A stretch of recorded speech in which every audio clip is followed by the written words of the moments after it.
Yo, how is everybody? We are back. Oh, I forgot my. Don't mind me. Get into work. Here we go. Through the door. Here I am. Hello. And good day to everybody. We're back with Froge. Froge is I'm not gonna lie, I cleaned a little bit. Yes. Mainly stuff. Extra crap left over from the rigging. I resized some controls, reoriented some controls. Yeah, hopefully that's gonna be a lot better. Yeah, already a bit easier to see. So, there's maybe a thing or two I want to do before we start animating, but I do want to do an animation before we do full weighting of the skin. I feel like I can also change some stuff. We might. Do I want the tongue to go like this?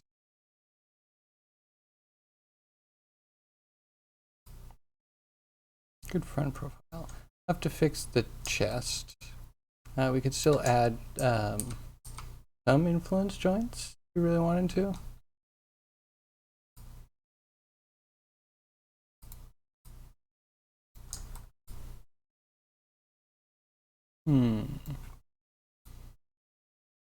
I was thinking tongue. Definitely some. Did I open this yet? This, and then we'll go for the control. Because I think the tongue's going to be a pain in the butt.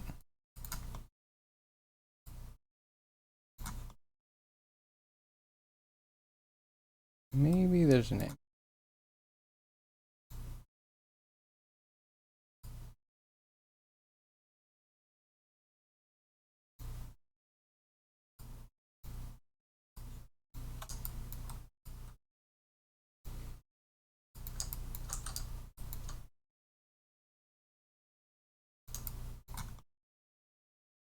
Cool. So, a little bit. Not gonna lie, they do act a little weird. But that's fine. I think, maybe?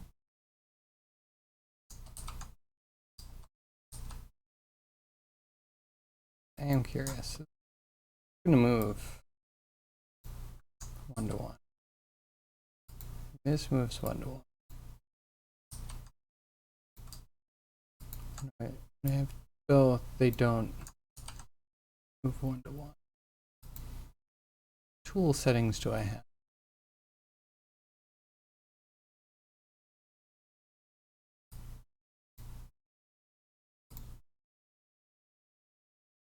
It's not like a soft.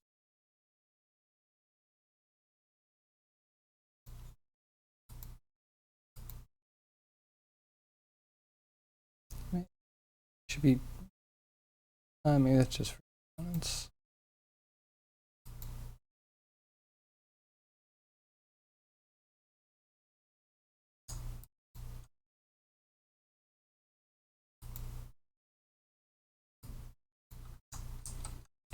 That.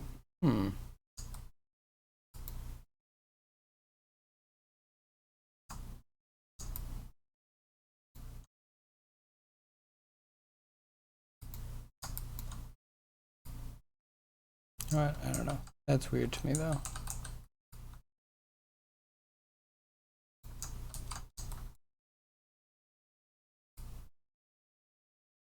It's almost like a soft. You know, it's not. It can't be soft select.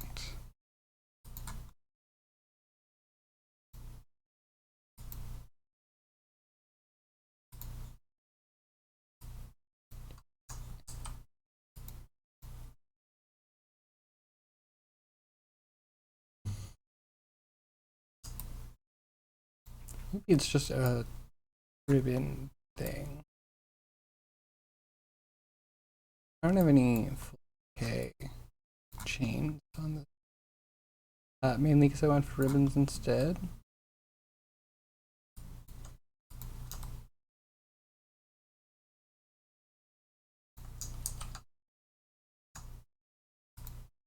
But I wanted to kind of move this out.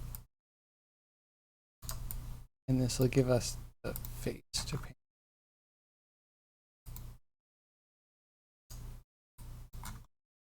Actually, and we'll do it the painful mouse way for now. Then we'll do a short animation. And when we actually paint weights more for real, do that on the tablet, I think. That'll be less of a pain.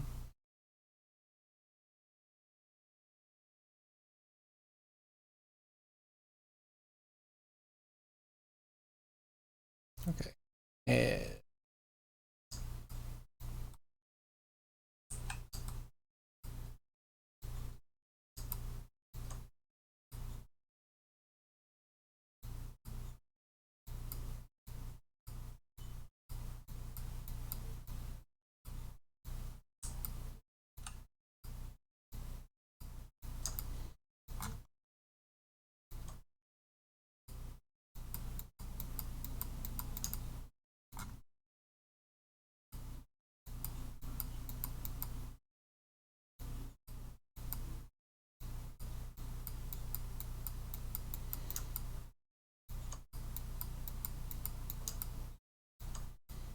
Okay, I think the whole head, top, jaw bit needs to be kind of stiff anyway. I don't know what's supposed to move here.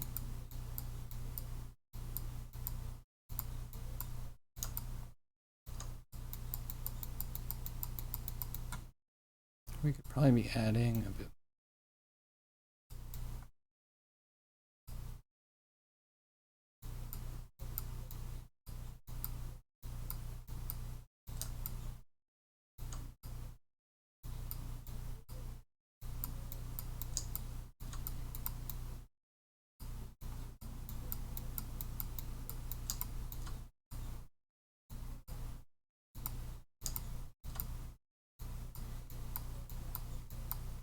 Okay.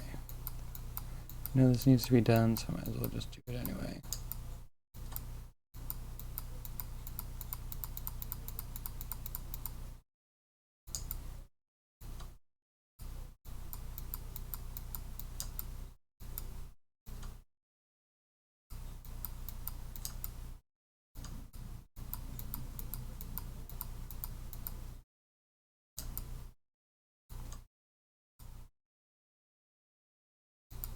This should all be safe to just be head, I think. I don't see why not.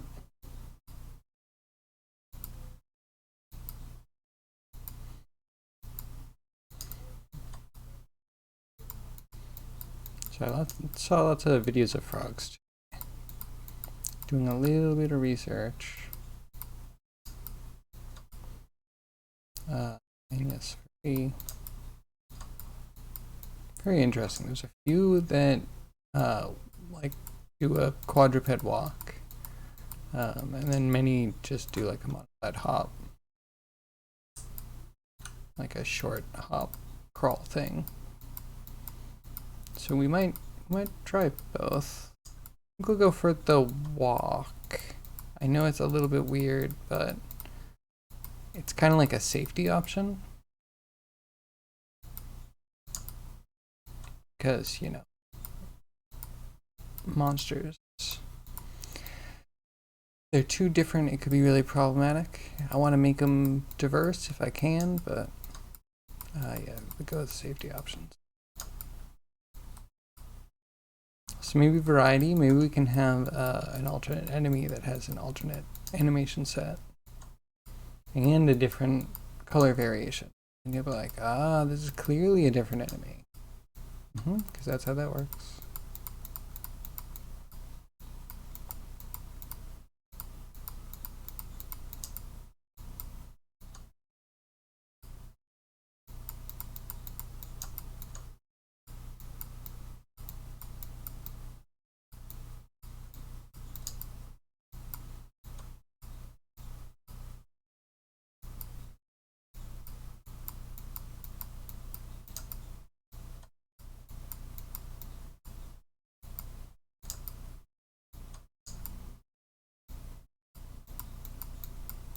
So you just really want the front of the head hard, I think. And then we'll let the neck do its own thing for now.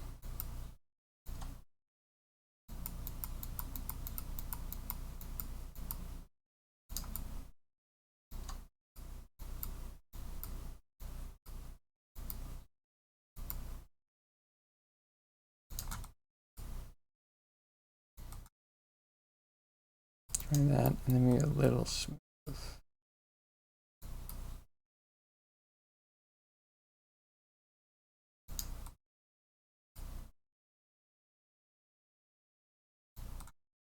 So you know what? I think I do need to add right behind the eye. I'm sure we're gonna have to go further back, but maybe not with the head. I bet the eye's gonna have some. We're gonna need to down a bit.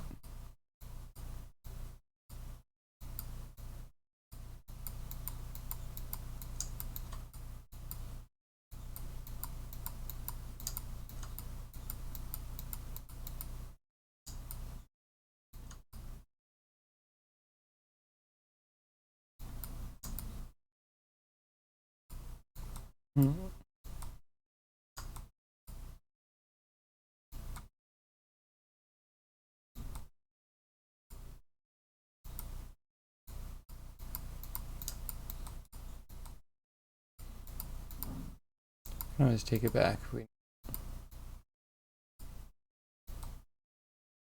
don't like this though.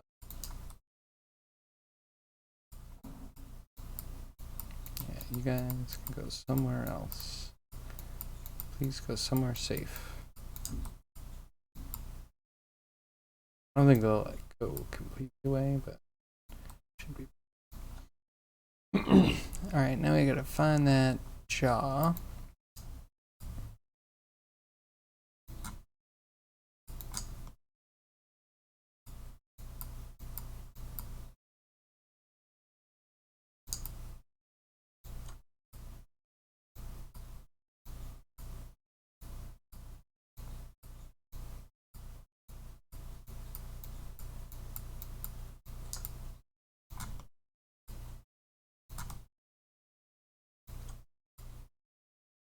It's a little bit tricky.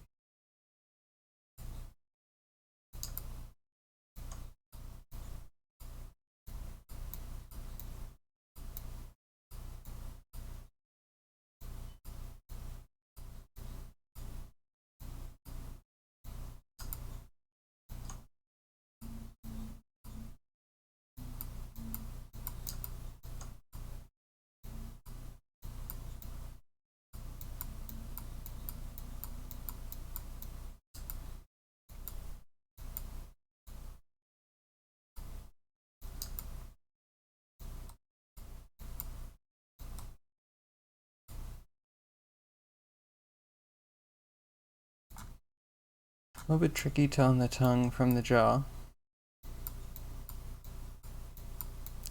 I don't think we made any mistakes yet though.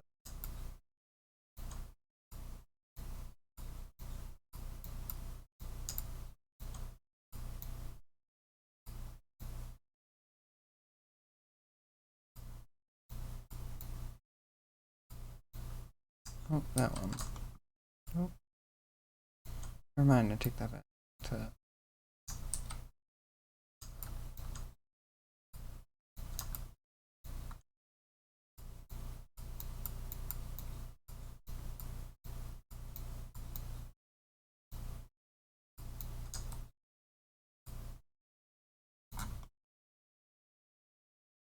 Let's get this more so easier to find the stragglers.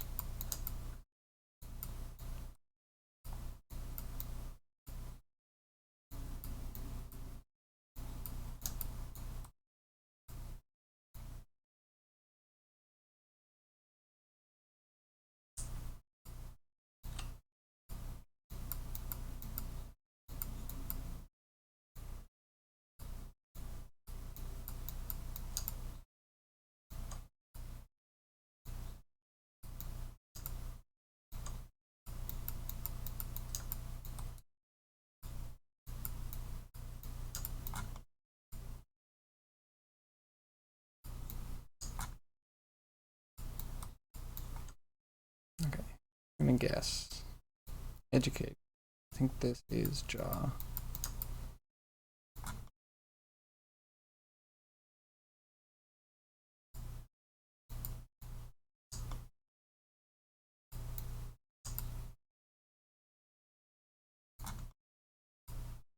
Opening this shot, maybe we do some jaw open. That doesn't help.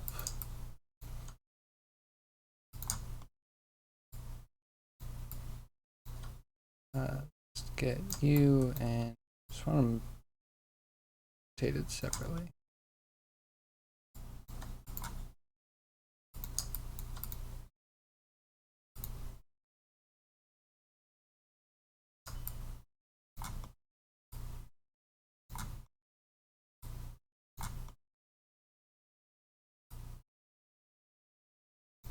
Okay, there we go. Jaw, pivot.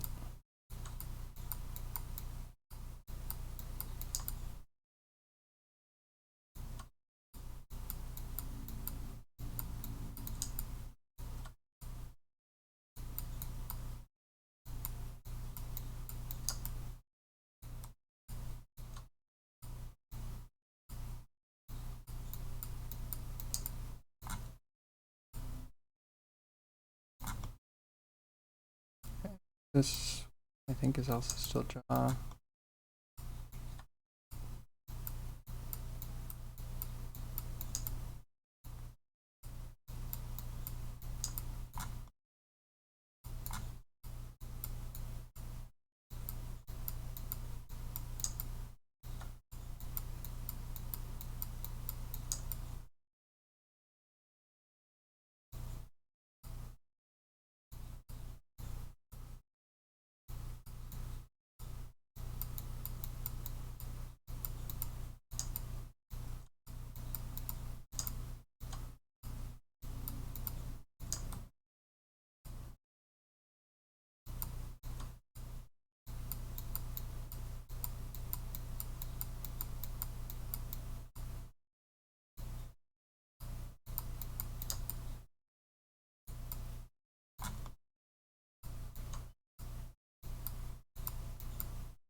Bring that out a little bit more.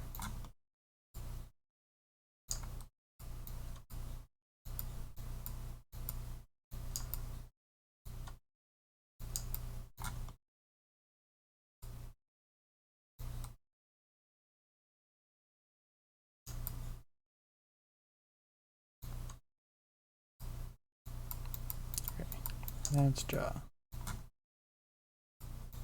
That's jaw.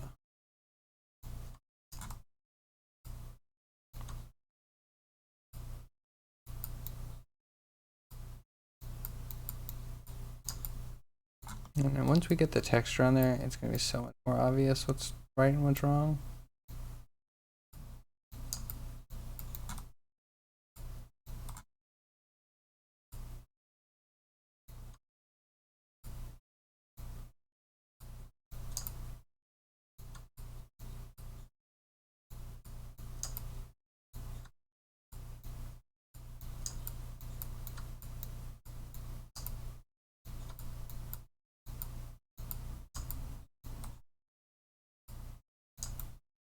Okay.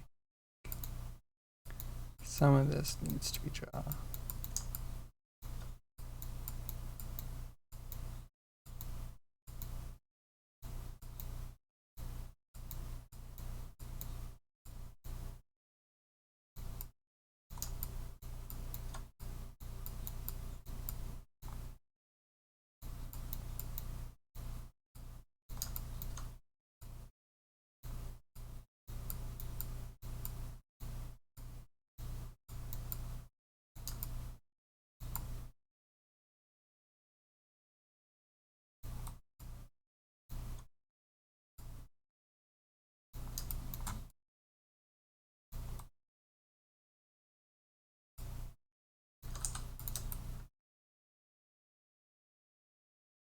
Okay. Some of this is tongue, some of this isn't, and I feel like we should go with the rest being full tongue, and then pull it back as it's really obvious that we've taken too much. It's a give and take. So, tongue.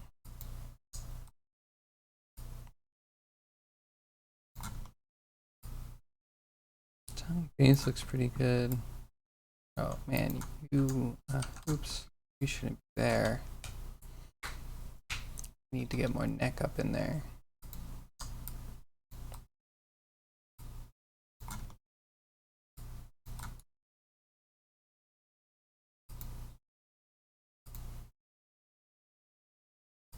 Cool. Now we know that we're here-ish with what we're painting. Let's start near the end.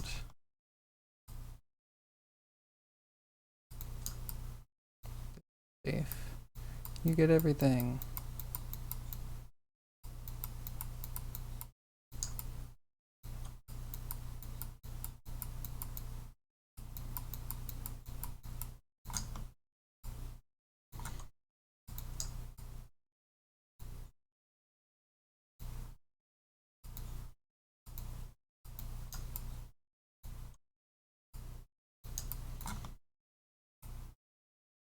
We don't have a ton to work with.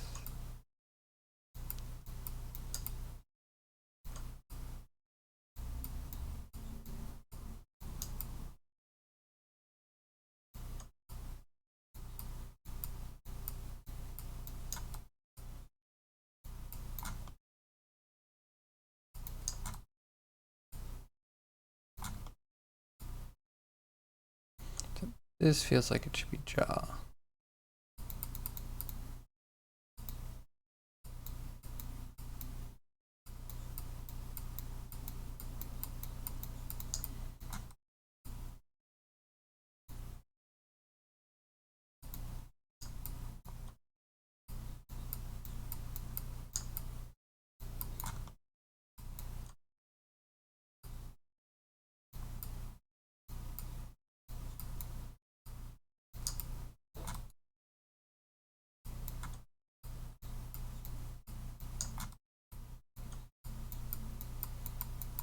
Let's work from the parent down.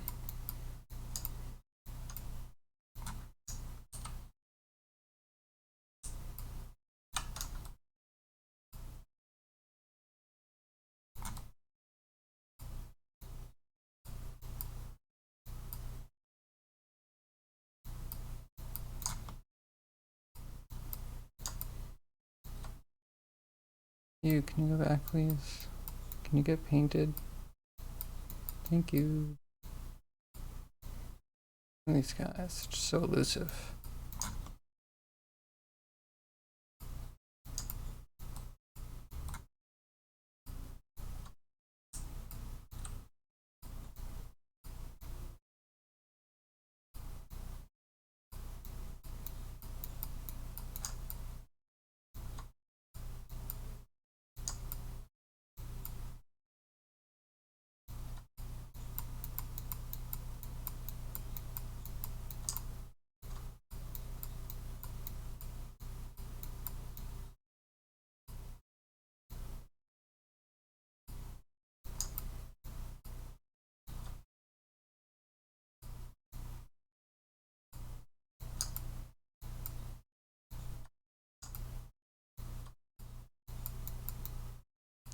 It's gotta be all this crap, right?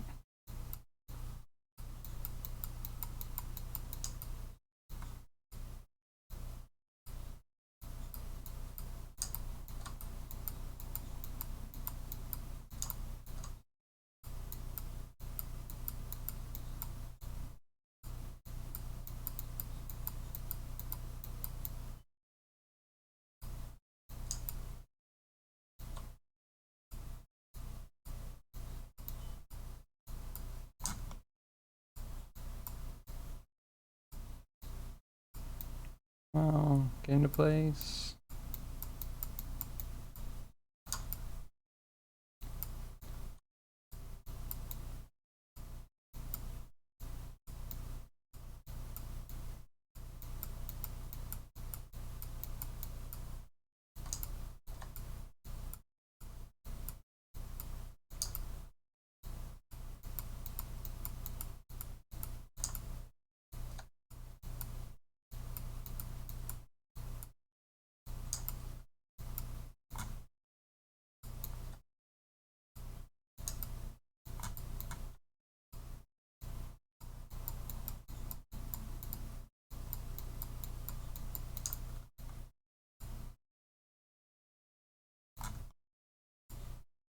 Some of this I would definitely make jaw. Come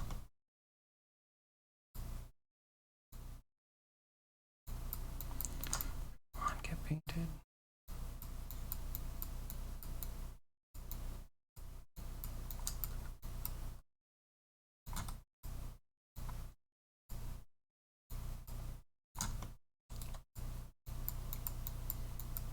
None of you paints. Come on.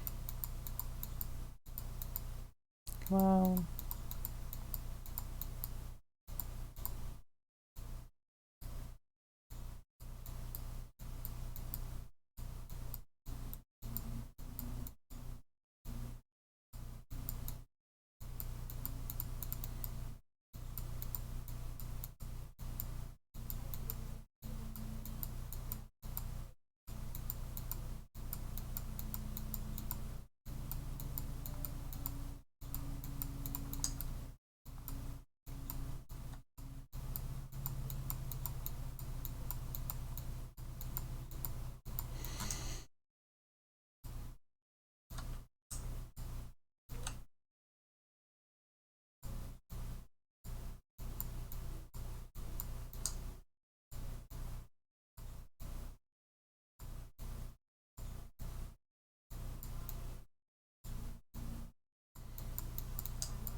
Get it in there.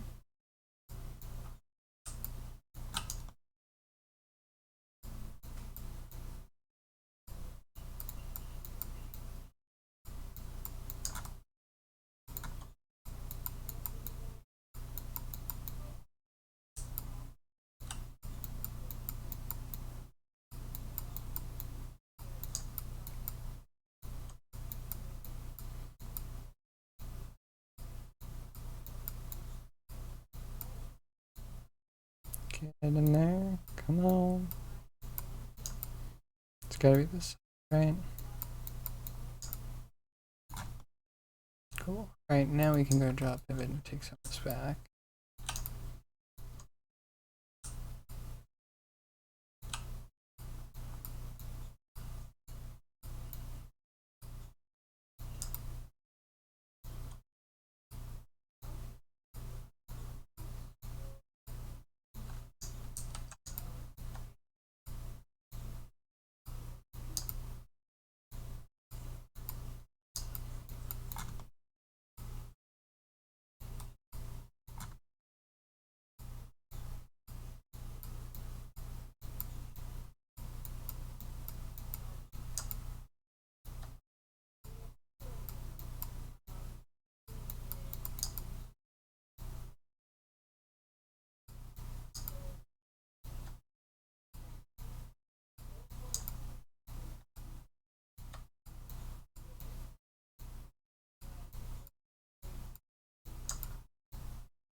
Add a little bit.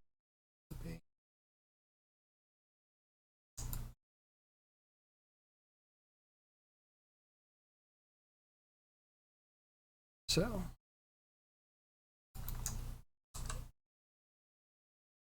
save that. Oops. Would be on tongue. This I got.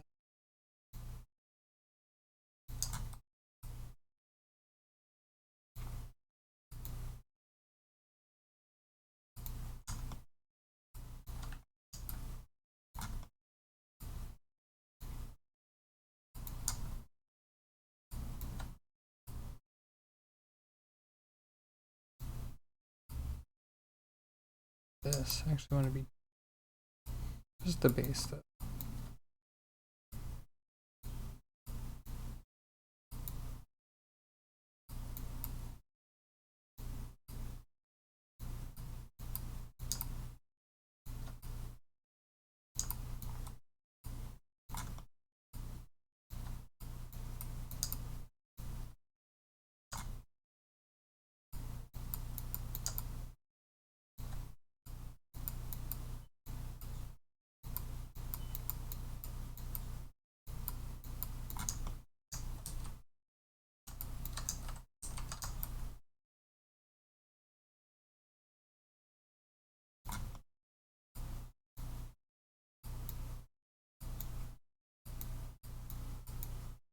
The tip of the tongue.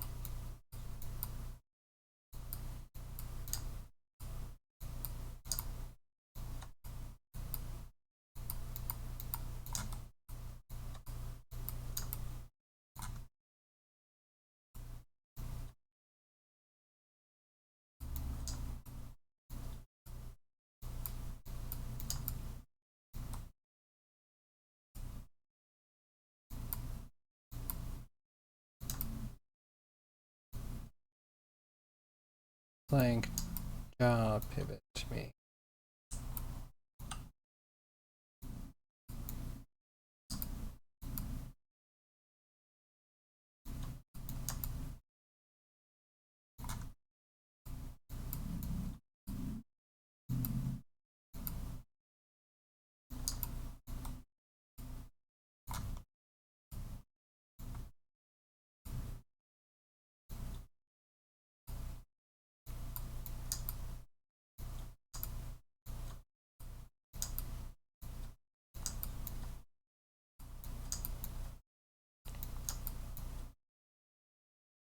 And now back to this. Looks okay. This one we're gonna the tip.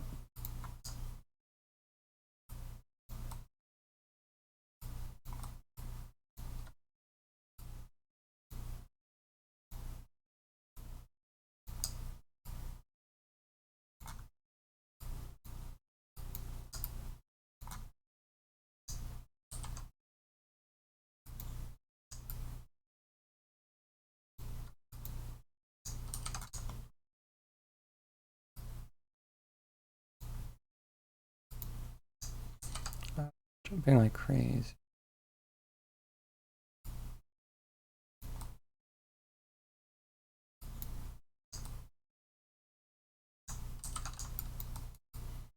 Oh, we're gonna keep that for now. I guess we could bring the tongue back down a bit.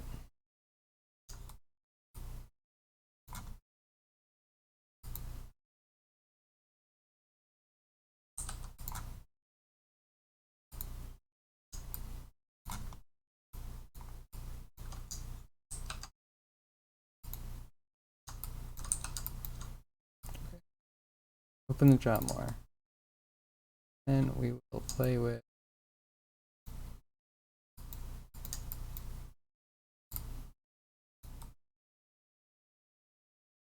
complicate this.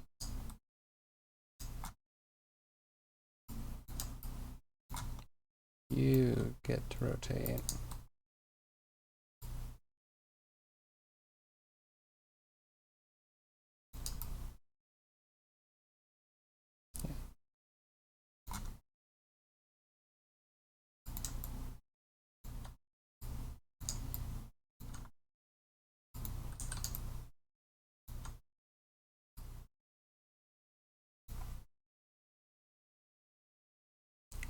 Try it like that.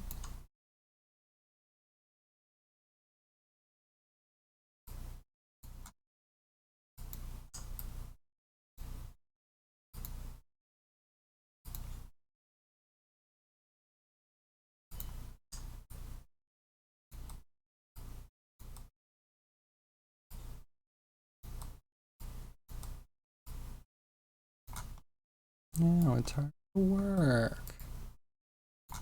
There's no winning. Okay, maybe that's a good round.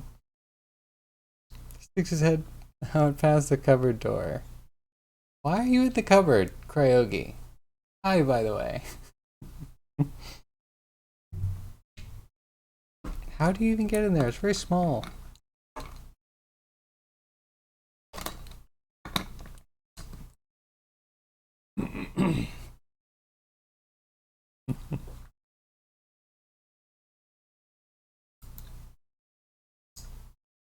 I mean, I guess it's kind of spacious. The dishwasher that just like did not work last time. I don't know why. I guess it's extra roomy.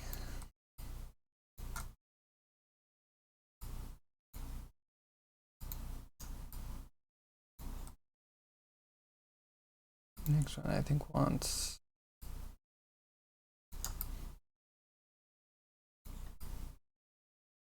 this.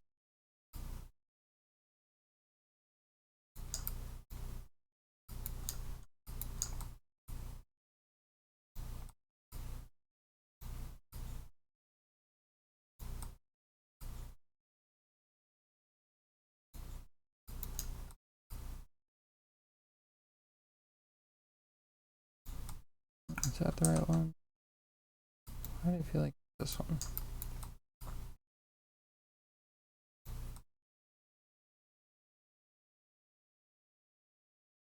Kinda.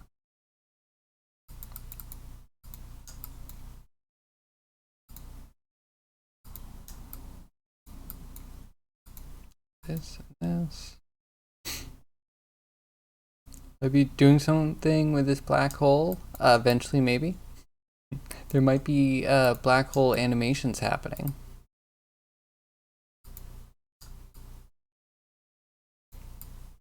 Actually, that could be kind of cool. If you had some geometry and you could warp it based on some physics principles.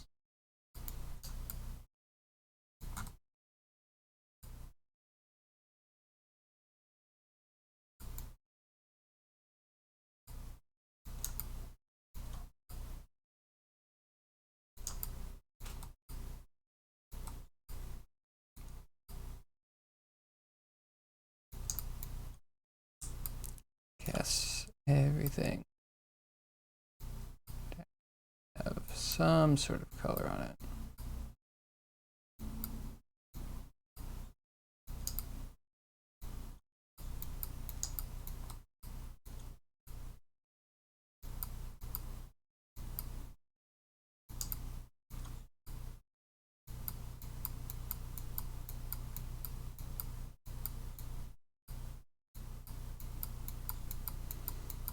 Yeah, we might just be meticulously painting a tongue today. 4 hours of tongue painting. What are you up to today, Kryogi? Do anything interesting? Still working on beautiful woodblock maidens? Let's hope it's not a wormhole, though. Why? What are the projections for what a true wormhole could be? Like, there must be only so many possibilities, right? Or so many possibilities that we've come up with.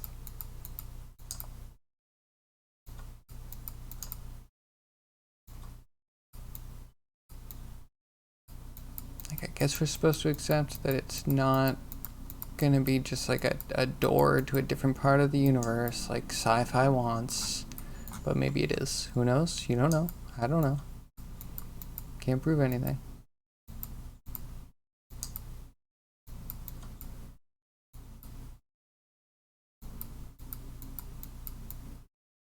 Wait, what is a wormhole? It would just be two connected black holes, right? Are they in different places in space? Are they in different dimensions? Can we prove the connectivity of two astral bodies?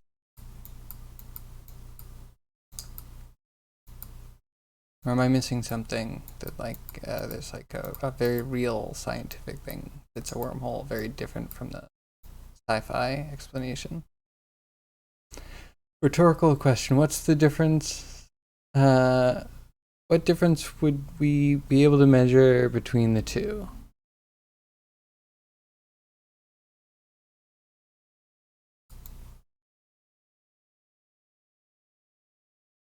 I'm intrigued. What difference? Are you saying it's a balancing system? Or a balanced system? Stable black holes?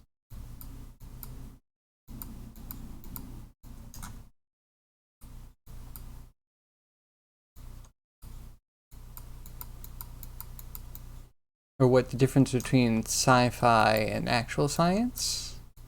I don't know. I'm all over the place today. What are we talking about again?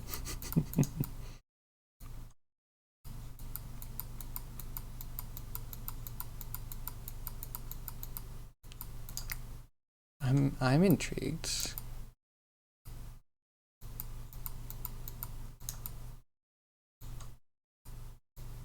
I like the idea that we could travel through a black hole. I think everyone does. The idea of shortening space travel is a dream the whole world has.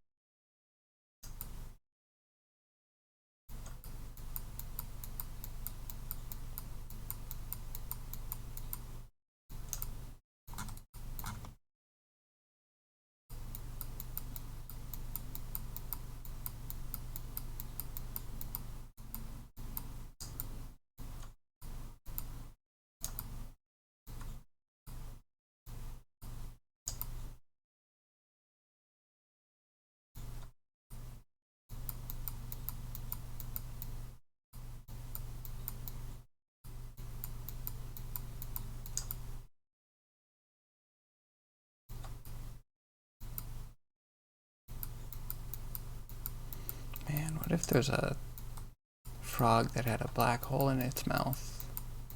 Small, controlled, high density gravitational force somehow contained within like a currently incomprehensible Dyson sphere within a frog mouth.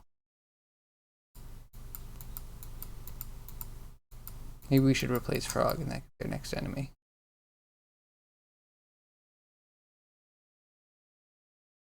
I haven't seen any. I'm gonna vacuum. Let's say vacuum attacks in Mech Warrior. That could be really interesting. Or really dumb. I don't really know.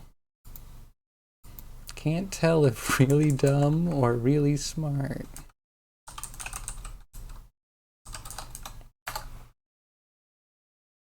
If you believe Einstein with his EPR paper, there's a correlation between entanglement and wormholes.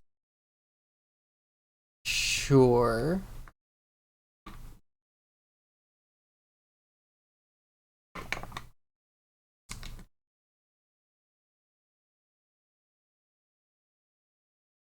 But like,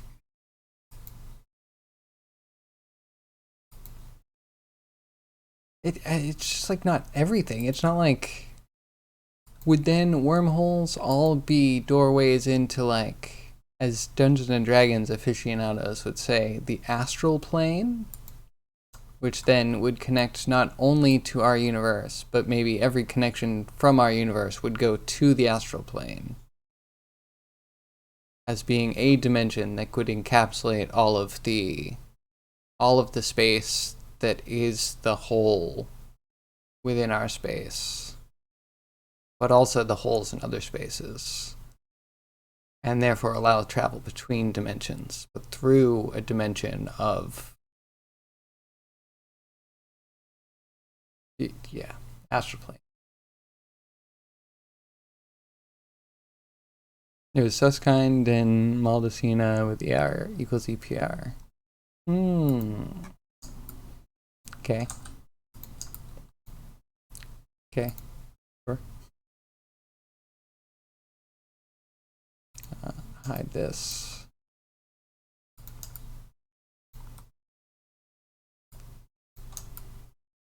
Then you move forward.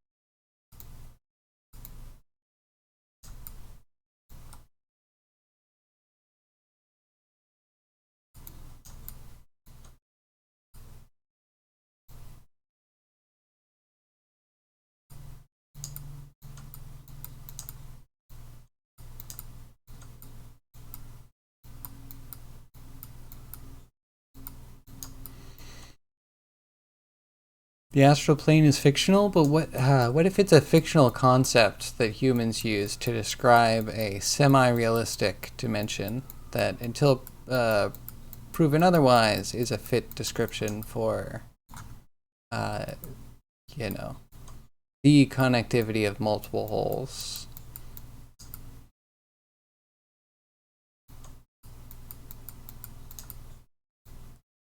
if we do indeed find that the dimensions connected do not directly connect back to each other in our space, or like, yeah, all holes being simultaneously connected,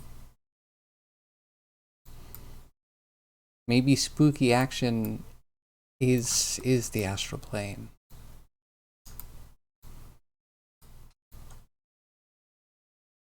Maybe if we warp all of the terms we use, we can make something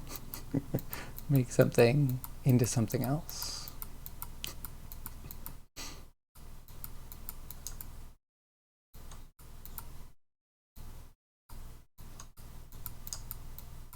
Anyway, I do think the astral plane is a cool idea. I don't feel like it needs to fit within science itself, but again, as we create weird ideas, and weird ideas spring new ways to test and stretch reality to its limits, to the limits that we understand it having, our limits of understanding it. Yeah, things, isn't that magic, right? The technology that we cannot comprehend. And I think science is currently doing some things that is technology beyond some people's comprehension. Is it not fair to say that maybe some magic is being done today by some people's estimations? But only from a perspective.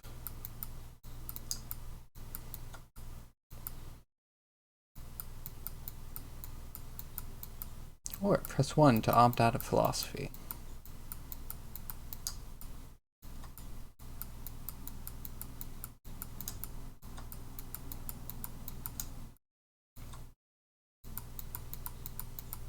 Okay.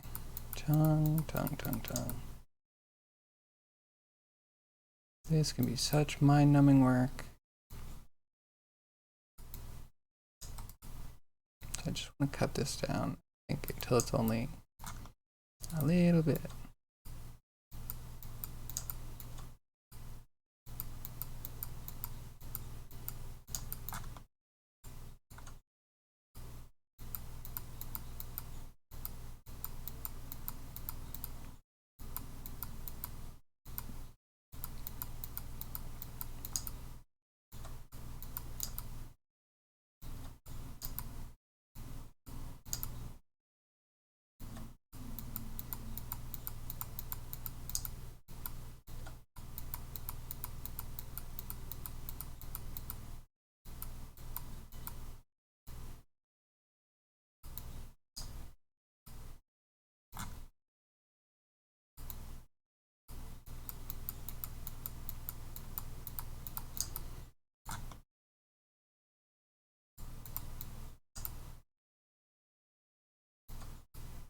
I think we're taking these two.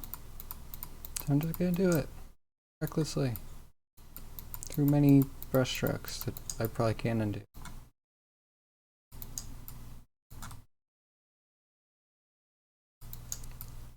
That's a good starter.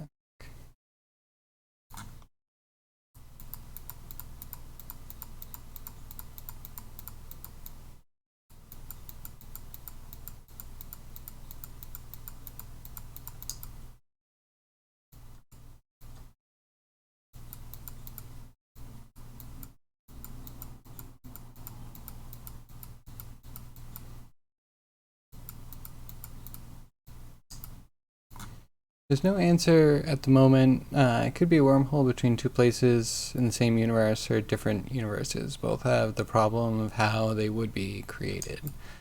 I mean, you could ask how they would be created, but if we're jumping all the way to, like, they might be connected, which we can both probably agree is a really far leap, right? To the point of almost being science fiction, being, you know, steadfastly in the land of science fiction until we can explain more of it to the point where it would matter to science. Maybe. I'm not an astral scientist. I don't know how this plugs into all the equations.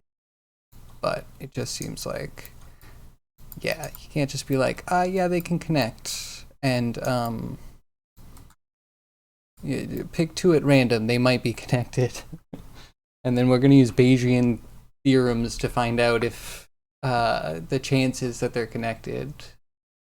And, you know, considering that so many of them are like semi-invisible.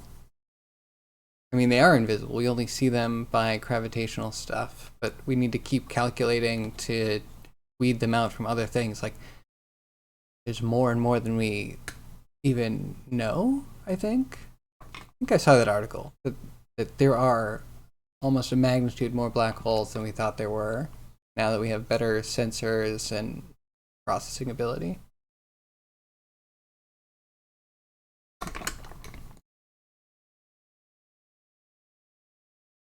For different universes, you would have to believe in multiverse. Yes. So, you know, in simulation theory, right? Or when you're the theory that we're in a giant simulation. And then the fact that they say it's more likely that we're in one than not in one because every simulation would simulate another simulation, probably at some point, just to test things, just to see what their world is like, just to test alternatives. Just, you know, we could even do it just to try and find proper weather prediction algorithms. So, like, the fact that if one exists, if a world exists where you could create a simulation, the simulation could get to the point of semi-realism, that you're definitely going to have this like cascade of it's just going to keep going. So there's way more, like nigh infinite universes, nigh infinite simulations versus there only being one reality. Like, statistically speaking, it's more likely that we're in a simulation, which is really cool and brain breaking, right? Because, you know, statistics are all bullshit. Just, it's either true or false at the end, right? It evaluates or it doesn't. But yeah. So, like, multiverse, like, how arrogant is it to be like, we're the only universe that exists? When really, statistically speaking, if you're like, there's more than one of something and we could be part of more than one, like, chances are you're part of more than one, right? If we're talking statistics. If you exist, you're not alone.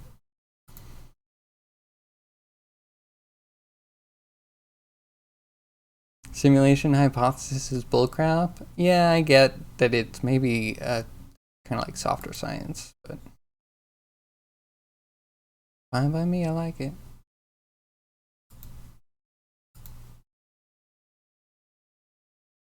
Okay, I don't fully know if this is working the way I wanted to, and we have relatively small scene sizes.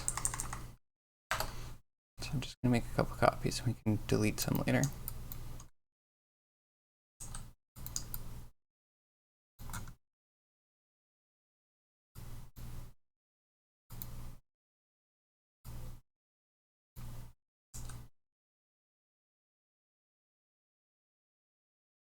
So yeah, if you don't like simulation hypothesis, do you also not like the statistics behind it? Are you not a statistician? I kind of like statistics, but as like a novel concept that you shouldn't trust, because again, our brains have a hard time conceiving of the truth. That's a big part of it. Yeah, people are like, it's 1,000,000 to 1, and it's like 1,000,001 happens every, you know, more than once a second to somebody in the world. What does that mean?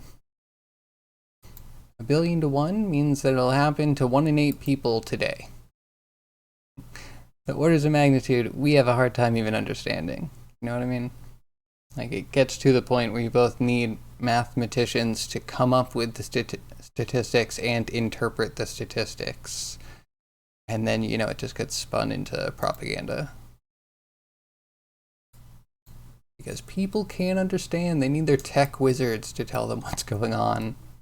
What do numbers mean?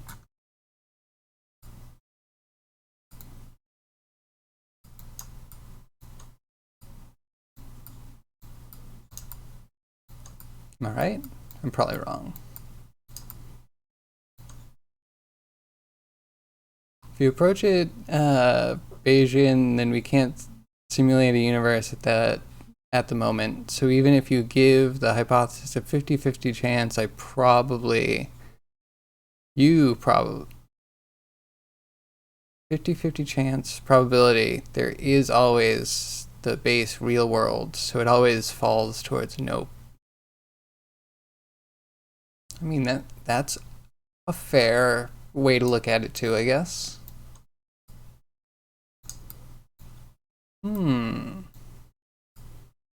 Curious.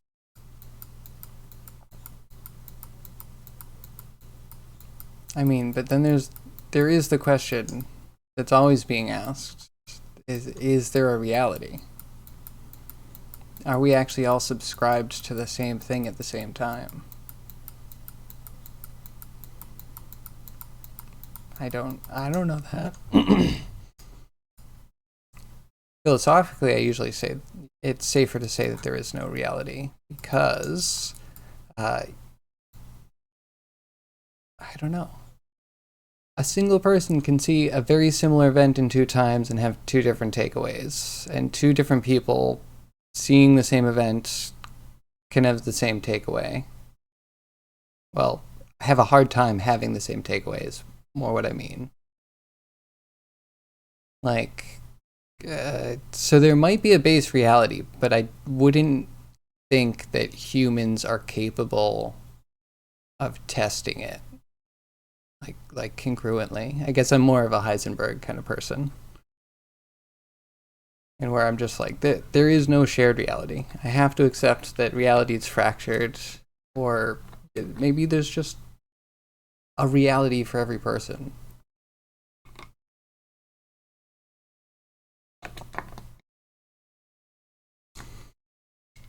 We want to simulate the universe. For the resolution we currently can detect, the computer we'd have to build the world needs so much matter and energy that it would collapse into a black hole. I mean, okay, that's fair. What if a black hole is just us collapsing into our simulation state?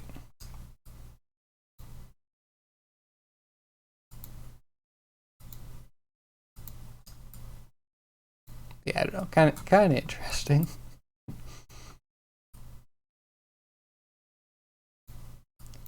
But I mean, aren't we also a fractal? So it might also be that we're just a step away from discovering the right algorithms to compress and encode what we'd actually need to represent all of the mass. That madness? Maybe.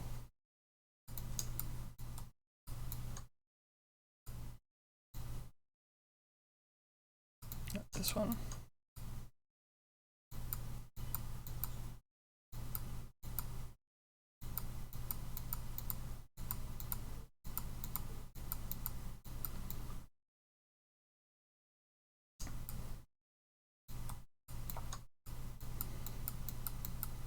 What if we're in a black hole?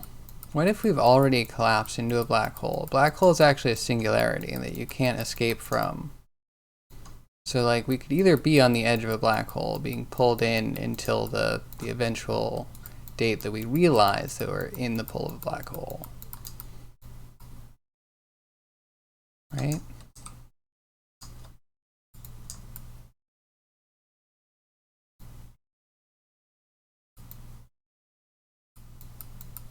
Yeah, let's pull this one too.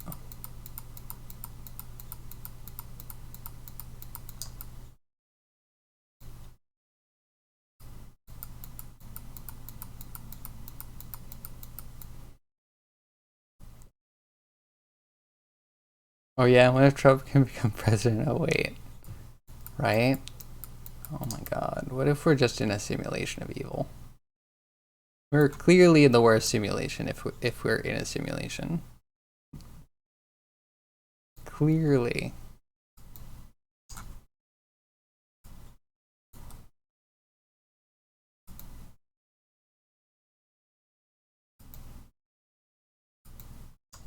think I go back one more just because I have so many joints to use. Thanks, past me, jerk.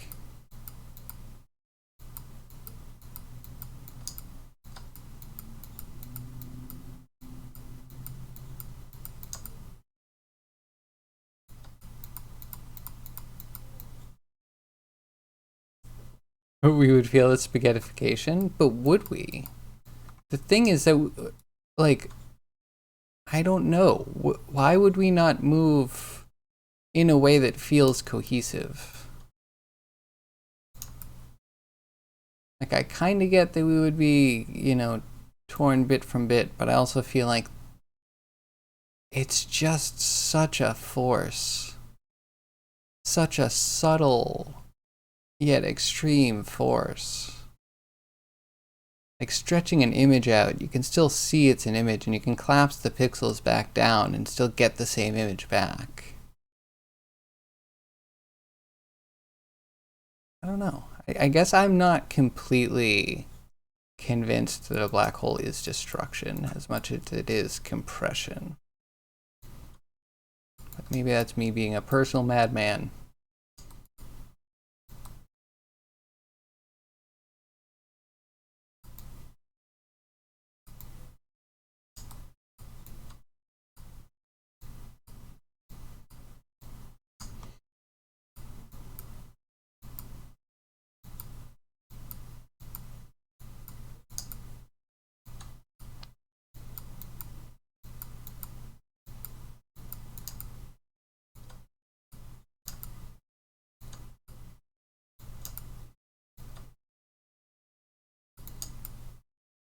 So you're all the way back there.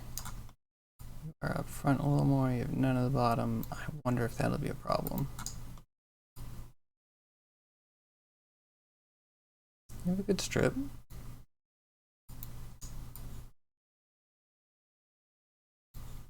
Okay, you take up a lot.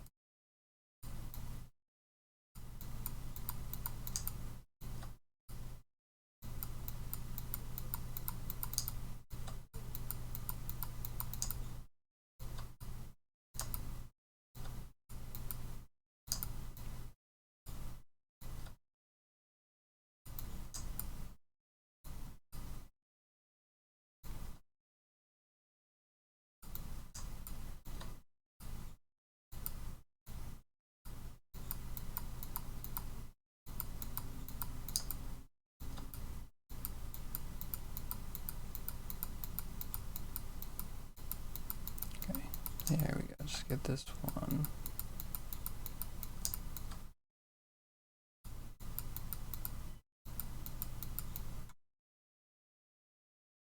Because there is a gradient in the gravity, and the gradient is extreme further down towards the singularity.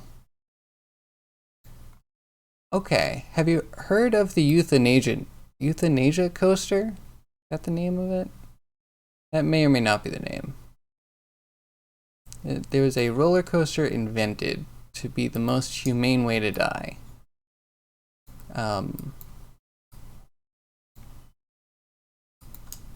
It involves spiraling you gradually until you pass out and then there's not enough blood to your brain. You know, causing you just not to wake up. So like you get to go on a fun roller coaster that's so extreme that you pass out a little bit, have to go in spirals, and you know, that's it. The whole, perceived the most peaceful way to go is a spiral that gets tighter and tighter. So like is that what the universe has in store? Is that just what a black hole does? Is the black hole just a euthanasia coaster?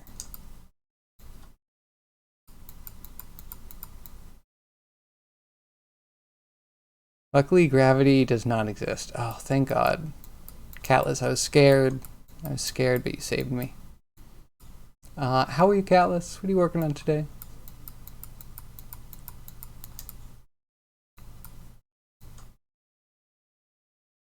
as the ADS CFT equivalence has done away with the APMS paradox, so there is no firewall. Okay, no, you need to explain that one to me. What, huh? Just dumping your science in here. You need Mr. Explaino.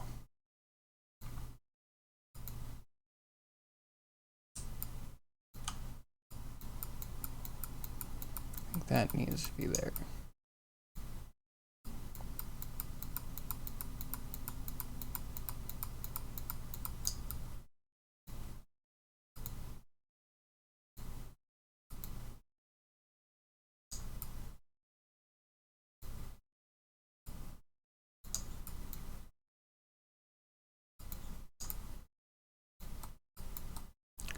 Just gonna touch the tip of the, oh, I already have this moved. I feel again, what did I do?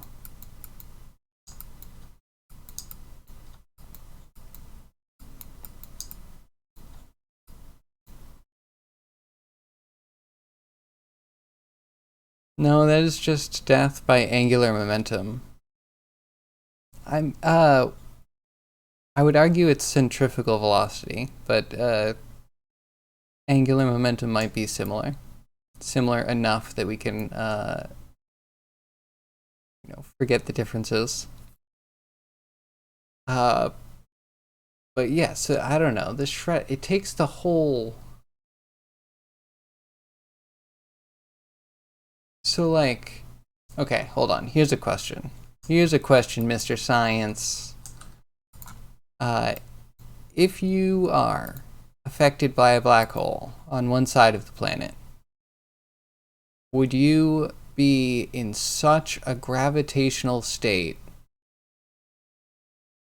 Let's consider a fall off, in which case we are not currently in a black hole, right? Because technically we could say we are in every black hole right now, so let's disregard that. But like, is there a way that you could be affected in a way that you would notice by a black hole on like one side of the planet, right? And the other side would not feel it yet? Because I would assume that you just couldn't. That it would be such a thing that as soon as part of the world feels it, like the whole world would be affected. And then when we're talking about that, then we're not just shearing bits, off the top of the planet. We are just doing a gradual shift. So like we'd be in the black hole before we felt it. Like the whole planet. So you could be affected by a black hole, I guess like in a state where we would actually consider it dangerous before it actually shredded us, maybe? But who knows? How many moments would you have near a black hole? All of these things, it's so big. It's like really hard to actually conceive.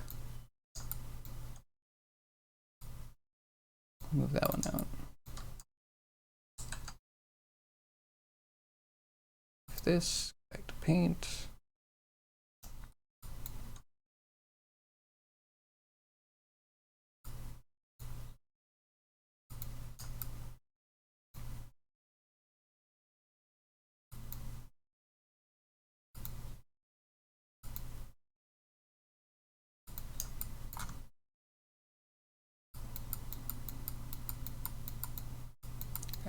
We'll go full with this and then we'll grow it just a little bit.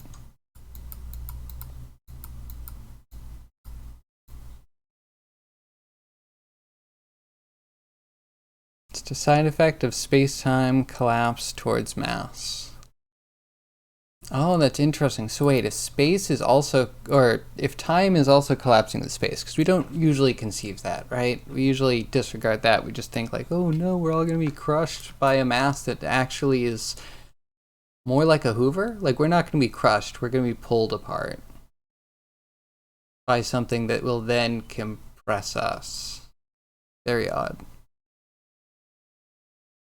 Okay, Dumbo. Ans equals anti de Sitter space. CFT is conformal field theory, okay? Do I have to explain everything? Not everything, but a few things are appreciated. Thank you very much.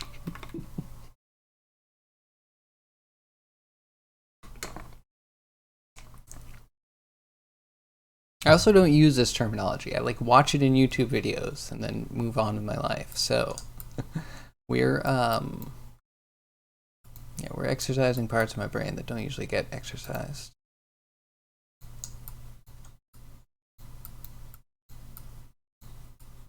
At least I find it very different hearing words than actually having to use words.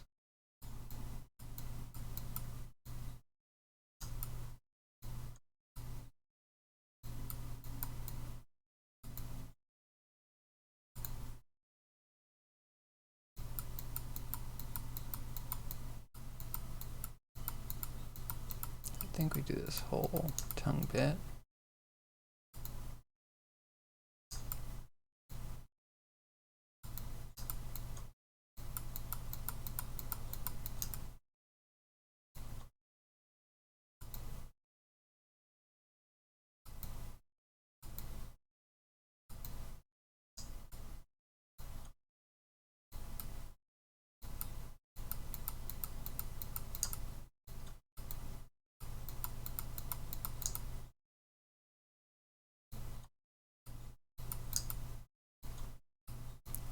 That, and finally the tip.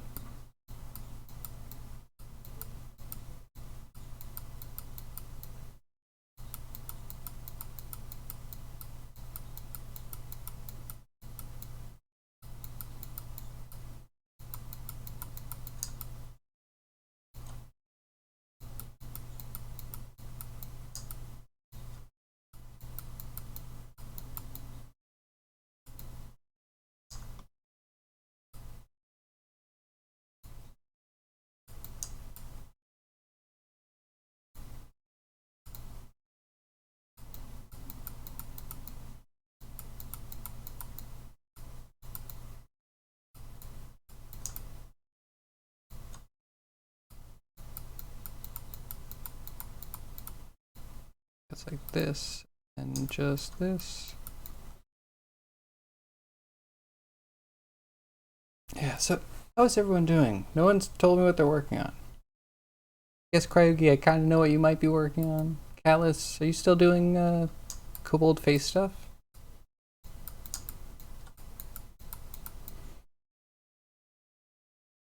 So if the black hole is large enough and it is not feeding, there's no plasma cloud circling the event horizon. We would sail past the event horizon without noticing it. Okay. Okay. And then how gradual would the onset of the extreme gravity be?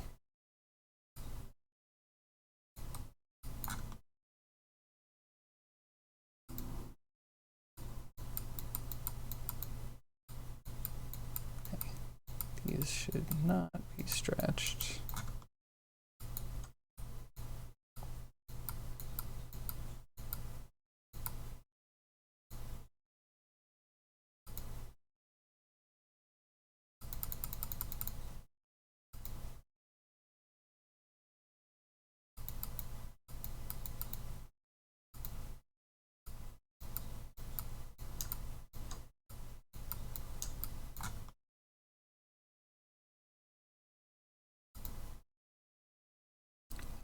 There.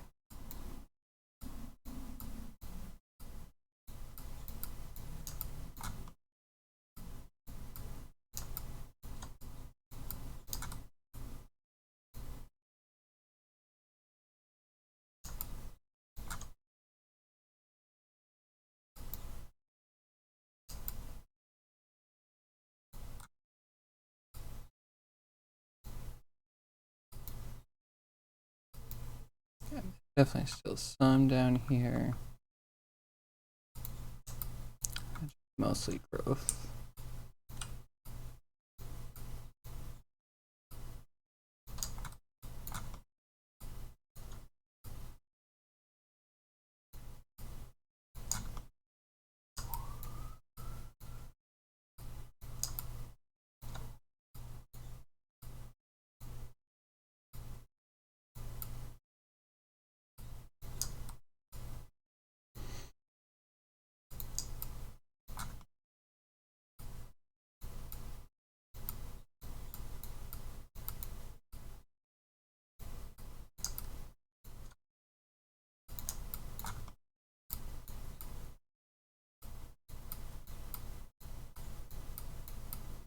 Think like that.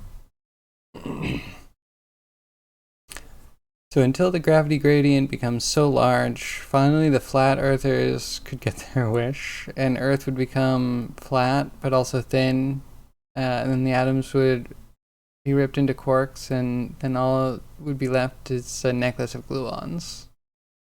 Still till the singularity where who the hell knows what happens there.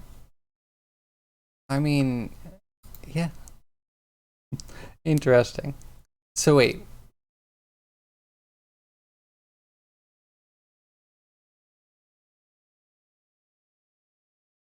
Until gravity becomes so large that we wouldn't notice until it was flat? Because, like, our entire space, would our measuring tools also get warped in a way that wouldn't compensate for a gravitational shift? So interested. Like, if all of reality is shifting right under your feet, can you even tell?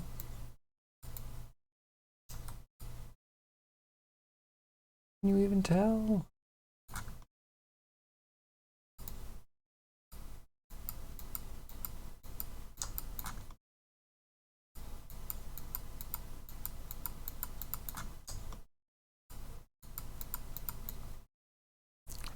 That, and an upper lip joint we used for absolutely nothing. Good job, me.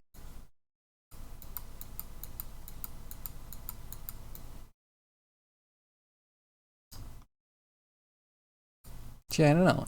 Is Earth flat right now, and we can't measure it because we're currently stretched thin by a black hole? I mean, that would make the flat earthers, like, very right, you know? Like, so right. Like, they can't measure it because, of course, they can't measure it. And the scientists are covering up something that, like, obviously would create panic across the entire world.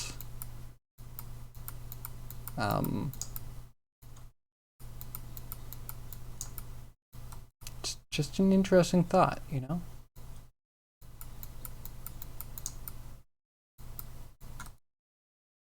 What if there's two realities to our situation?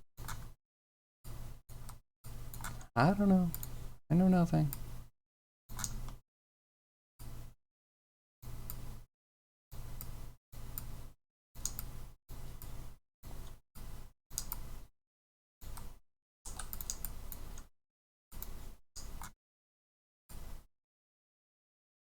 Okay, so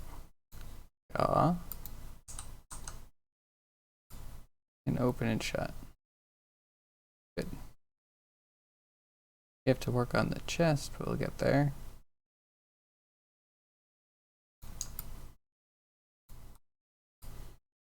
I'm okay with it having a big upper lip. It's a characteristic.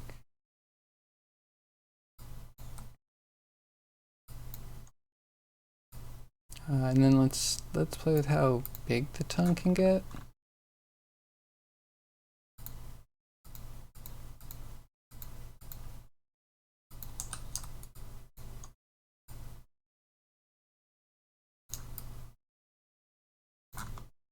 I mean, yeah, that's a tongue.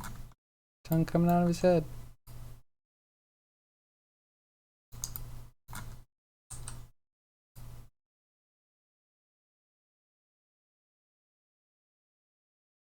So good. I mean, sort of. Geometry on the bottom doesn't really fit it. We can do that. We can't really scoop too much. It's great though. Love that.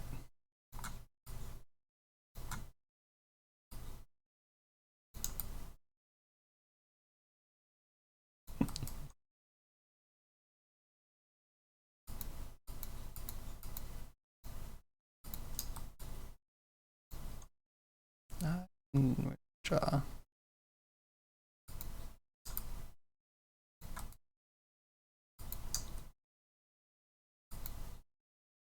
Save scene as this tongue weights.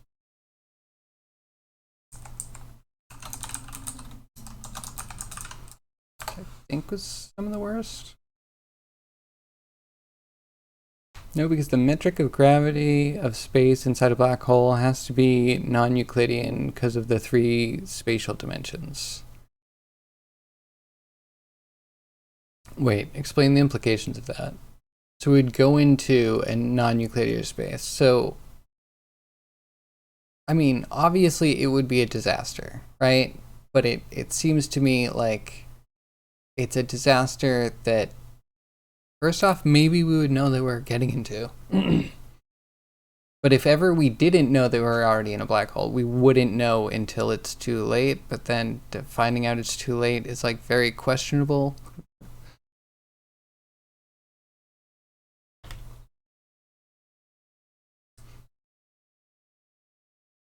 I mean, I don't know. As long as Euclidean math still holds up, I'm fine.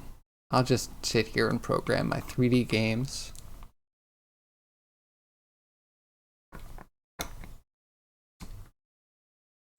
Oh, so you're saying that at event horizon, due to space-time acceleration having reached speed of light, the local time is at a standstill due to time dilation, so whoever goes there has lost 1 dimension.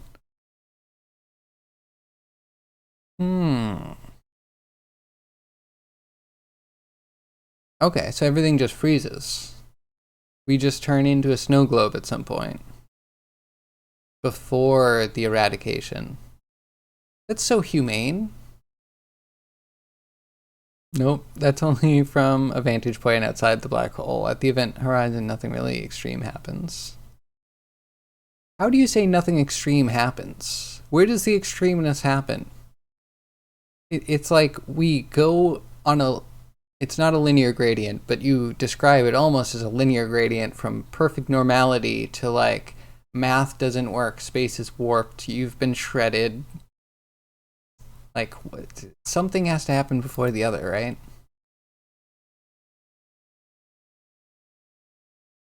You're saying flatlanders live on the event horizon forever. Oh, that's really interesting. And maybe the Earth is flat and we're the round ones. Oh, I'm dying. Oh, I'm dying. That's the best.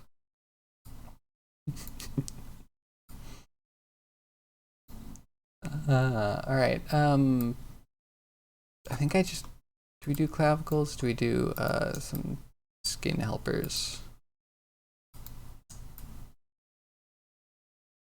The breast bones worked well. I think I just wanted those for the... I could just paint them.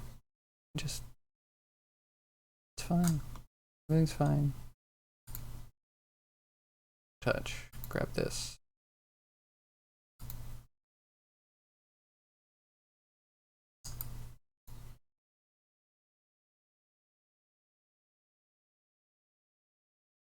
Okay. This is here. Clavicles are like right next to you.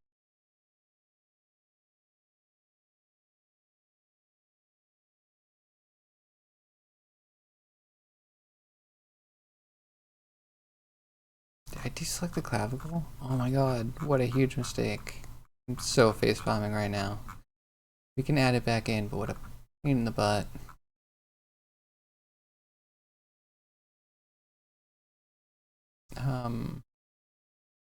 A little oopsie. Little oopsie.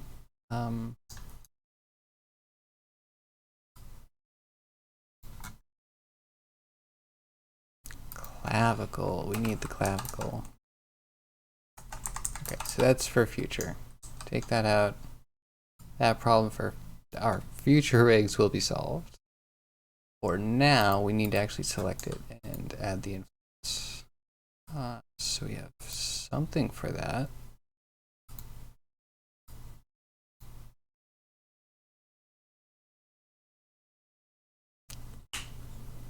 The extreme is that you can't escape from the black hole beyond the black hole. Well, I get that, but like, I don't know. So I always liked the idea, not that it's totally true, that like, you know, it's such gravitational force that it just compresses you in a way where it would also have to retain some amount of data. Like I just, for some reason, I'm like, it doesn't shred the data. It just reorganizes the data in a way that it could probably be unwrapped again. We don't know what's happening, so it could just be shrinking down, and then it could just be funneled out in another place. Again, that's kind of wormhole, except real wormholes that we're thinking about are two black holes connected. But no, there would still be an exhaust, right? The input and output. It's like, yeah, maybe we come out as just particles, but maybe it just rolls out like we are on a roll of wrapping paper. I mean, it's appropriate because we're compressing down to dimensions and then coming out again.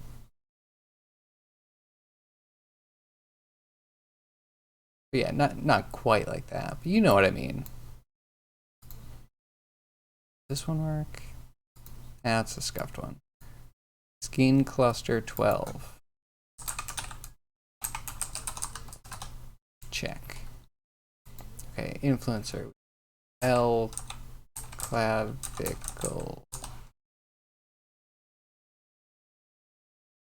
Right. Should have a joint for it at least. L0 clavicle.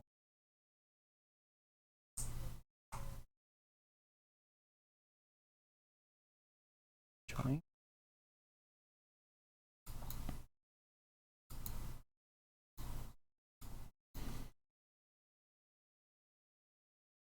Literal quote from Leonard Susskind: a black hole is the best information scrambler in the universe. But he doesn't know. He hasn't been through one.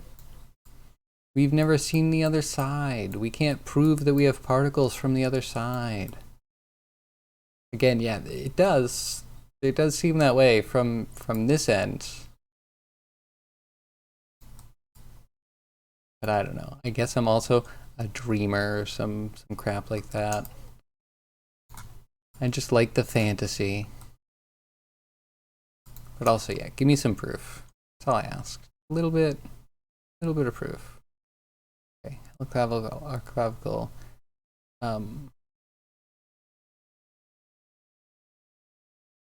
The first time we press it, I think it just add influence. And then we go back to R.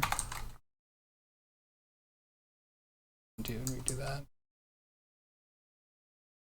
No, that's fine. I want that select.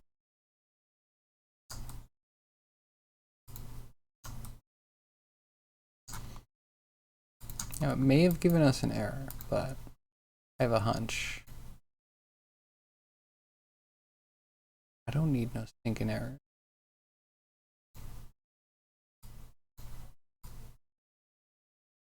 A clavicle? Show me a clavicle. There it is. Error my foot.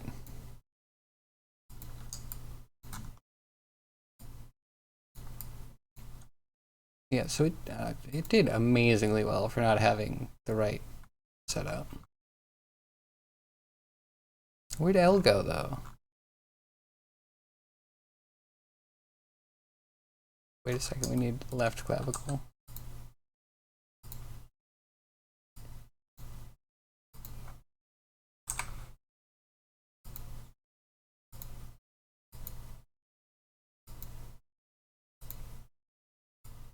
Yep.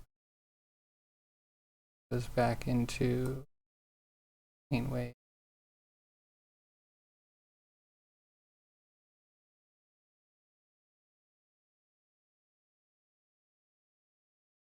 There's my left. All right, we're good. Good.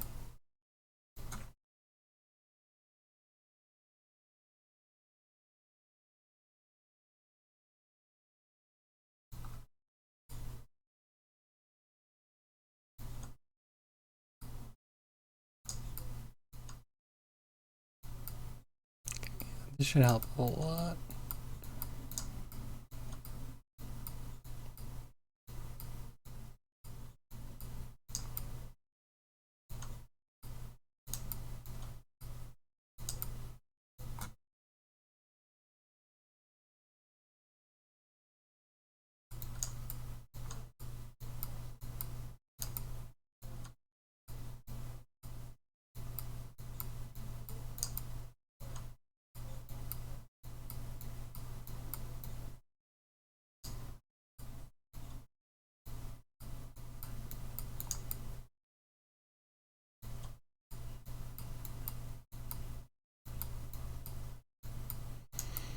Do you think it'd be beautiful to get shredded by a black hole? I think it's one of those experiences that it's so novel, everyone should desire this kind of wonderful singularity.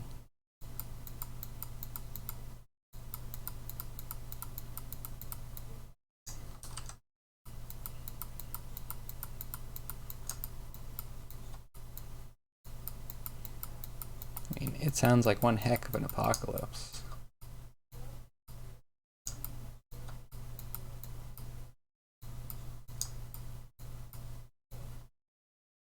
Or not. Maybe it's just a weird transition.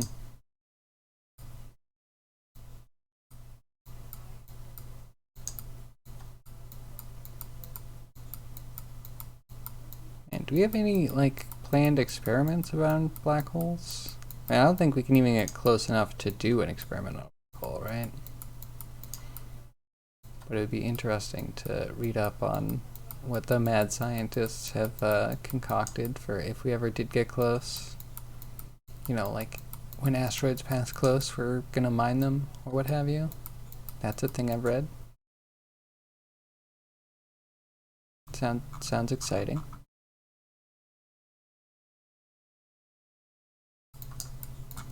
I'm really excited to see Bruce Willis get onto an asteroid.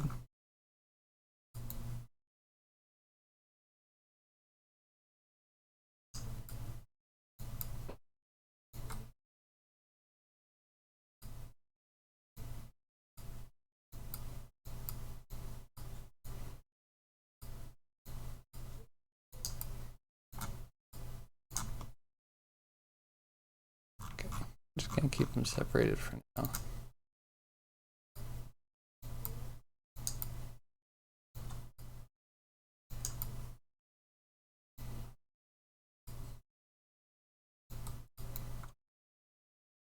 Wherever there's a neck, a little bit.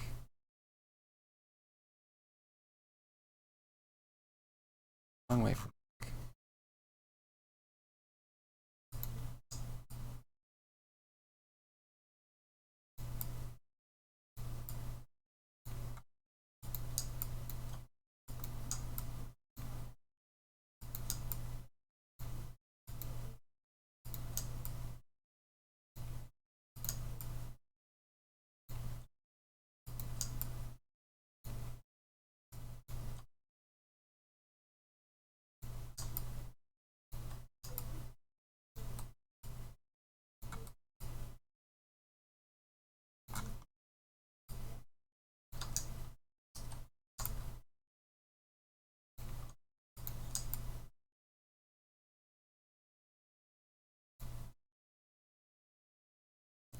Chest.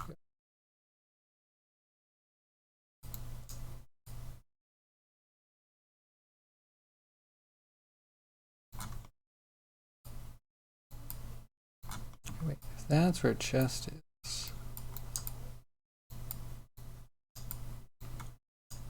then neck should definitely be above that. Let's give this chest actually has something to do.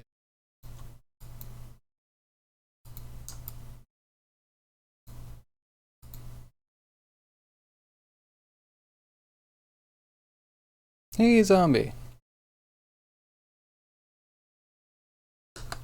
No one's holding you accountable, Cryogi. Everyone's. I'm good. I'm good. I can't speak for everybody. How are you? Going back into your cupboard? Wait, the closest black hole is 1,000,000 years traveling away. Did we scare away all the cool deaths? Did we scare away the apocalypse? Apocalypse, come back. Black hole, come back. The bummer. Just because, you know, someone's gonna get gobbled up by some sort of apocalypse somewhere. Seems like the future's hogging all the cool stuff.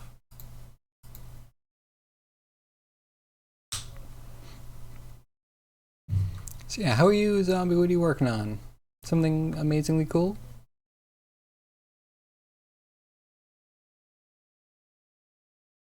You're on Apocalypse? Not zombie? We were just talking about black holes. I think black hole would be like, you know, if you have to experience a death, which I've been assured that everyone living is going to die at some point, that seems like a cool one, right?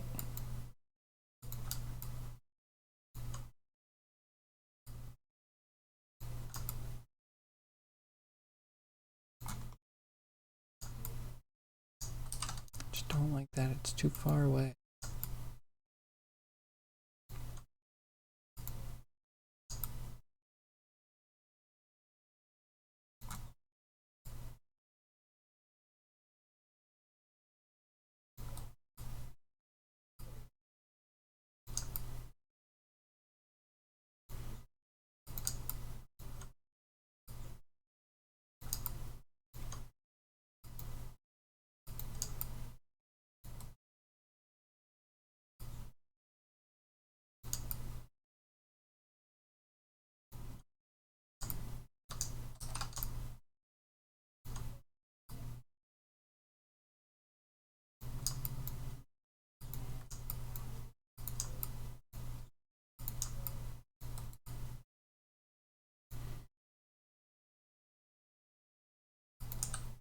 Okay. Hopefully that's better. Let's hide some of this mess.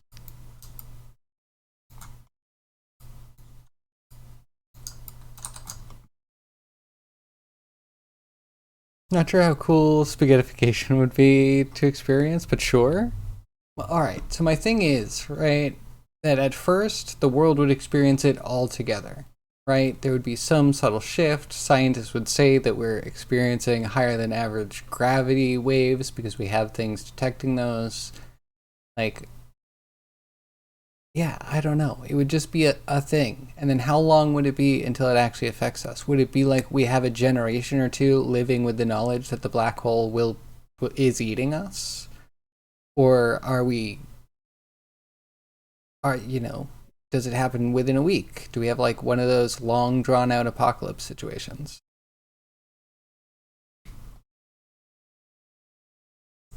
You once wrote a poem. Oops, apocalypse. I like that poem. It's a good one.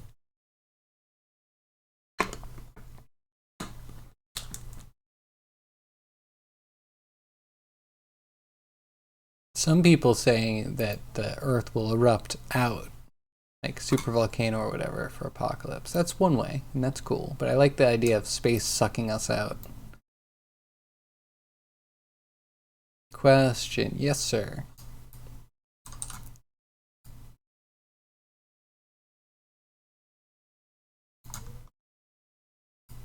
Okay, we just need to add more neck.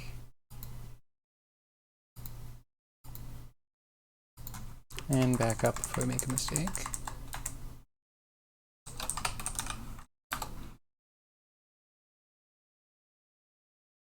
Would me and Danger Wife be interested in another P&B before we tackle paranoia? I don't know. Maybe? Maybe?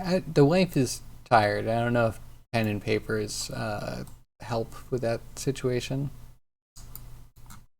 Needs to let work settle a little.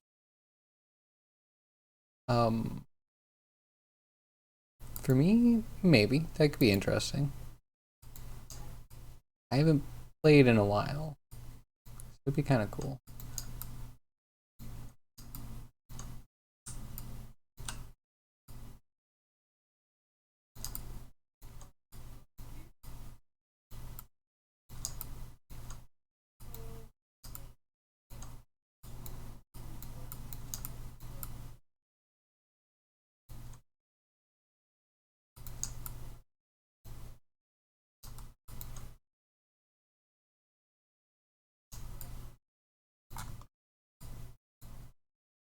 This just got the work. Automatic weights right here. Clavicles are probably a big part of it. But yeah, what other pen and paper are you thinking about? I asked that already? I'm clicking now. It's fine.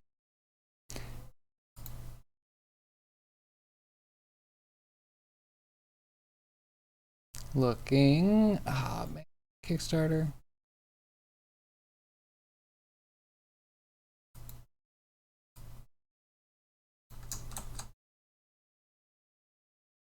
Un moment.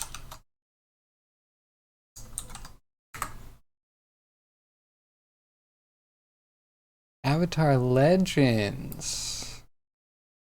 Well, that's interesting. Hmm. Hmm. Why do I feel like this is actually more involved than Paranoia? Might be something we're more familiar with, though. So, good call.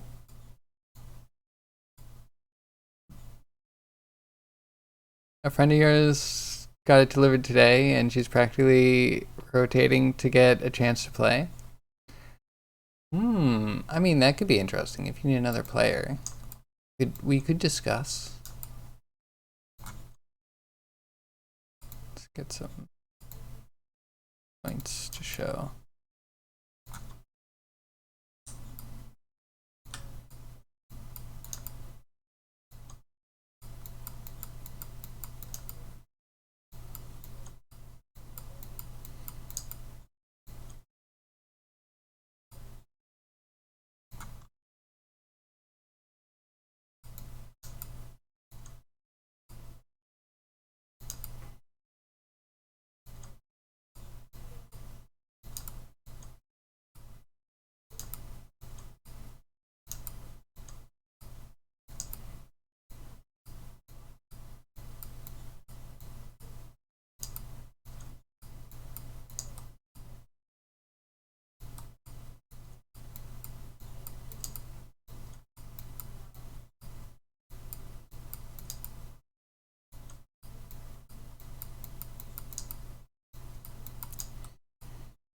It's so hard to see with all these joints.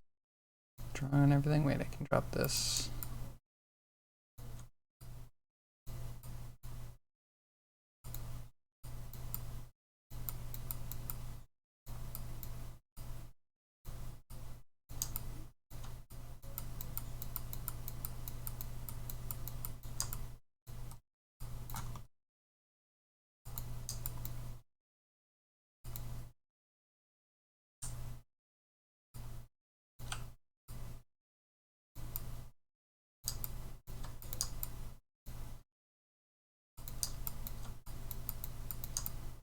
Okay, something weird's going on there.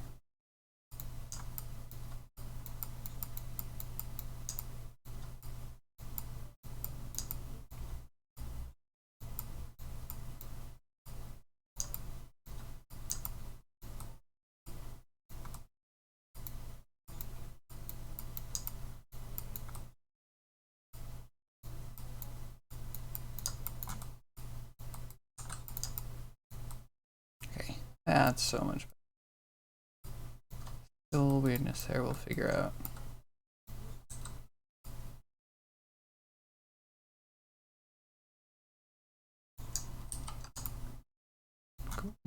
Cool. Cool. That's cool, yeah. You have to tell me how we play. Who's DMing? What's the setting we're actually doing? Because obviously it's avatar setting, right? But then you have to pick time frame. This is super important. I would be so not enthused to be anything in the time of Korra. Korra was like, what do they call it? I hope they retcon Korra. That's my humble, maybe not so humble opinion, is that Korra is mostly trash. Only thing I think I'm okay with is what a lot of people are upset with was like that she got into a relationship with someone that wasn't a guy. It's like that's not what I care about. I care that the writing just kind of sucked through the thing. Such friggin' edgelords. Nothing like making sure your hero's on the back foot every second of every episode. No upper hand at all, because that's good writing.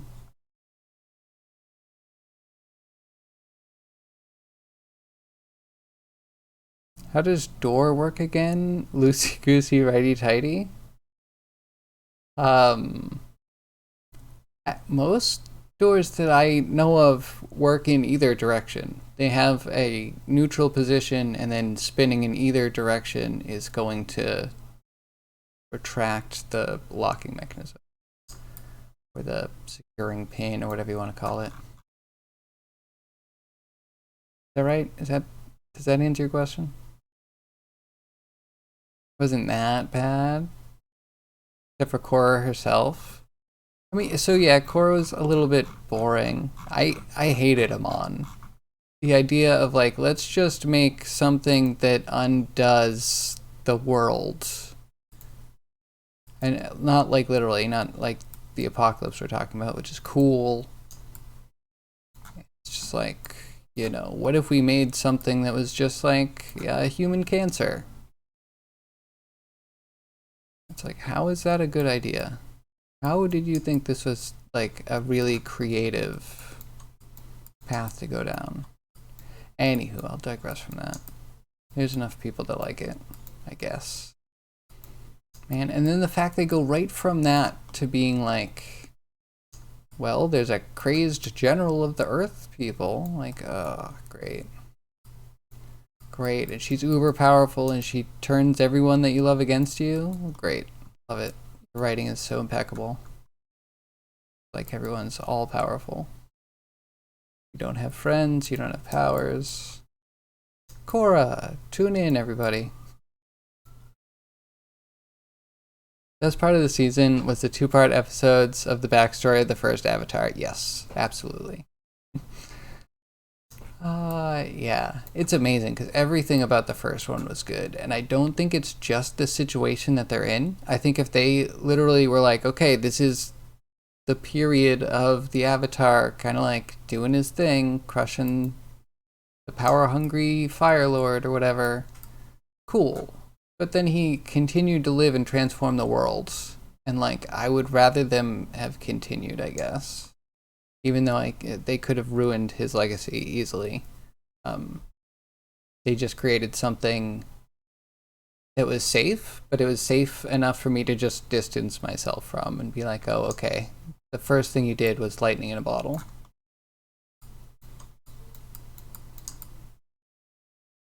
I don't like safe writing.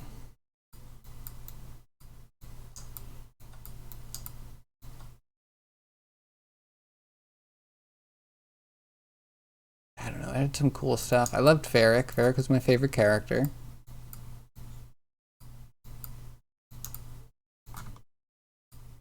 Kind of interested to see what Booster Greg thinks, because Booster Greg, friend of the stream, Booster Greg, does a podcast for Avatar: The Last Airbender.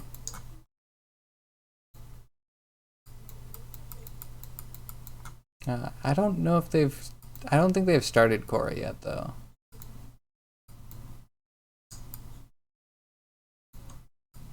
So yeah, I'm interested in what he thinks about that, because everyone loved Avatar. And I'm sure he'll have some positive things to say, but I'm just. I don't know. Actually, might be really hard to handle as an Avatar: The Last Airbender podcast to tackle content that might not be your favorite. I could see it being very difficult. Okay, we need to do some fanciness to figure out what's affecting you.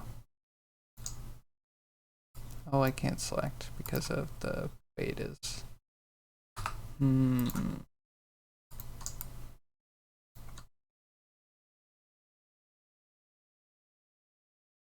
Okay, I guess there's more manual ways to do it. It's got to be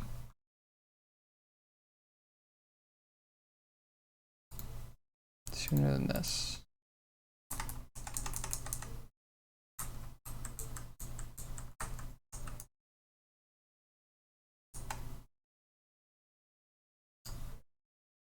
Ah, chest.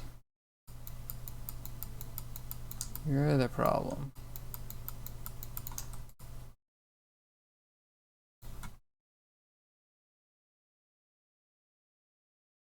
And you know what I just watched recently that I really liked? Actually, what was it called? Lockwood & Co. It's on Netflix. Yeah, that was really good. First episode, I was kind of like, I don't know. And then, yeah, it was really, can't wait for the next one.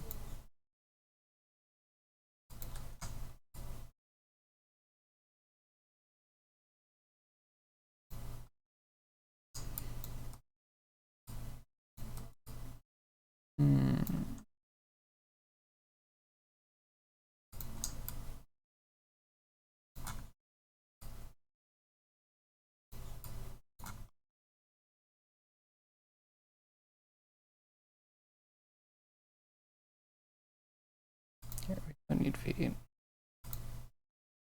Legs for now.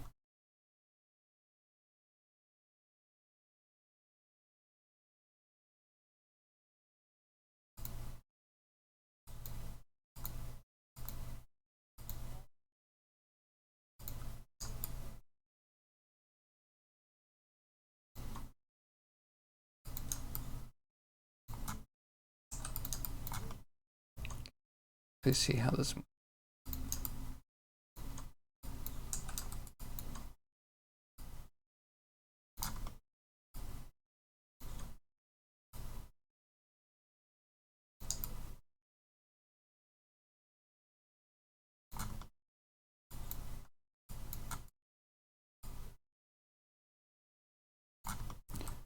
Okay, yeah, a little clavicle collapse there.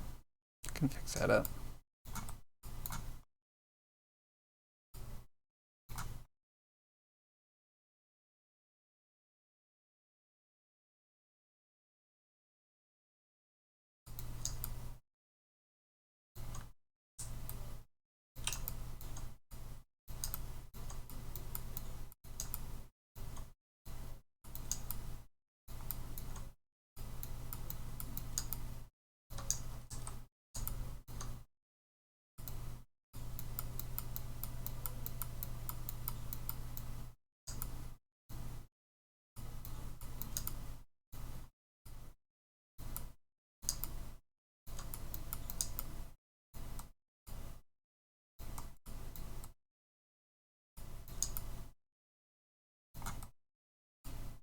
Okay, so it looks like imbalance.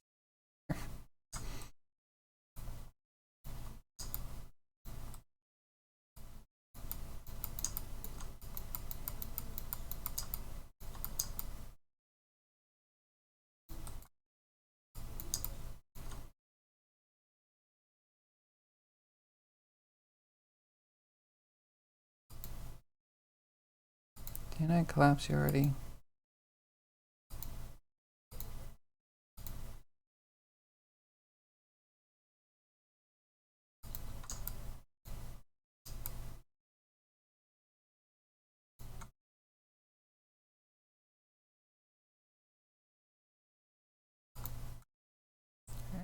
Need fingers. I think the fingers came out fine.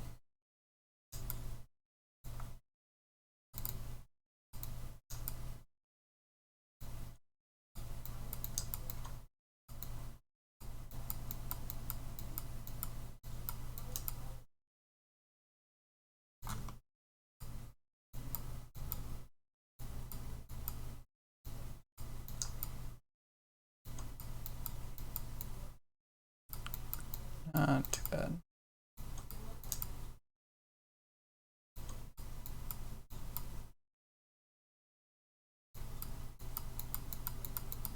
Get that together.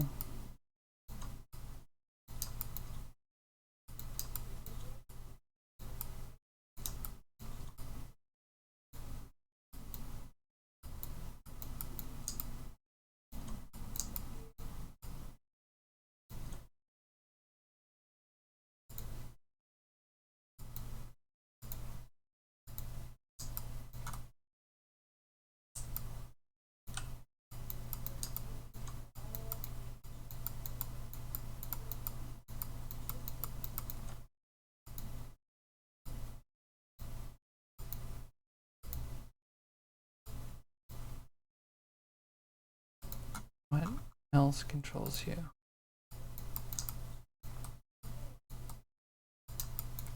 Be able to have like 4 things. I've touched 4.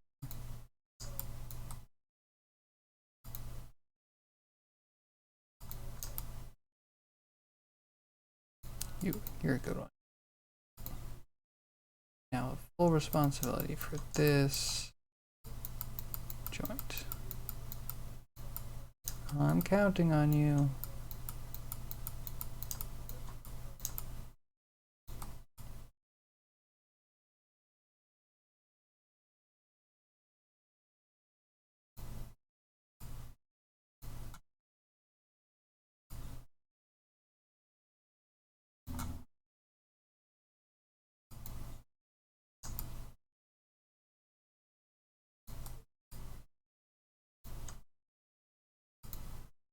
So you might get one side done and then try the mirror stuff. Mixed results when mirroring your skin mates. Or I've had mixed results in the past.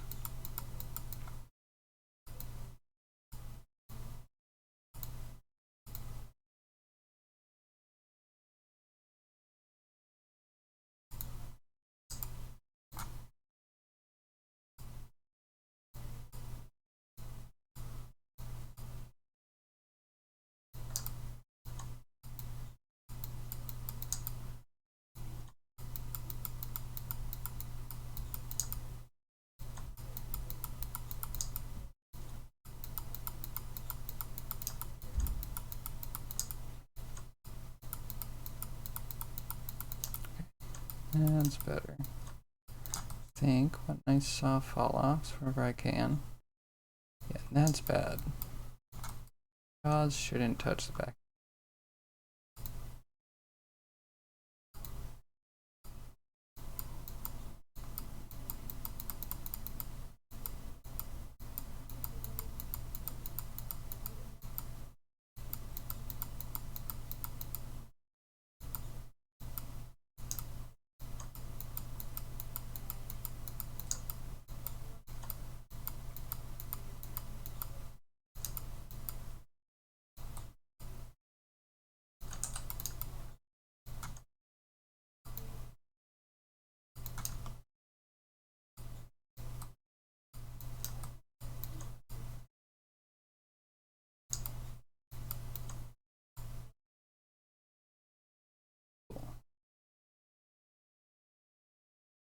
Not the best, not the worst.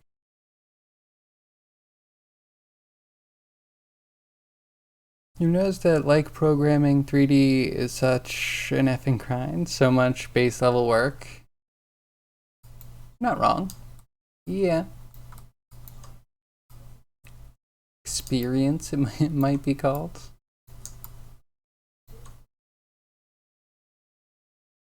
Wait, painting is so tedious? Yes. And if I can suggest, always go from child or from parent to child. Like give parent full control over everything and then give child control over just what it can do. Pulling it back from the parent, that usually helps. But yeah, tedious, you go back and forth. And the more influences that you allow, the more back and forth.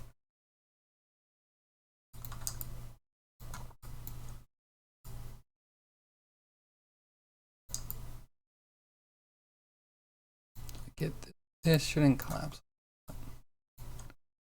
That. So I think that should be all cool.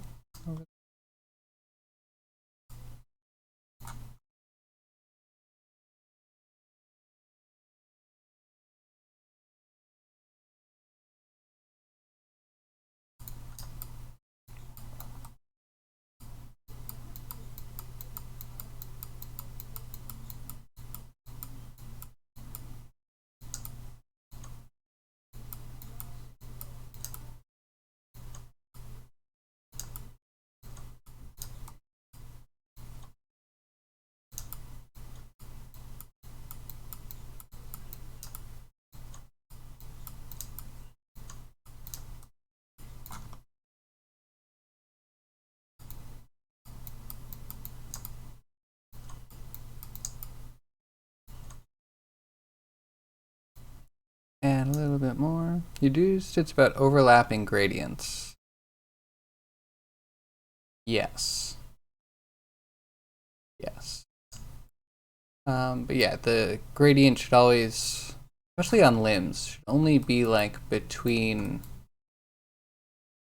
like elbow shouldn't have a gradient that goes up. It should start very hard, well, maybe a little fall off, but then very hard here and then a long fall off down. And then shoulder very hard up here and it fall off all the way down to the elbow. And yeah, you just kind of get it to be less rigid, I guess, at the joint itself. And your clavicles are a non sequitur.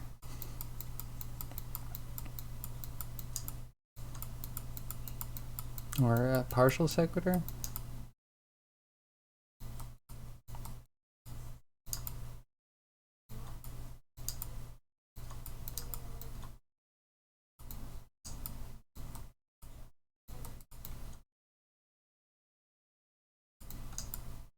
So yeah, that's shoulder.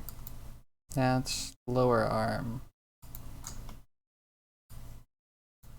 It's my forearm, which already has more than I want up here. This one being midway down here, yeah, this could be a lot cleaner. We'll get there, maybe.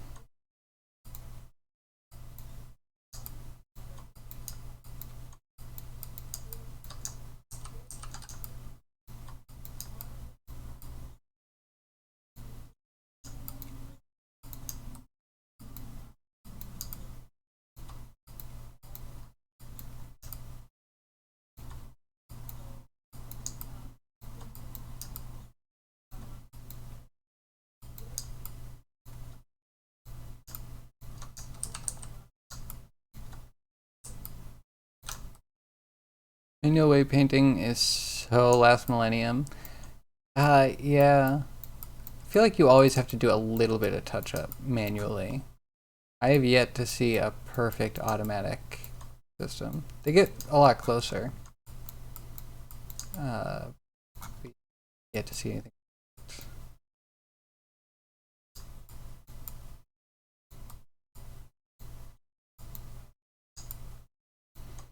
Then again, you can also make models with something that has a rig in it already. There are technically ways. It's like blend shape modeling, if you will. Definitely seen people do that. Where you just take a base mesh, even out of like a character creator, and then you mix that into what you need it to be. Through as blend shapey ways as possible, so that way it always maps to being the same geometry. So that way you don't have to replace UVs and you don't have to replace skin weights.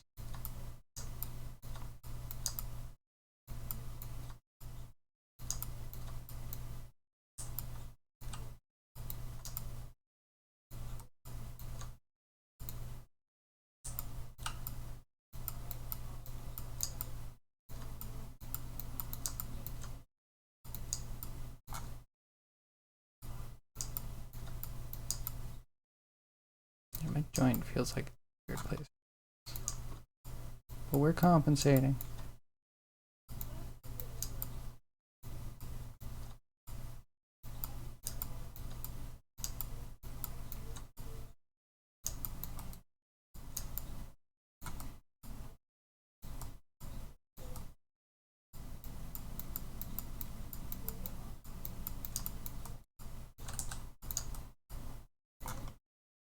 Okay, that looks better.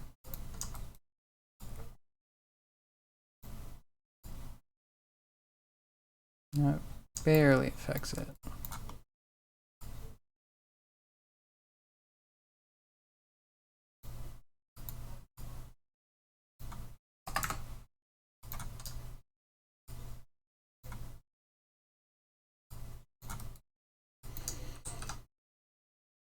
The gun has some weirdness. We should probably look into that. Wesley is shaking his head. Armageddon is not going his way. Caro is head bopping. Like, wait, do you have an automatic weight painting method that you're not sharing with the class? Oh, AI should take over weight painting. Yeah, it really should. Why doesn't it? I think you could even make like a dumb algorithm that used a little bit of AI to just like move the arm. Does this look more or less like a human now? And you don't, yeah, that seems like it should be well within the realm of possibility.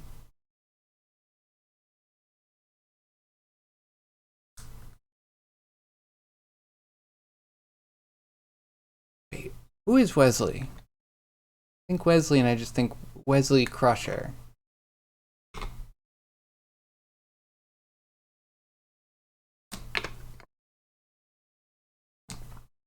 Who's Hikaru? Who are these people? I'm confused. Try the eyes. Real quick. They're totally not correct. That's fine. Oh, very derp.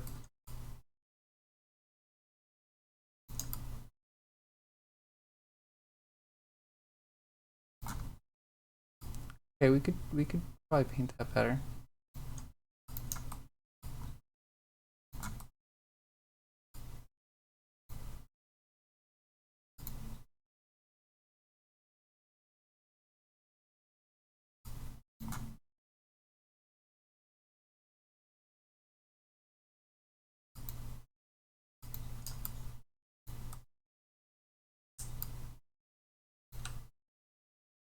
You have genius ideas, you're just too dumb to implement them. Listen, it's going to be a very unpopular opinion and I might offend some people, but what people are doing today with machine learning is like standing on the shoulders of giants to the point where I'm just like, you don't know anything. Great, you can put data through a couple of functions, but you don't know anything about the neural network. Half of the neural network is just like a fuzzy cloud of friggin' noise generated data. People just throwing things through it. People like getting into computer science to do AI that actually don't understand a lot of what they're doing, even a lot of the foundation of what the stuff is based off of. I mean, it had to happen eventually, right?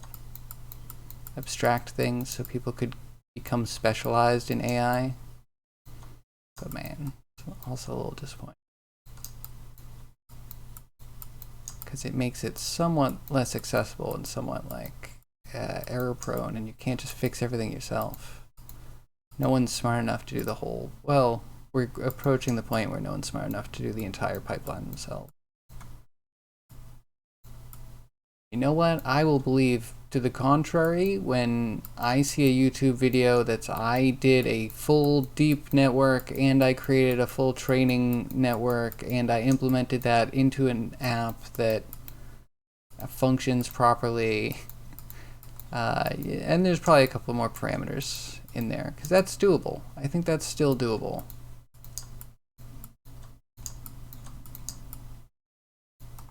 I don't know, ChatGPT, could that exist without many people having worked on that together?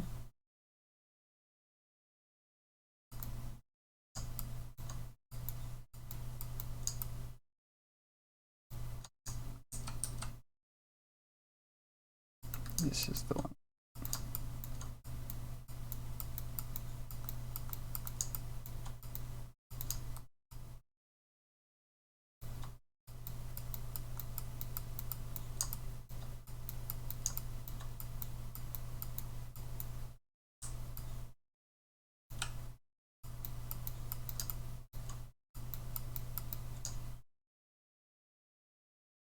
AI is the universe telling us we need to make more entropy.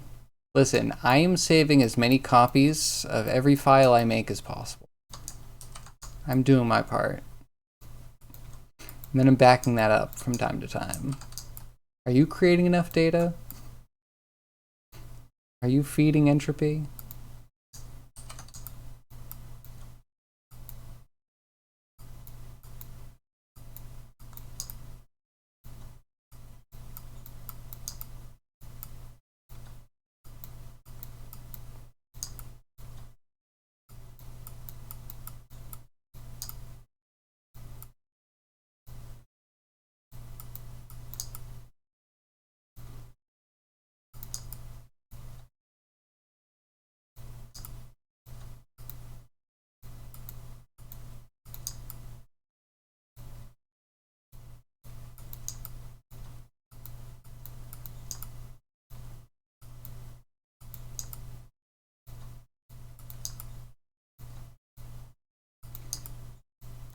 Okay, I could probably push the eyes in a little bit more.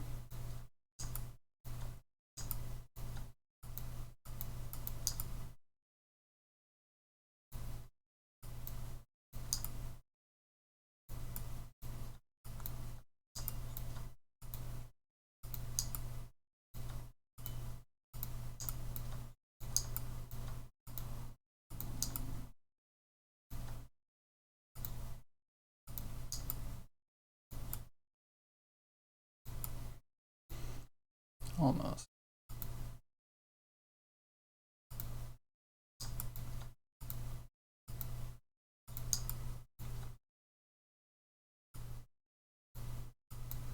Is it you?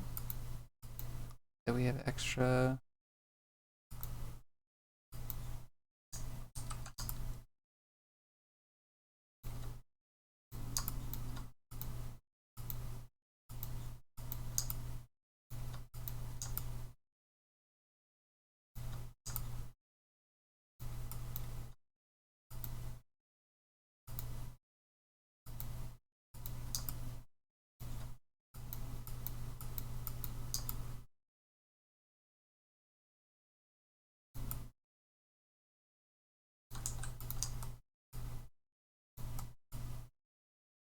That's good enough.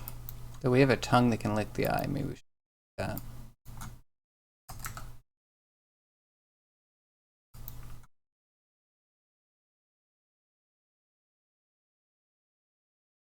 Yeah, how would we make it a nice AI that does weight painting?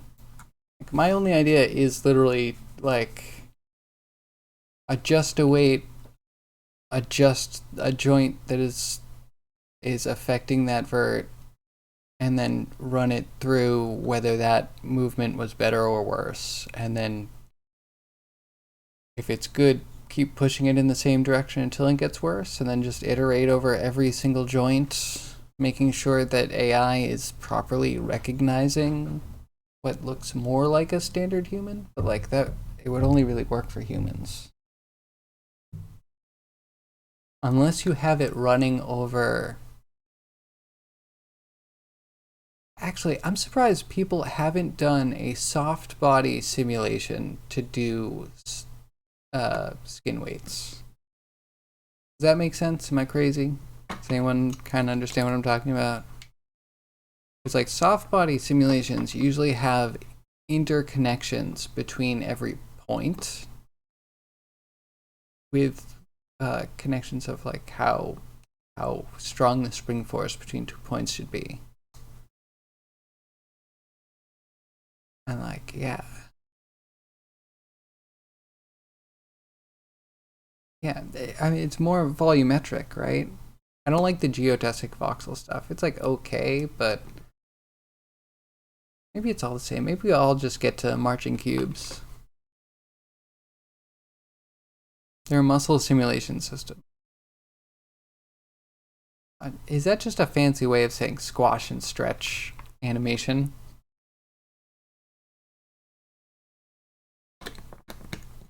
Because that's what I've seen. It's literally if you try to retain the same volume with a muscle-shaped object while like shrinking the length of it, then you get a muscle simulation. But yeah, we need all that to get baked down into just vertex data.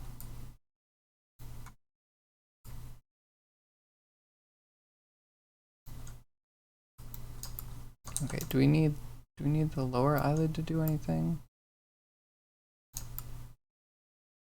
Oh, it's kind of great though.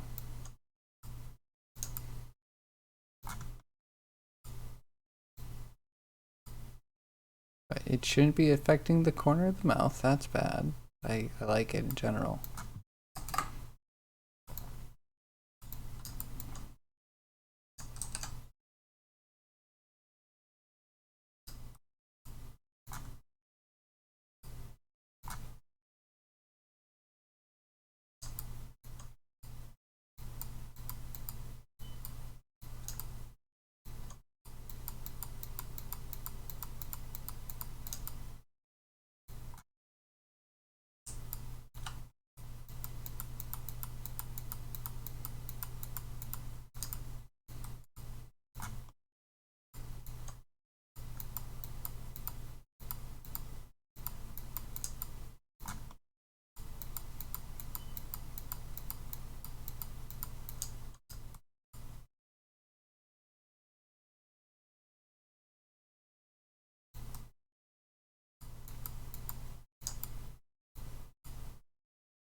Okay, keep it like that. Trust that was a good change. Okay, muscle simulation systems. Let's look that up. That seems like something that'd be fun to play with if it's accessible. It's not like a Blender plugin, is it?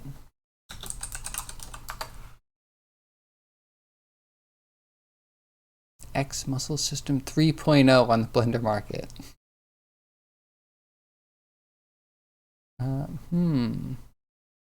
Build your own muscle system.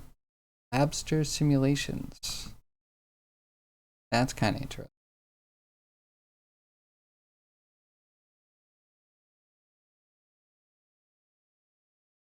National Institute for Health has an article on it. I think that's what NIH is. National Institute of Humans, maybe.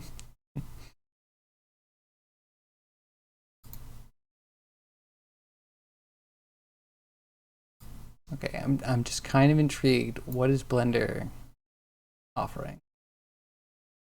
Stupid cookie settings. Give me a second.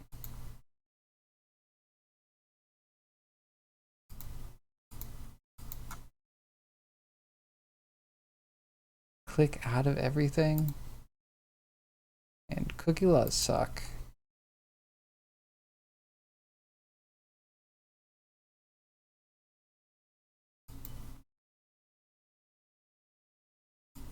Okay. So, muscle system, showing muscles, cool.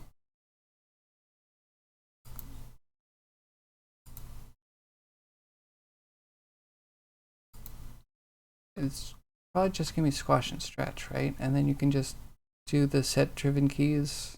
That's what you call it in Maya, but like setting up the squash and the stretch to work based off of like the muscle turning or the control for the arm.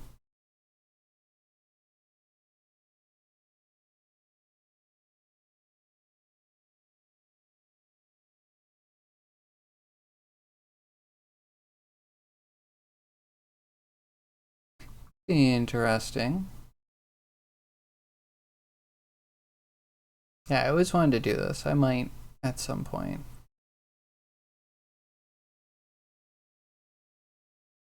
I might. Probably not in Frog. I was thinking about doing it on a burb. That might also be one of those, you know, going from never doing a muscle sim to like the deep end of muscle sim. Blender guns. Yeah. So yeah, there's a simulation system for muscles in Blender. Kind of cool.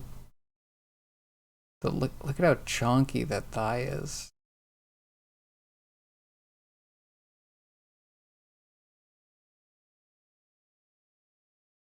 Chunky boy. I'm not gonna lie, all of these are a little scuffed. Sure they work. Sure they work, but you know that all your art is a little wonky? Something, it's like not even that bad, there's something off about it. Like the tricep's not even that bad. There's something about the bicep to me that's just like, oh, that's gross. Not how that works. Will this be the year? Maybe. Maybe this will be the year that we do it.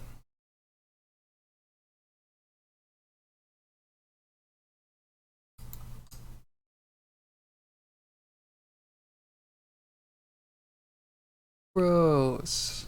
Grody. That's so gnarly. Wait, is everything good? What was I even working on? I think eyelid worked. And now we need to poke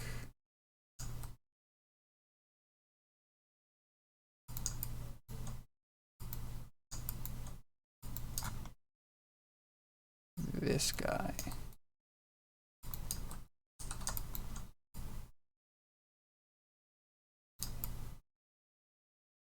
Gotta fix that gun.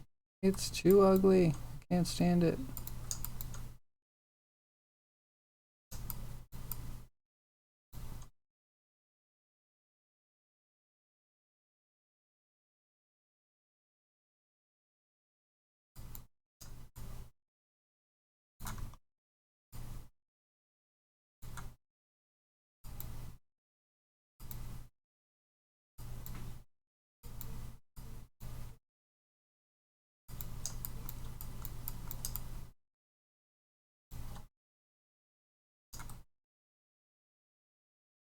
Wait, spine 7, why are you... You're like present at all the problem areas. You're not actually doing anything useful. Want to explain yourself, sir?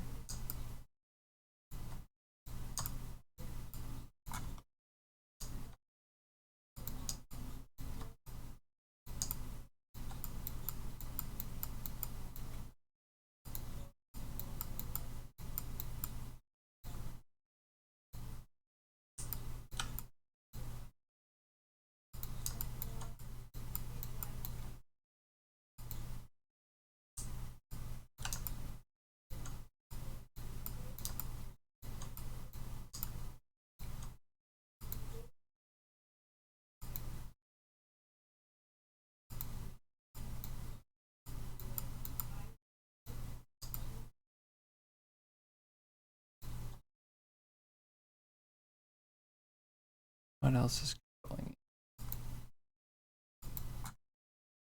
Clavicle.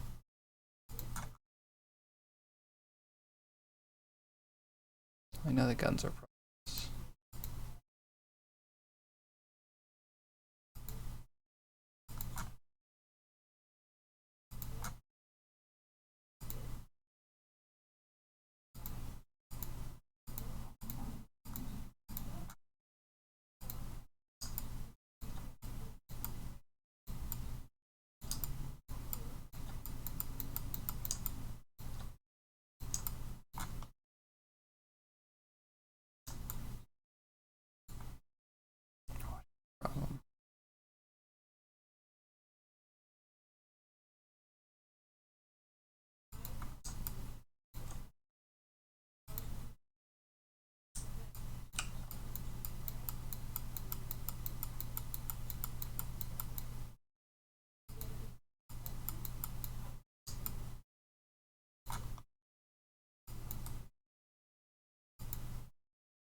And Houdini has something for that too. Ooh, I don't know if I'm ever willing to use Houdini. I feel like I got so burned just by like trying to install their software and just realizing it's such a crapshoot. I lose a little bit of respect for any company that's like, we have 5 or 6 different pieces of software. Here's the one installer for all of them. And it's actually one piece of software. And it's divided up by licenses. And it's like, you are just an asshole company that wants to take my fucking money. I have no respect for you. Really upsets me.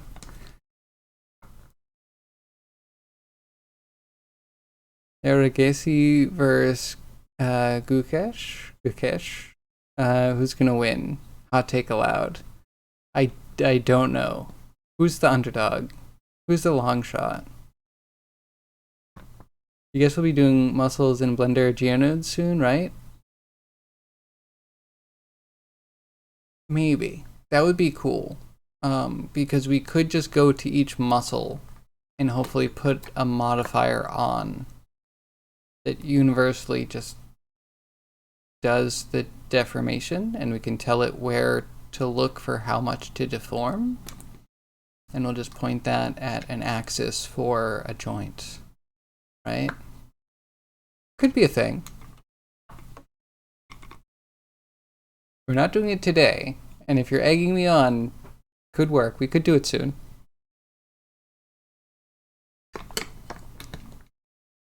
But for that, we would need to go all out, right? We can't just half-ass it. We would need to have a good short animation. Maybe we do end up doing it on the frog. We make all the muscles for the frog and have the frog hopping through and then like eating an enemy, like a dragonfly or a mantis. Because yeah, there's no reason to do it unless, for me, unless you're animating, because you could just pose it and then sculpt the muscles in and then render.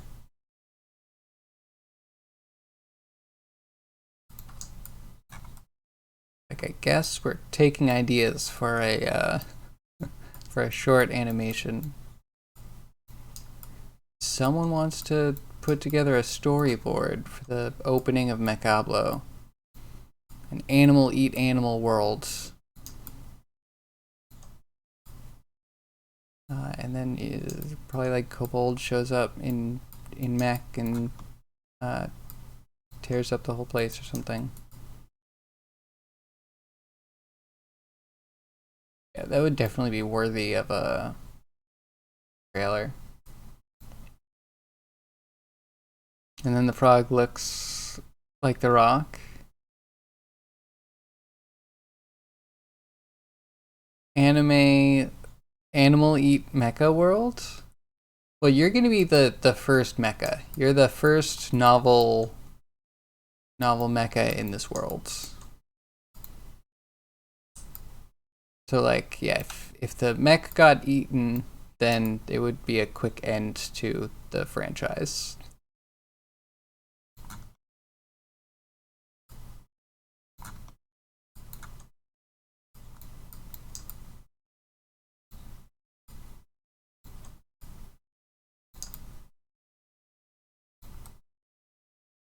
Where are you? You've got to be...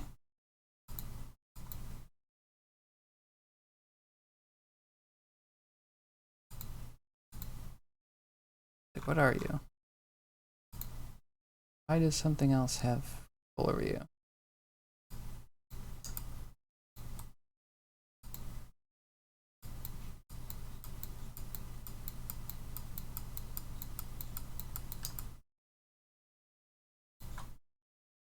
Anything else got control over this? I would say it'd probably be chest.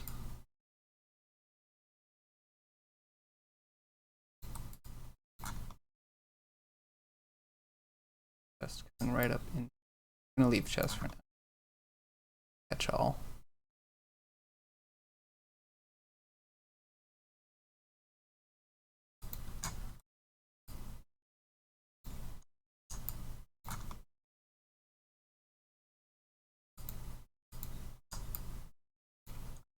and base joint. It's horribly off where I want it to be.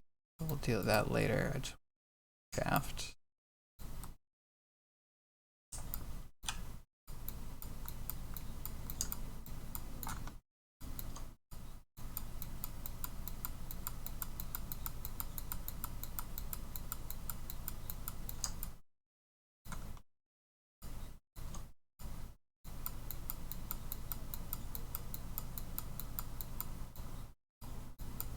Is it too tacky to have an animation where you have like one enemy hunting another one and then that one itself gets hunted? I guess it's kind of Predator style.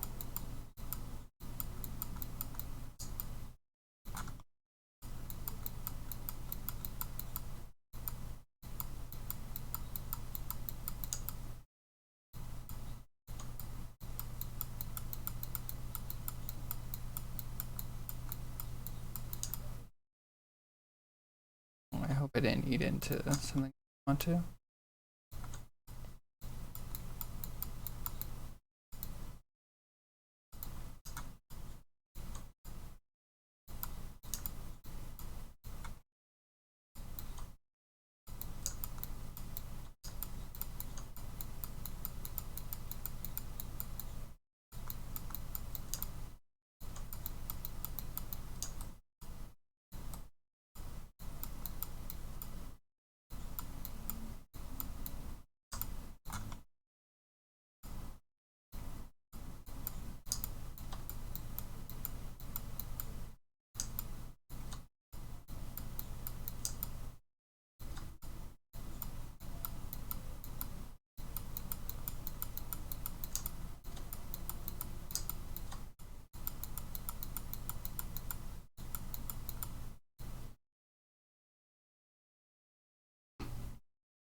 Just thought of Christian D&D.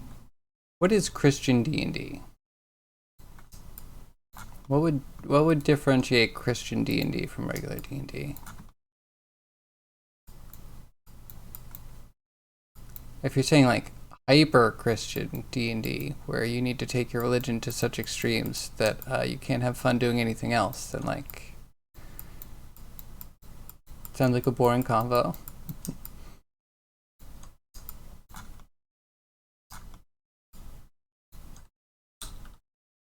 I don't know. If I was being argumentative and problematic, I would probably say something like, well, if Christians say it's okay to change the Bible because they think some verses should have been put in and they didn't find what they were looking for, and God wanted that change because it happened,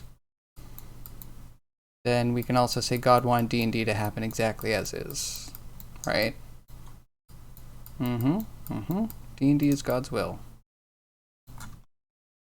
If every change to a book was meant to happen, can't argue some books and not others. You know, but it sounds like hell. You know, it would be interesting though. Actually, if you did want to do just like a non-racist crusade campaign, because we know the Crusades were, you know, about early capitalism against people that you could easily profile, right? Yeah, but the idea of like sending an army off to war against actual demons, that's cool. I feel like demons and devils were the original end game for D&D. And I'm there for it. I actually do think it can be interesting as long as you're not going the whole contract route and then it's, man, I hate bureaucracy. Way to kill D&D.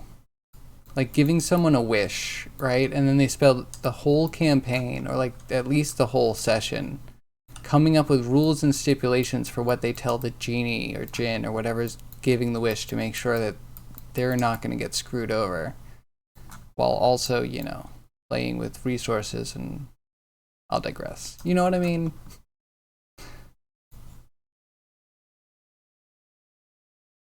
The deistic entropic principle. Yes, it's got to come from somewhere, right?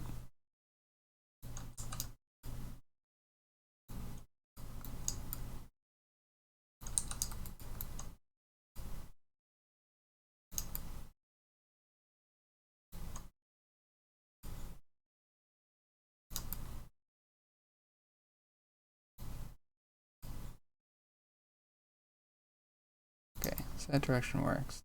Which is a little bit. That's the worst.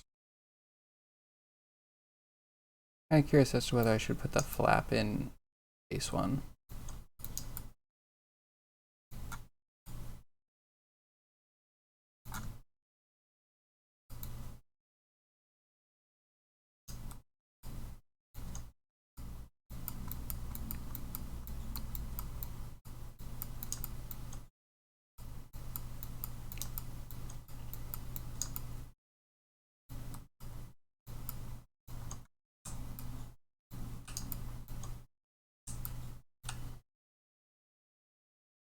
Don't act as if you understand that last comment. You caught me. I mean, what? What? Caught me with what?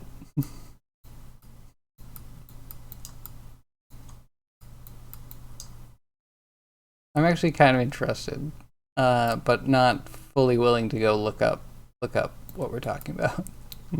Please fill me in while I do this tedious work.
Yeah, it sounds fun.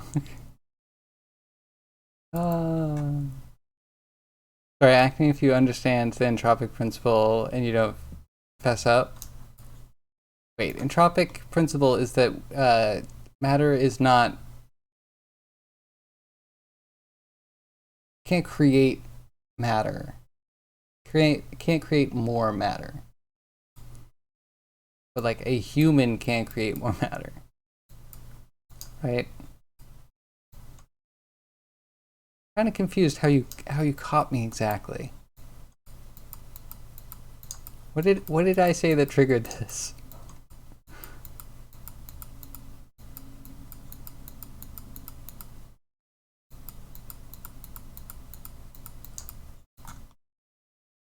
I mean, so like wait. I don't know. So there's devils and demons, which are common in the like Christian mythos.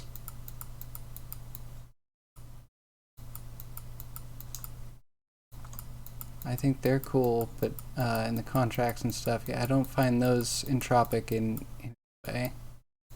That's me. I don't know. You are the one that caught me.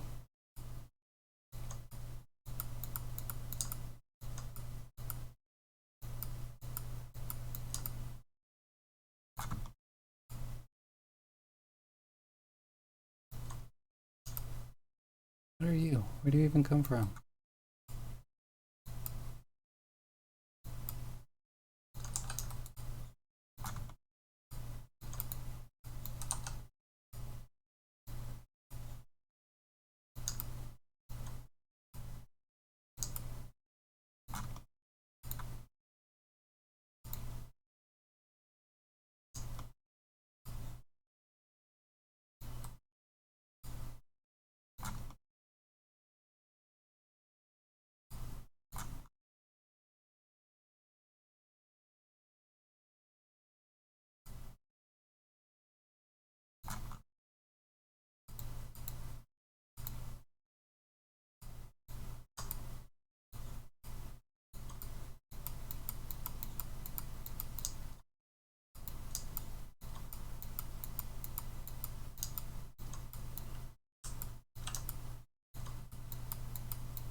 No, it's that we exist because the universe is, so we can exist and ask the question, how can we exist?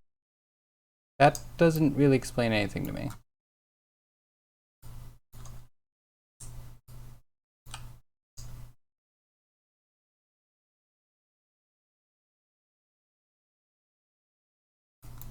I am very confused. I want to know what we're talking about. Or I guess if we could jump to the implications of what you're saying that you caught me in.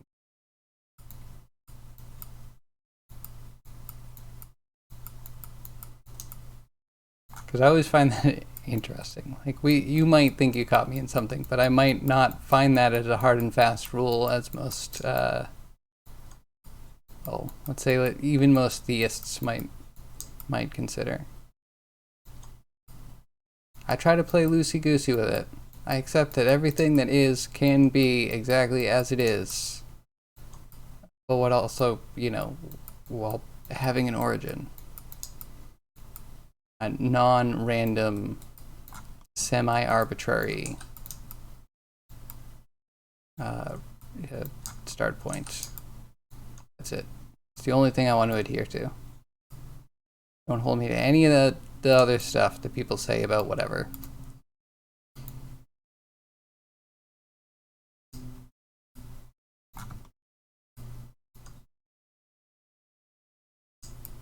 Like whether we exist just so the universe can be like, oh wow, I'm really cool as a universe, or whether we exist to be like, wow, we were created by a god and that's pretty nifty. Like, it's all kind of the same to me. I don't know how it's really that different.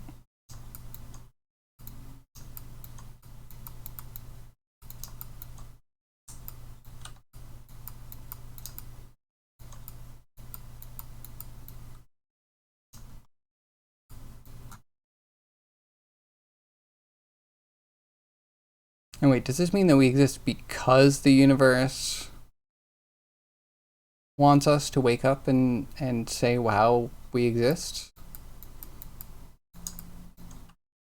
Aren't there people looking to see if what we call inanimate objects have sentience, which would mean that the whole universe is already awake and alive and acknowledging itself, even if we can't comprehend?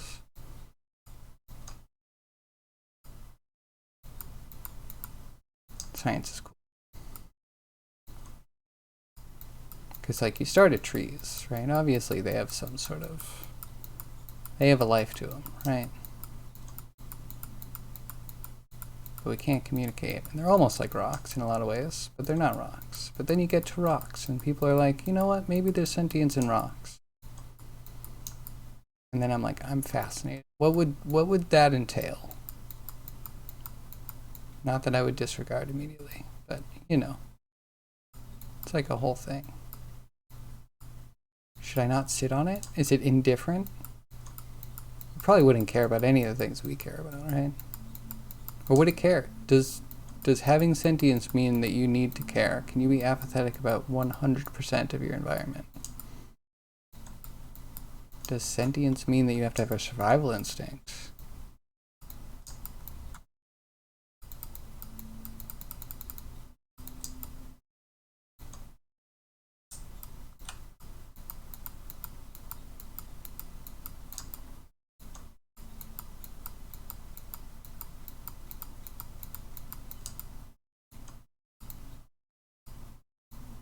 Okay. Yeah, I'm going the wrong way. This is also really tricky. Such a weird area.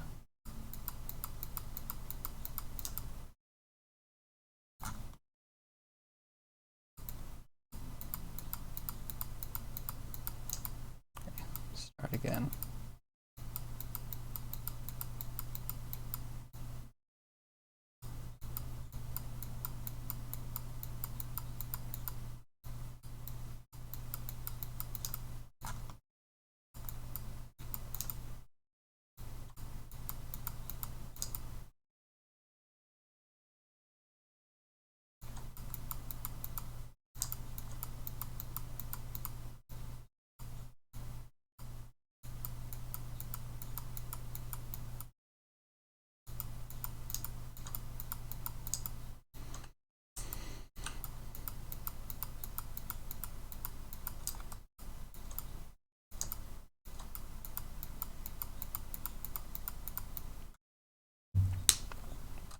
And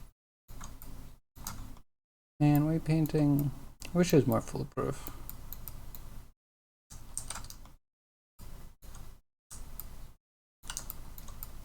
Definitely one of those things you can spend a long time doing things that are counterproductive.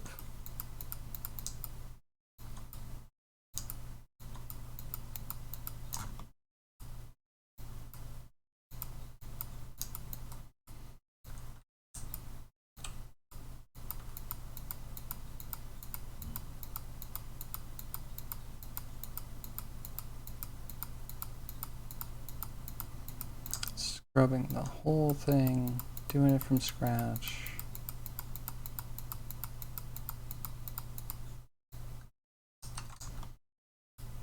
Yeah, we might do a little bit on the flap or sheath or whatever we call that thing.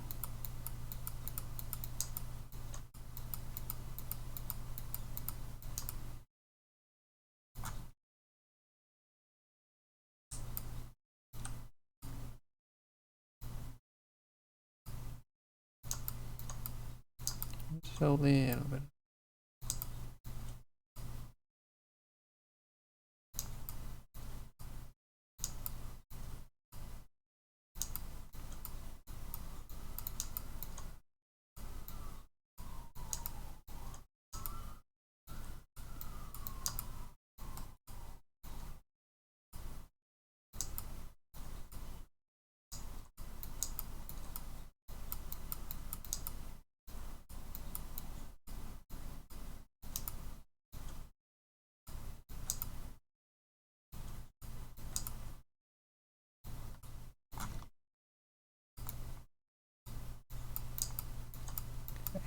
Little smooth to get back.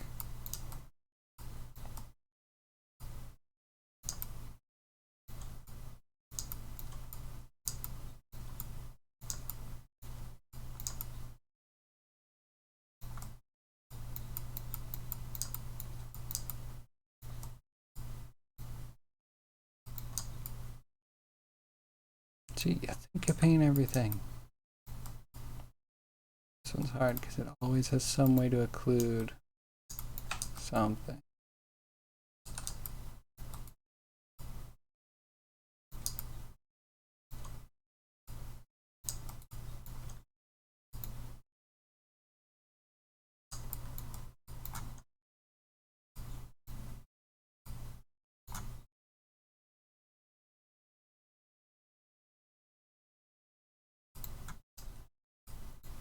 Not smooth. That. Okay, so parent of the whole gun has all of the weight.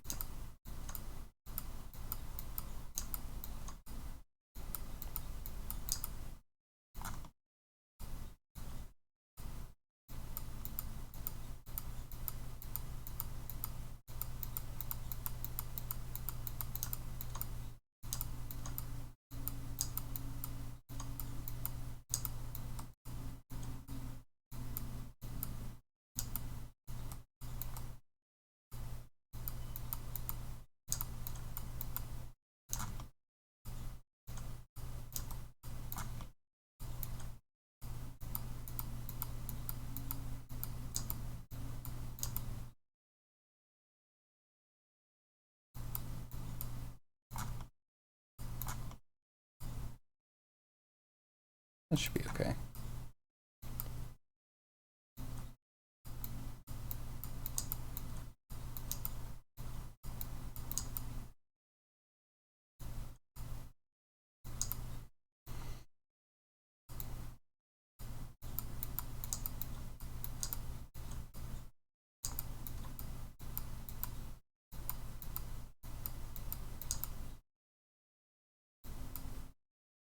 Okay.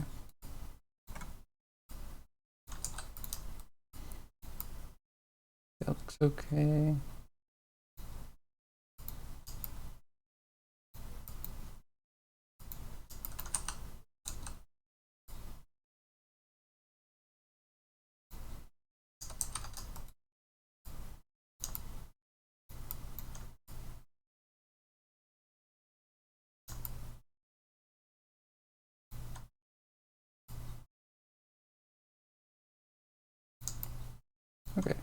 Yeah, like that.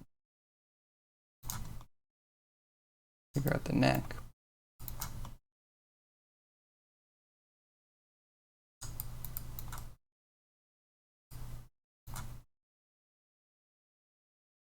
Okay, we need to find the base of the gun. Or wait, which one actually has weight? That's the one. Oh, you all have some weight. My nightmare.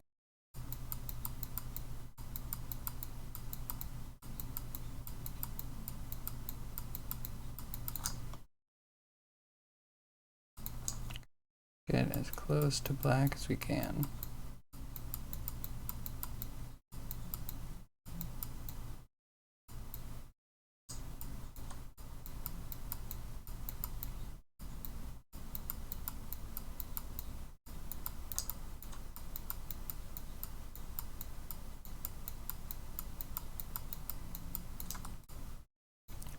Closer to black. That's what matters.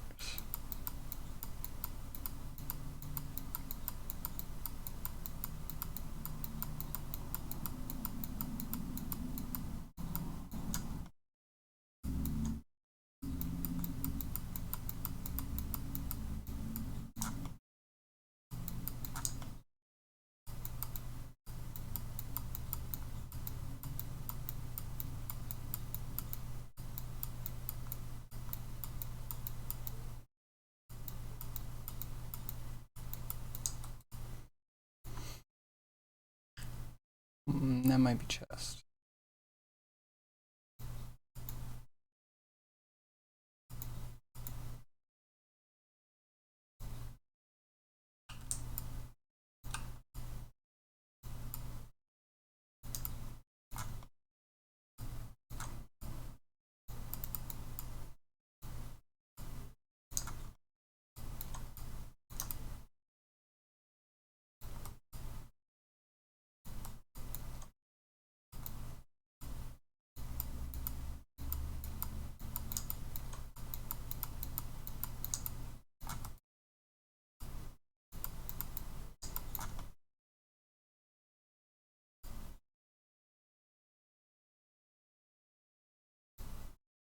Alright, now done.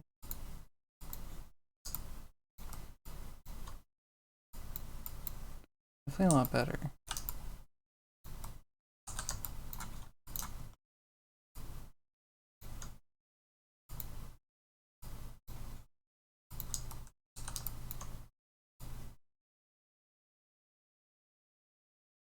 Yeah, it flexes it a little bit.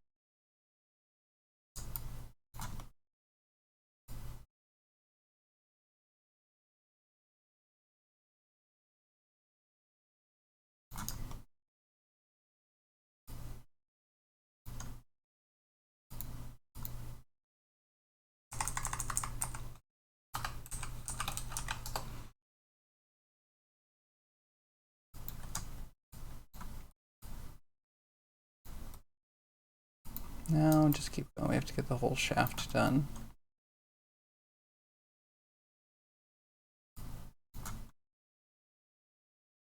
And then we're pretty decent with like most of it.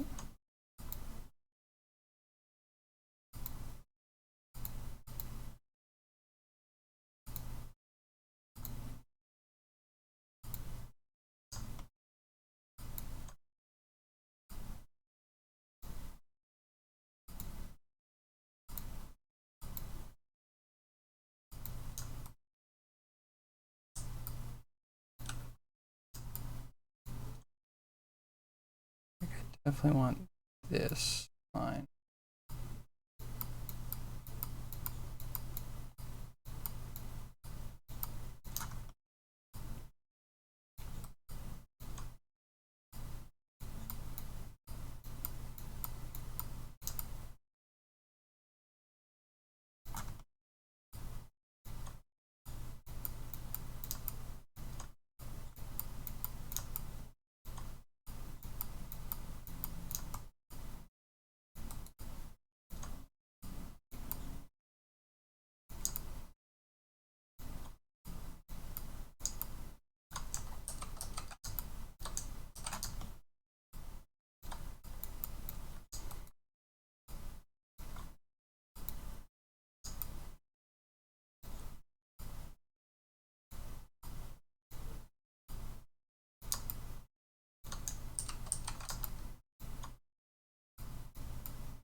Actually, no, wait, I scuffed a little bit.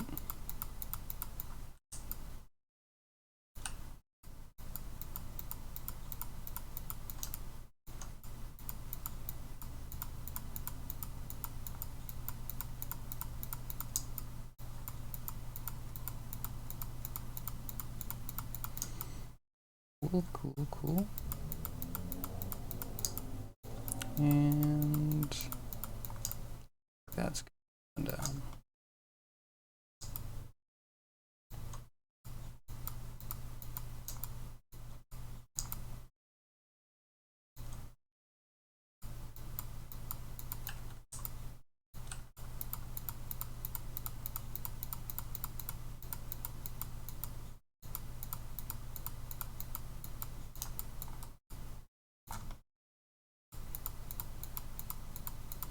Kind of miss Blender's contours. It's a cool visual style.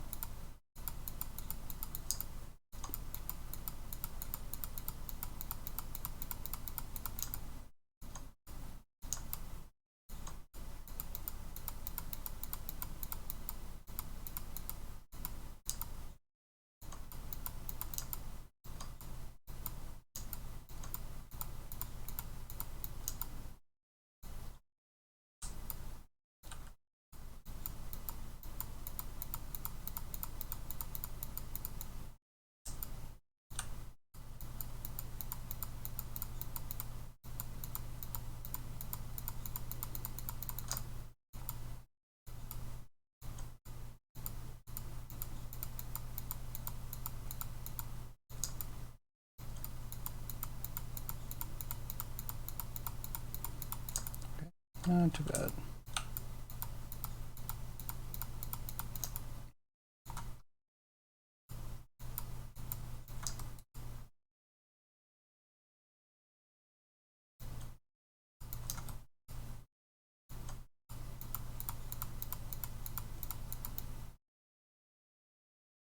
Don't crash on me now. Please.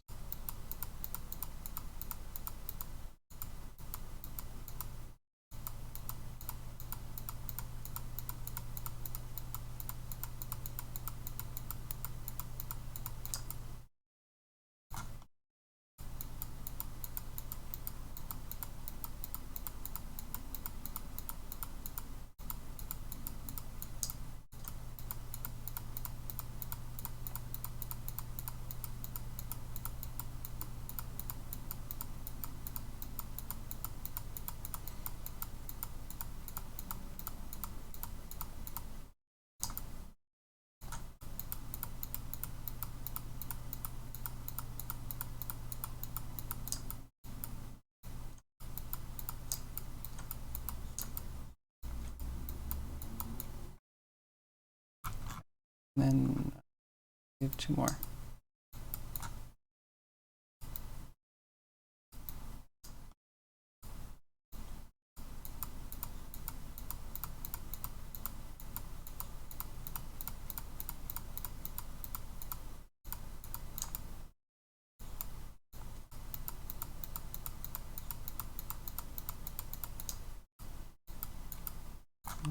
Ben, gotta do break soon. It's getting dark. Getting dark, too dark to see. I can't see you anymore. That's it. That's all you get.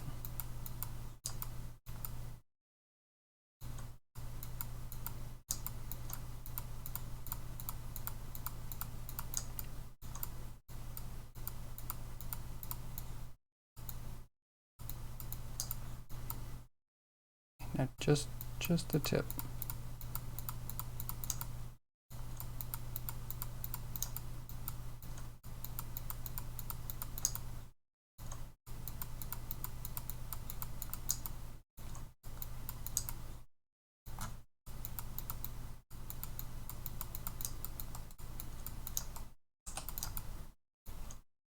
Let's do a quick test.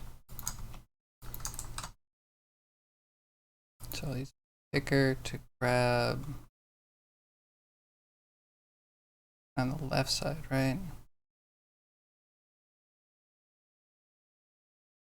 Here it is.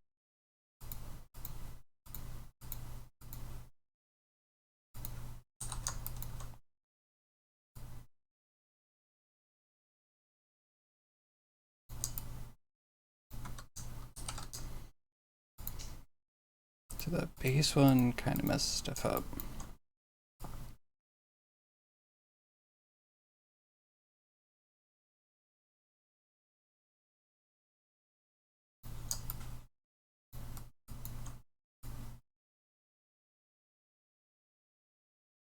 Not too bad. There's definitely at least one weird vert at the end. I can live with it if we're on a crunch.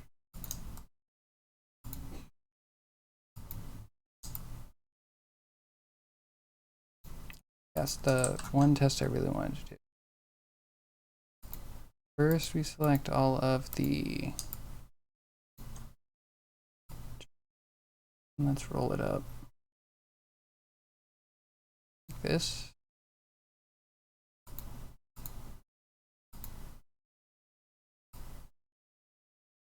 Tuck it in like this, maybe?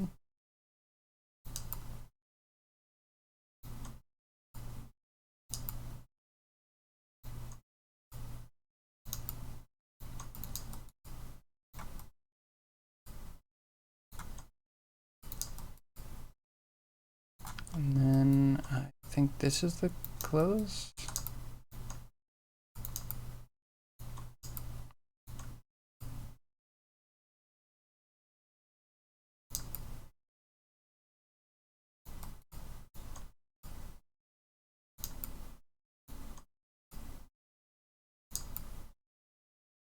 That looks good. Now we just need to paint the back weights to make it like a lump and not a weird artifact stretch.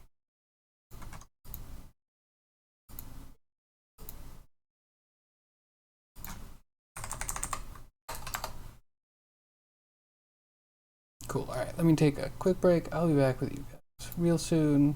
Good time.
Okay, we're back.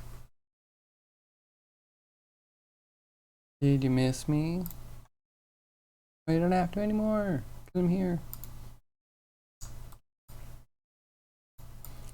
And so, challenge runs are all the rage these days. Should I be doing like skinning using only a dance pad? Or like skinning using only voice commands? Create a rig using only what are those like straw inputs to like the blow suck? I think they also have like a joystick. That might be enough, right? We'll need heavy modifier keys. I don't know how you input those. It's an idea though.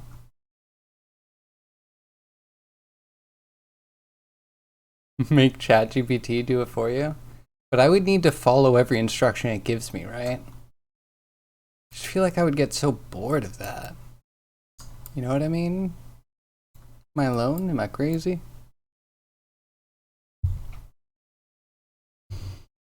Yeah, ChatGPT, it seems like kind of the best of the AI news coming out. Like, oh, this can actually maybe help someone do something. And it's not terrible. I don't think it's going to replace people's jobs, though. Make people, less stressed at work because you don't have to use your brain 100% of the time. I think a little bit more relaxed, like some creativity doesn't need to be put in some things that you don't really want to put creativity into. You know what I mean? I put this in the base joint. Base joint has no info. Or no weight. That's not good.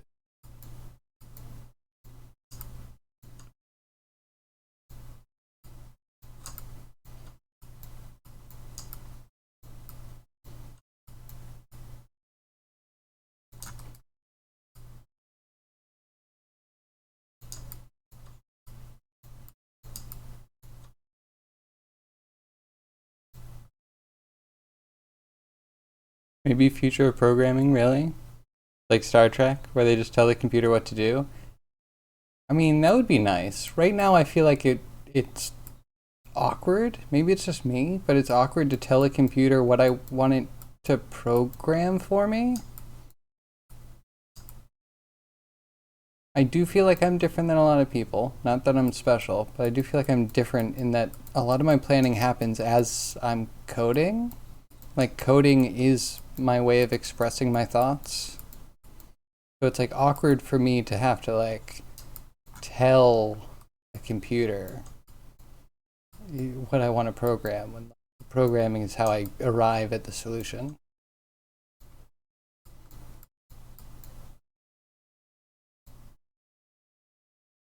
Inane. Not replace, right? Because only humans can maintain an inane conversation.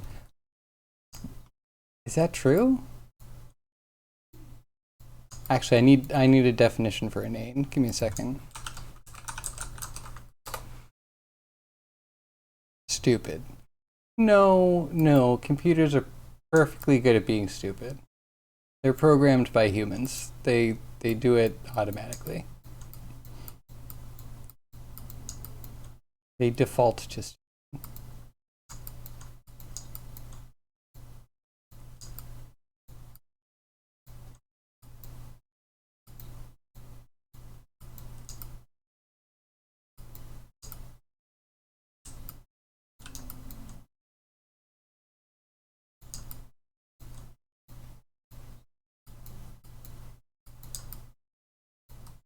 wait, is this an inside bit or is that? I don't know. Looks like it's probably the guy.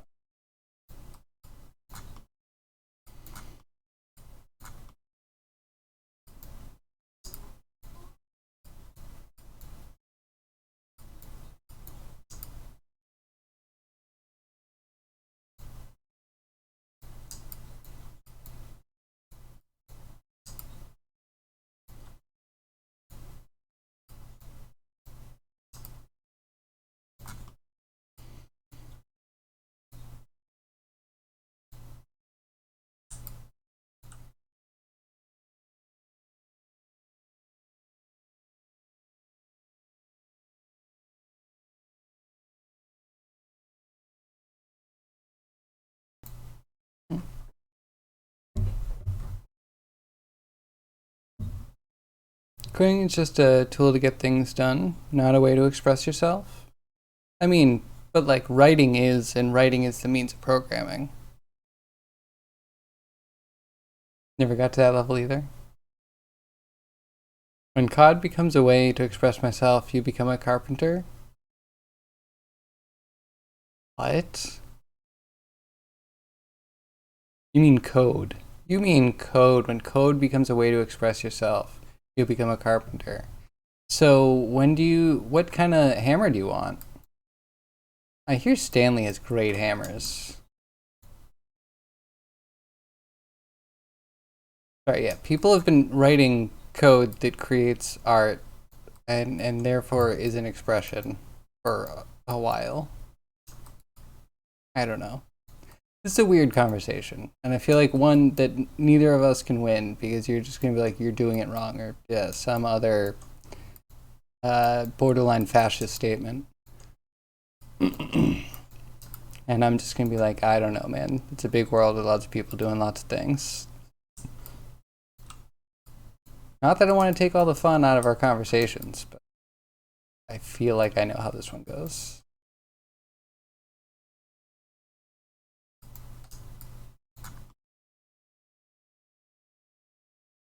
Like 0.001% of the coders. That's because most coders are brain dead cogs in a machine working for a stupid company that doesn't really even need them. Not that doesn't need them, but like doesn't respect them maybe? Doesn't use them properly.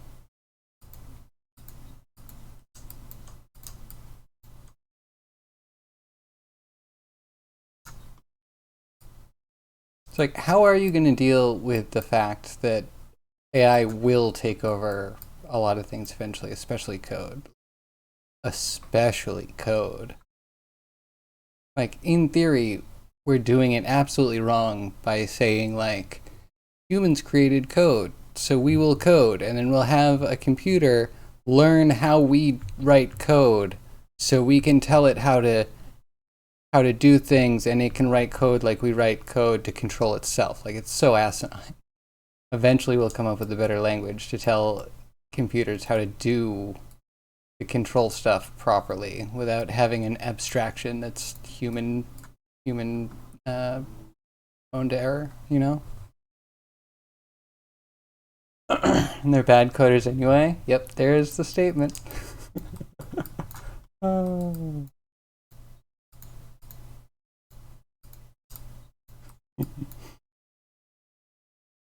Well, duh, we'll ask AI to make better language. I mean, that would be nice. Again, I think we need to get to a point of AI where we're not just garbage in, garbage out. Is kind of my feelings on how the whole thing is. Machine learning and deep learning being very separate in most cases, and people just being like, oh, finally I don't have to do my job. I never knew how to code, and now ChatGPT will do all of my marketing for me? Marketing seems like it could be a really cool job. Why are marketers just like, I don't want to do it anymore. Let an AI come up with a slogan. Like, really? I don't know. It's a point where humans should stop existing. Like, you ruined it, humans. But chess engines tell chess players how to play better chess. But don't chess engines understand the game? And it's not that they understand every move that a human has made? And just try and, like, with no understanding of why it made that move, and just understand a neural network of possible moves with a human scored success rate for training models? Like, you know what I mean? I would even say that chess is way better than like human language models. Right? You can program true and false for chess. There can be more or less pieces. There can be a winner or a loss situation. But like everything else, computers can't get like true or false statements correct. So like, I don't know. If you can't get booleans correct, then all the rest of your foundation is faulty, right?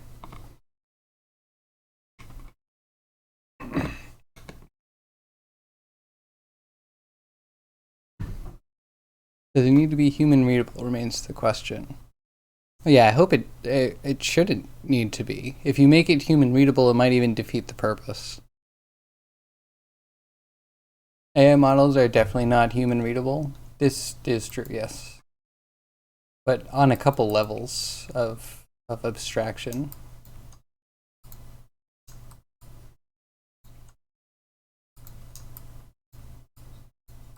Okay, we need to smooth lots of stuff.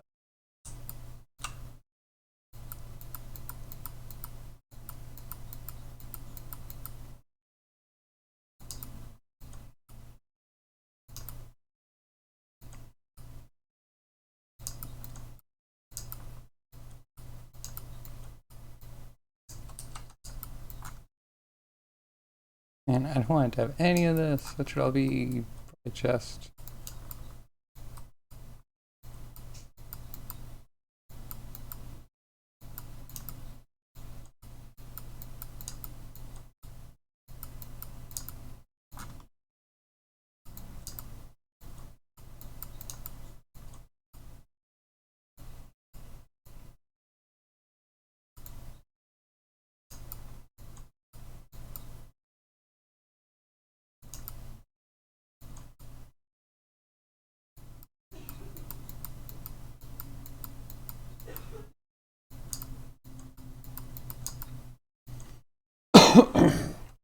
Actually, don't know if this was the right move. We might take some of the weight like completely away. Some of these joints.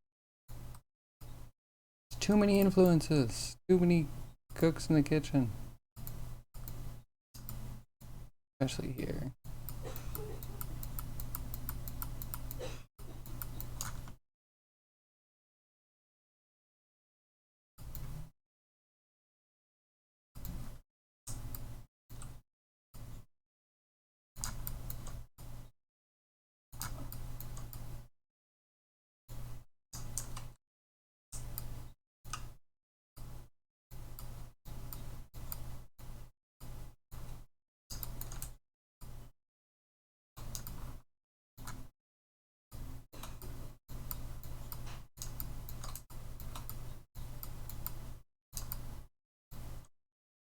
This is right. Wait, let's check.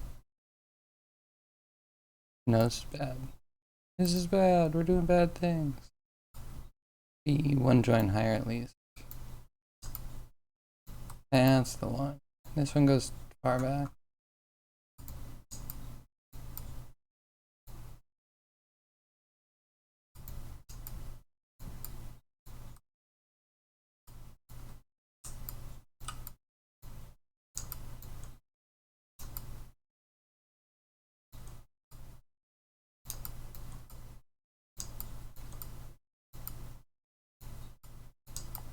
Think like that. It's arguable whether math is human readable either. True. It's a fun toy we play with.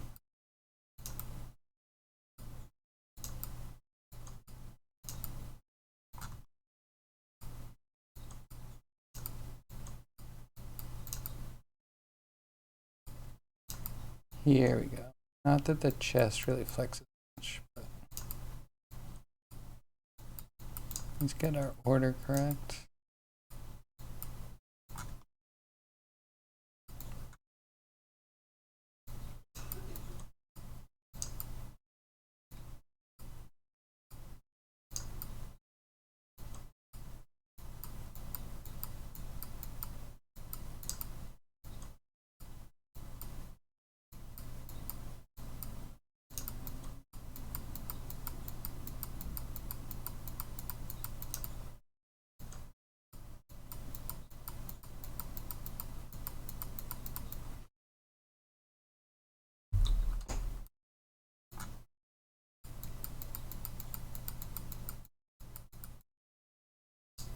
Say, Craigie, how's your woodblock coming? I feel like you were getting really close to being done with that one.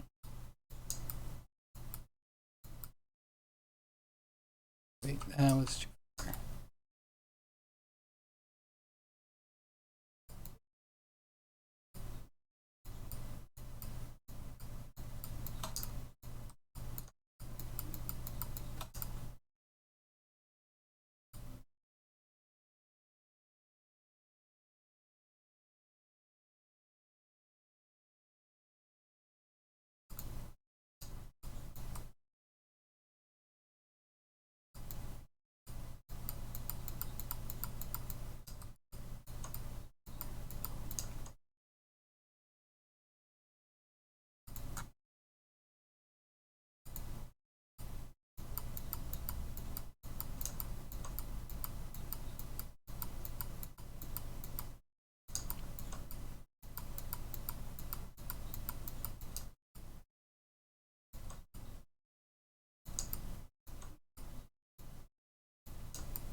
Excuse me.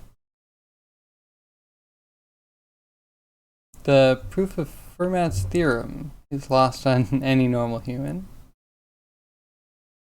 Going really well, almost finished with the first pass. Cool. Wait, what's involved in your first pass? Is that just posing and then you do your sculpting?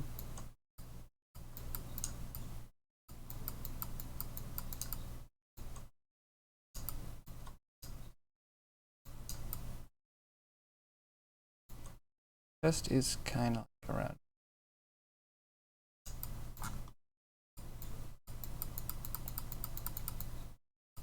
There you go. That's where it should.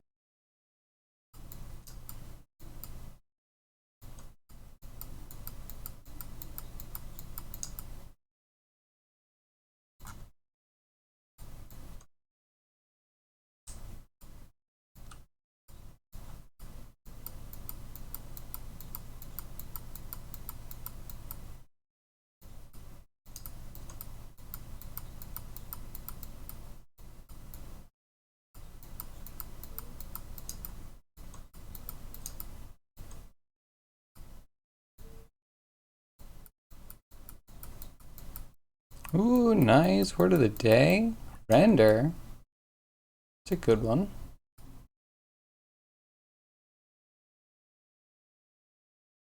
Modeling and textures. You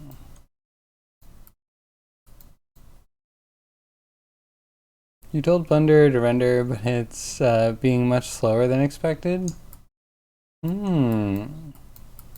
you have many lights? Do you have a big texture in there somewhere? Do you have more models than you expect? Do you have lots of samples on your light? Do you have nodes? Do you have texture nodes? It's like lots of good reasons that could be.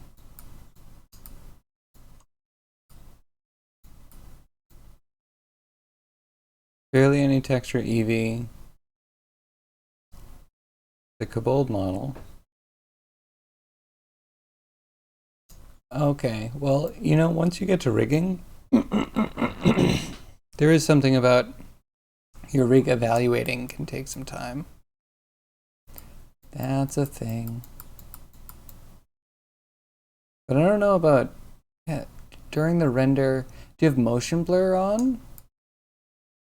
If you have animation motion blur, then it might be technically rendering it like twice and then doing the in-between.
You have hair in your scene? No. Then stop it. I wanted to see how scuffed it is. Oh, DOF. Yeah. That can be. If it is doing depth of field for every pixel, that can add some overhead. And atmospherics? Atmospherics absolutely add. Remember when I was doing the sub and I added in the atmosphere? Not that it's a Blender thing, but yeah. Doing the light attenuation through a volume? Because atmospheres are just volumes, right? Yeah, that's a whole thing.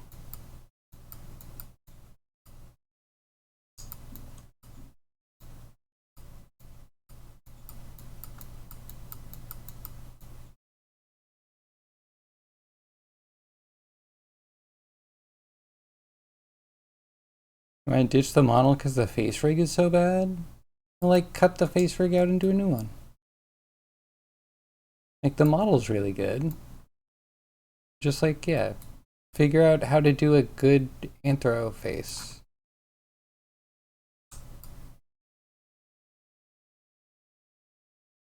I believe in you. I would also be interested because I've never tried an anthro face.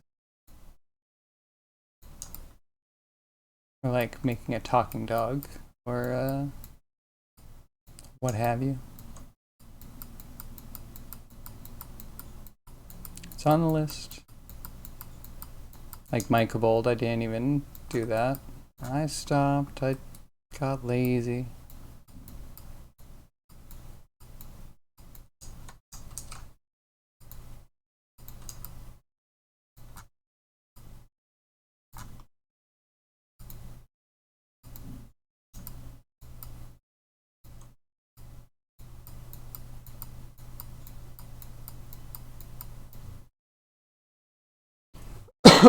There's a new 3D vehicle challenge, Endless Engines from Punisher. Is it to model or just render? I guess most of his have just been renders. It helps because he gets like sponsorships from asset pack companies. Legit.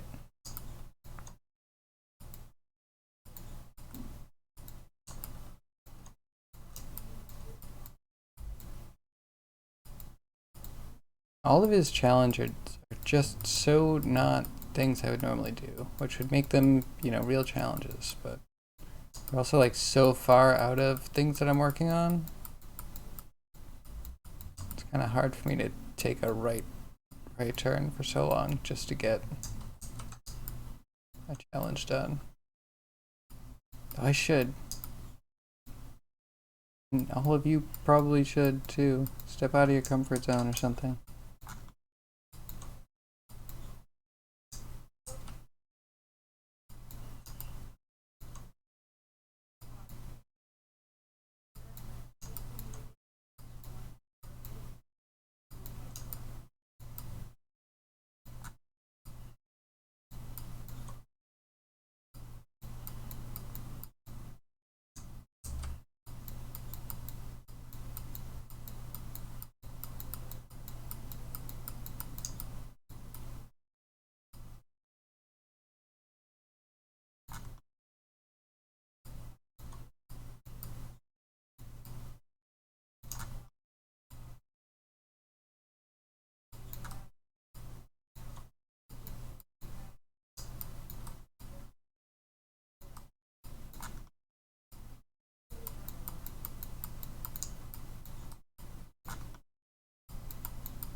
All right, this might be enough to go on.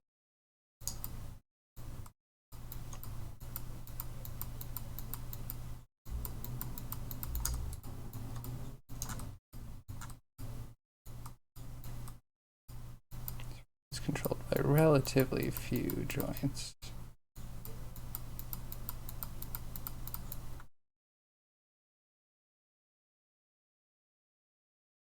Usually people use shape keys for faces like this.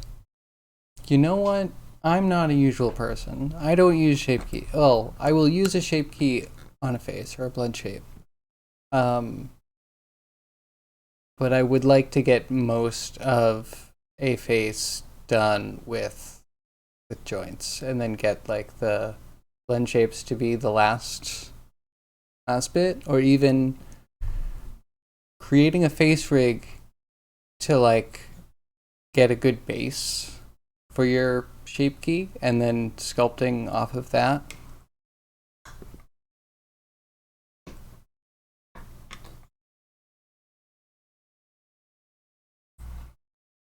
Full animation, they have a starter scene. You should check the Madison Cunningham on YouTube. Virtuoso guitar with beautiful songwriting. I could do.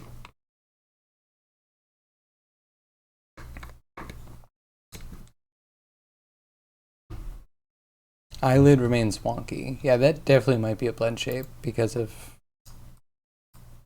Yeah, if you can't get a joint to rotate your geometry properly, just go for the easiest way to do it. It's either going to be like, you know, a linear joint that you're moving up and down, or just a blend shape key.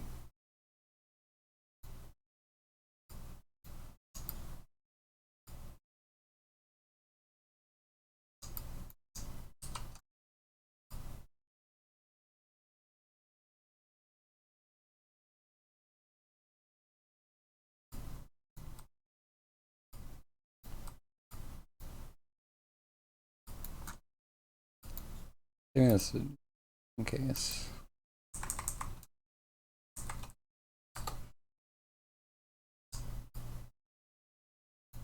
That looks okay, actually.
Now let's see if we can get the top joint looking a little bit better.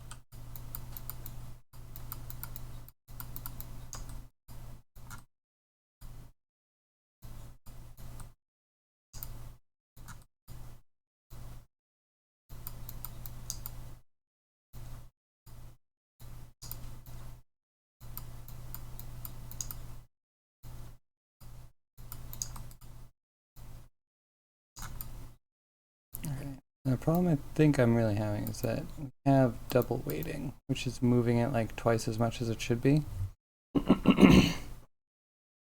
Ooh, a picture. Sorry, spacing a little bit.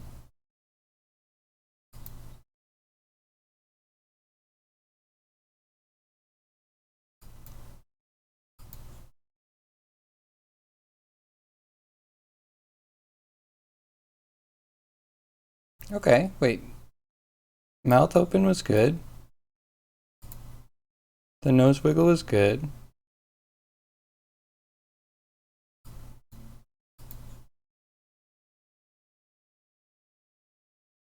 So the wink, yeah, the middle of the eyelid needs to go down. But like you're getting there. Like it's closes. So you're using a little bit of your lower eyelid there. But she doesn't really have a lower eyelid. She has a cheek and then she has an upper eyelid. I wonder if I wouldn't do most of it.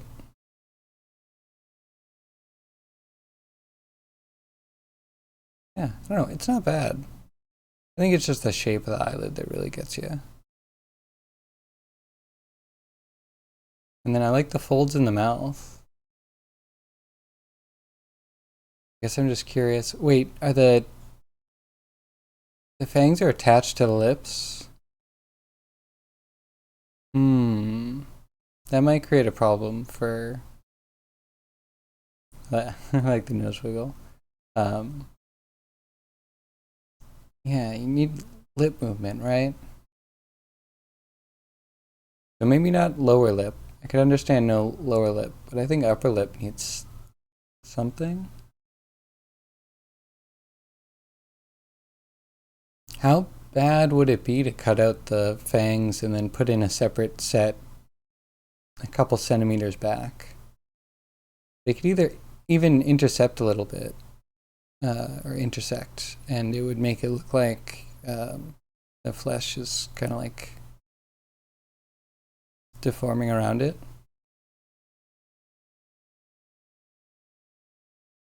And the left eyelid always does something too.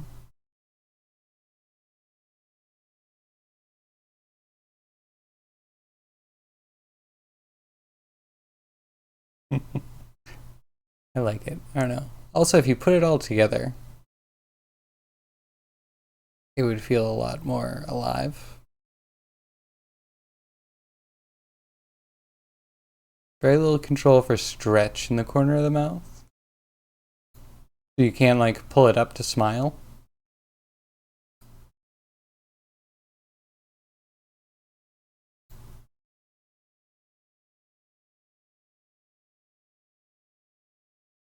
Hmm.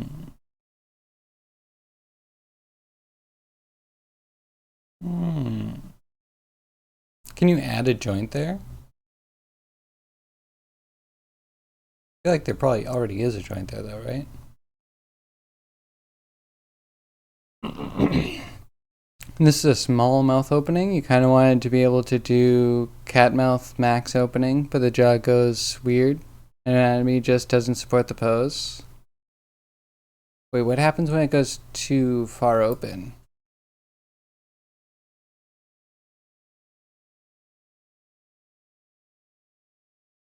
I see. I mean,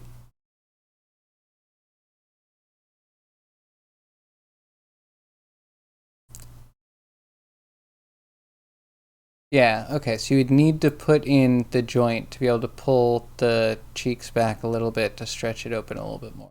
That's just stretches really weird. Right? That's the problem. Because otherwise, like, the angle of the jaw looks really good. And I'm sure you could stretch it further. Yeah. Then you're going to start pulling this a little bit more. I don't know. Show us how far open it actually can go. Or, like, happens when it's too far. Yeah, but you can push it. Remember, cats look weird when they stretch and yawn and stuff. Most creatures do.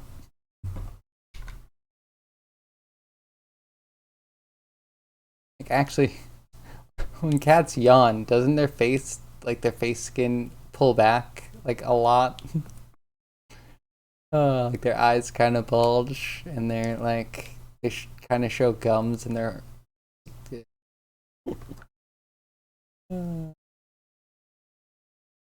It's a lot, but I think you're on your way. Like, that's definitely not bad.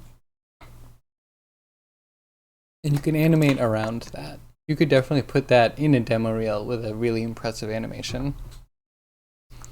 And just avoid opening the mouth too much.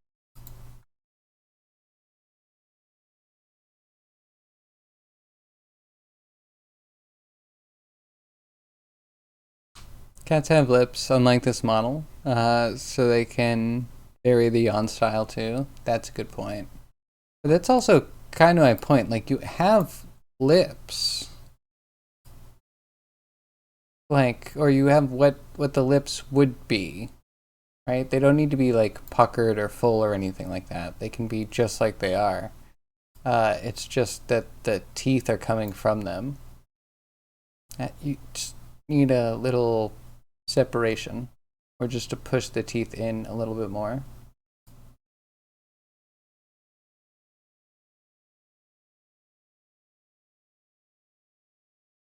The kicker.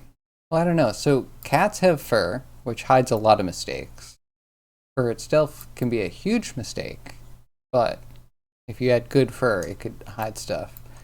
You don't really have fur, but then the yawn itself,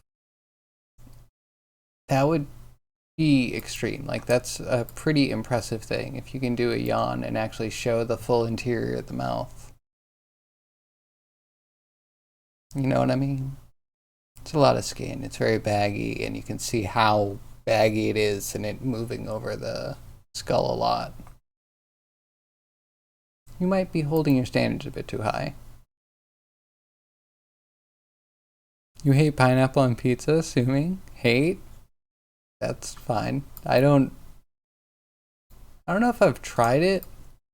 So I've heard from someone, and I think I've heard the opinion, and I'm like, that sounds accurate. They said that pineapple on pizza isn't bad. It's just a little bit too sweet. And it's like an imbalanced flavor. That's why Hawaiian pizza exists. And they put the ham and the pineapple because the salt works with the pineapple. But then you need both together to make it okay. And I'm like, at that point, it's just like too much work. No, thank you. Then again, I have barbecue chicken pizza. That is my go-to order. And that might be blasphemy in a lot of people's eyes. I accept it.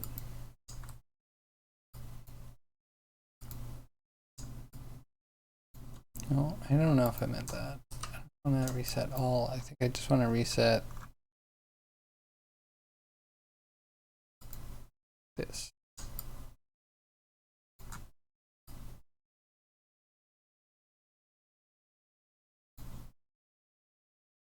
I don't like that there. Wait, why is that there?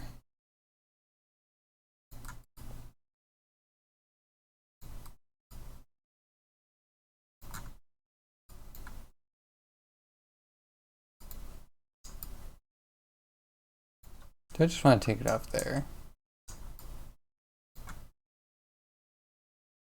It's fine. We can do that. Maybe we can even leave it.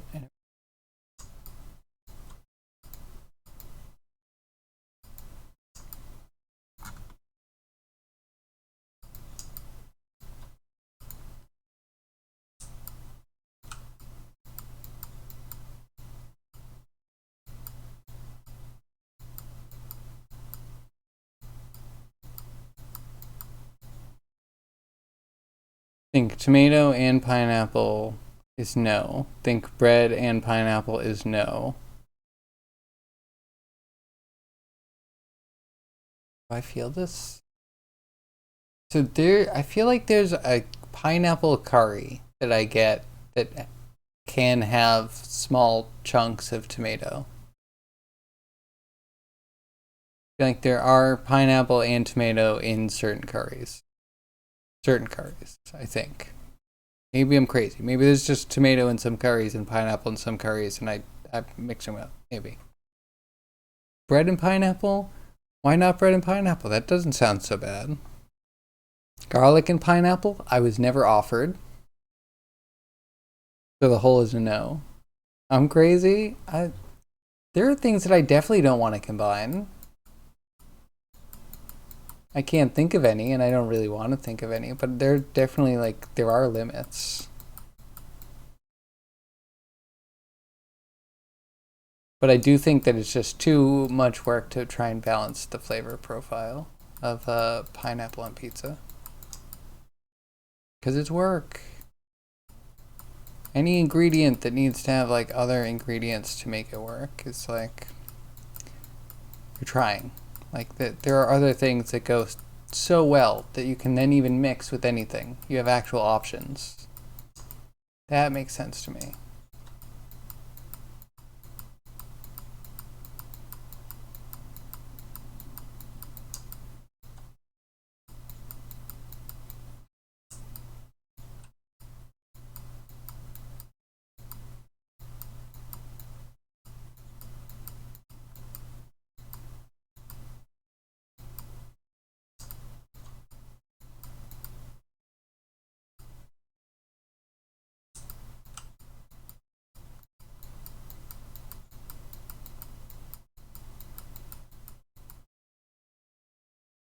Say I can't combine pineapple on pizza and my body. That's fine. Yeah, the only thing I'd put my flag in the sand for is barbecue chicken pizza. But it might even be similar because it's kind of sweet in pizza. But then again, there's still tomato, but the barbecue sauce has the tomato. There's no tomato sauce and then barbecue on it.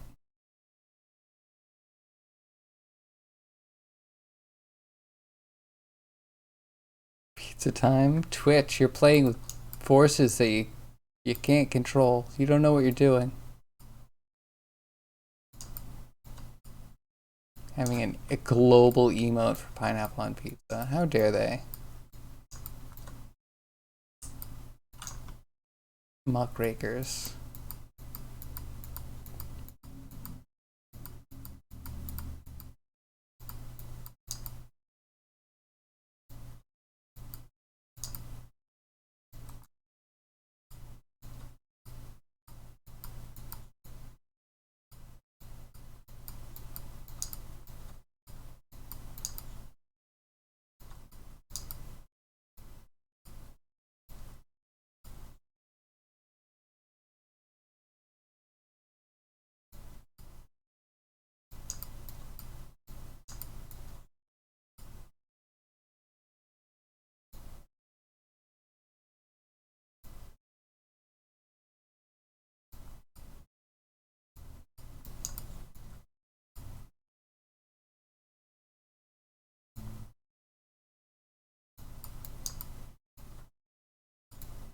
Alright, and a smooth will absolve me of all my sins.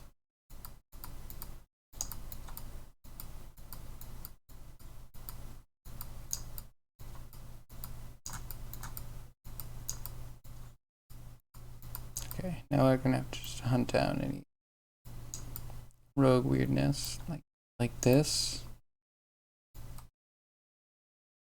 Barbecue sauce is chemical warfare in the US. Your king is off this evening. Sorry, chat. We can let it slide. You're giving quality chat content. What do you mean by chemical warfare? Look, you know, there's some things that are unsafe in the US. I feel like barbecue sauce might not be one of them. But that's my copium. I like can't deal with the fact that maybe they're adding like red 16 to my barbecue sauce. Never. I don't care what color it is. Just needs to taste sweet and a little smoky. Oh, and tangy. That's important.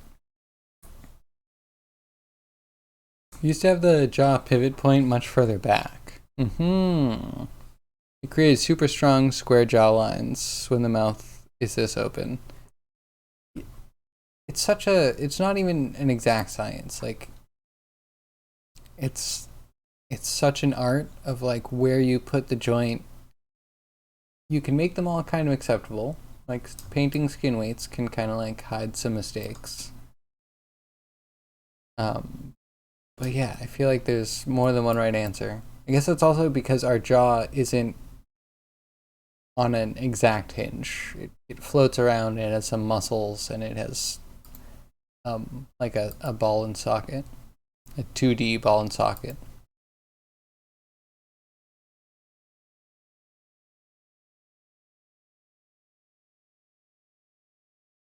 No, it's just nowhere near anatomically correct. Can I see? Because that might be right. That might be good. Yeah, exactly. Cartoon model.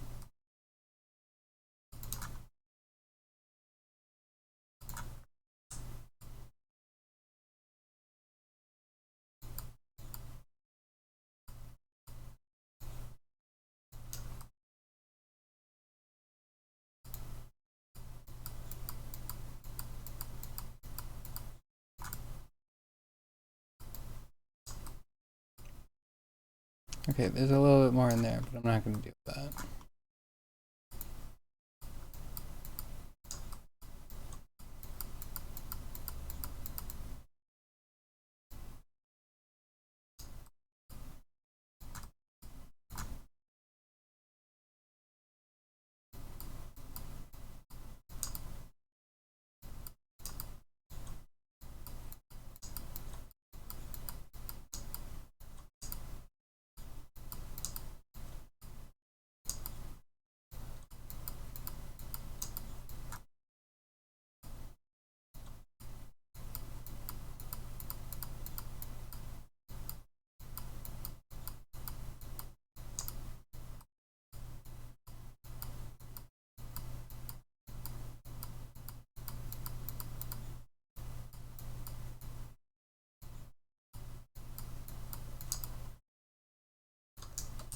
Alright, I went a little bit zealous there.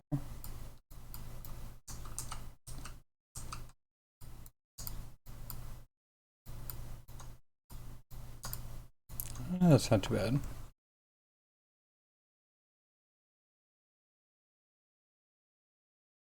Wait, the link is above? Oh, okay. Wait, link is above. That's one we already saw? You moved it forward. Ah, okay.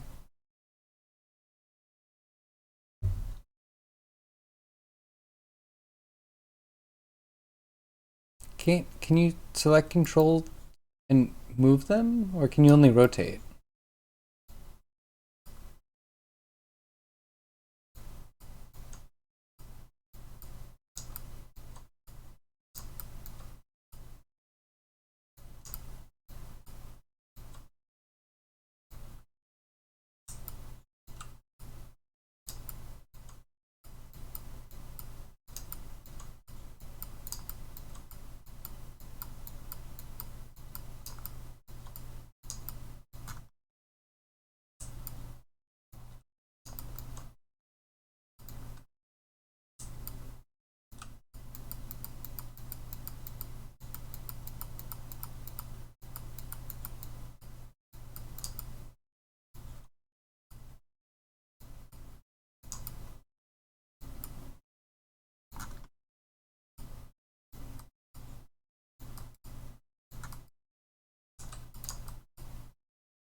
See if we can get this to do a thing and look okay while doing it.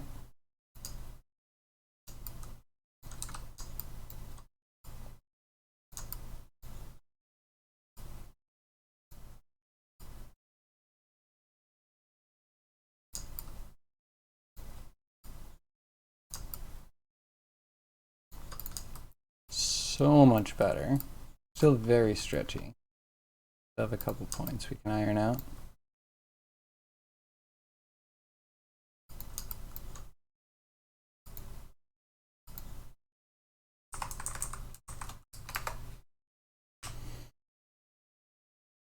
Varies by control. Jaw can be moved. That's useful. Yeah, disjoint the jaw a little bit.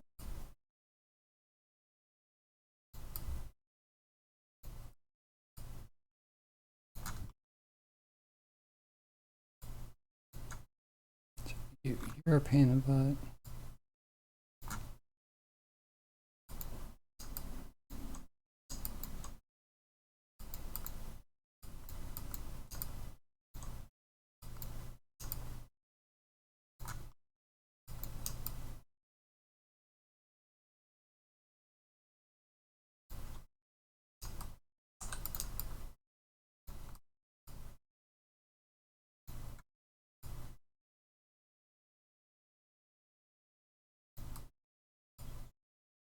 It's a little stretchy.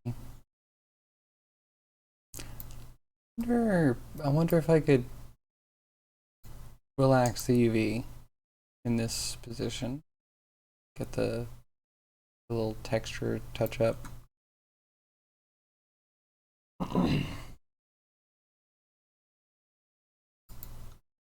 So wait, are you gonna have your kobold talk at all? Or is it just gonna bark? Yeah, you might not even need complex controls.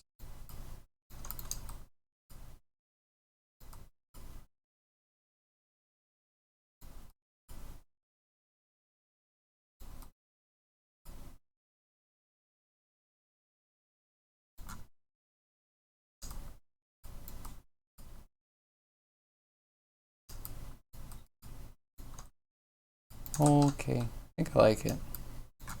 Okay, I can stretchy, but it works.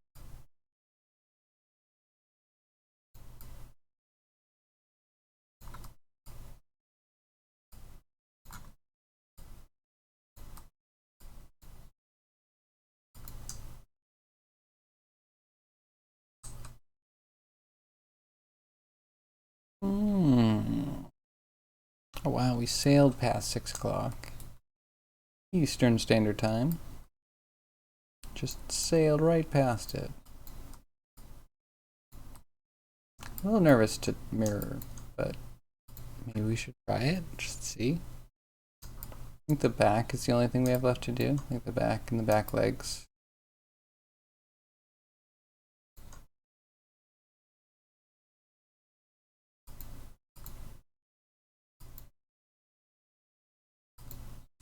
Let's reset all, just in case.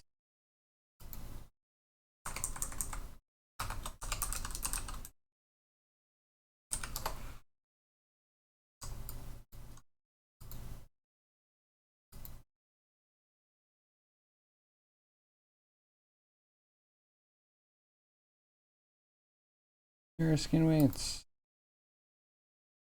From yeah, positive X to negative X.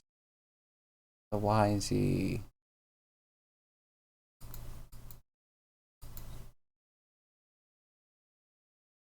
Let's try this. Result 1, just like that?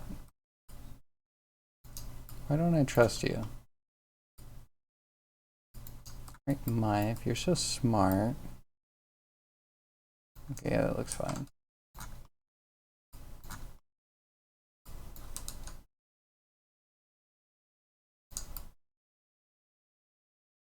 Okay, yeah, I could see where I introduced that error.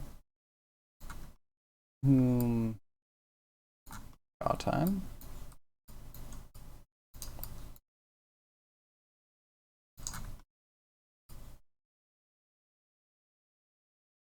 Don't know. If you ever get past weight paint, you'll find out if the mouth rig can produce necessary physiques. You gotta make it do that. Because yeah, if you're not, I mean, if you just want him to bark, that's the only thing involved in the script, then you're good, right? You just need to open and close his mouth and, you know, crunch its nose to do like a growl, or, you know. But yeah, if you just pushed forward, I'm sure you could have so much done by now. No fear. Yeah, this tongue is.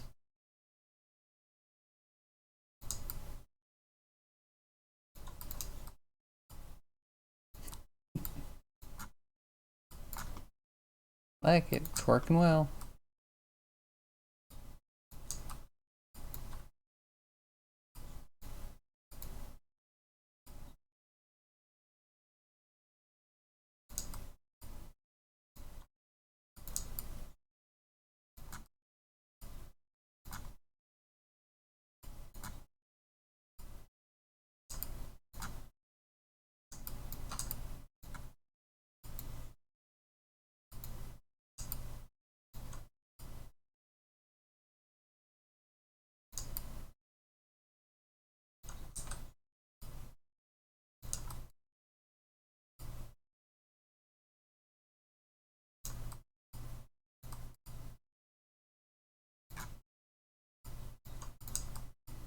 Well, yeah, that looks okay.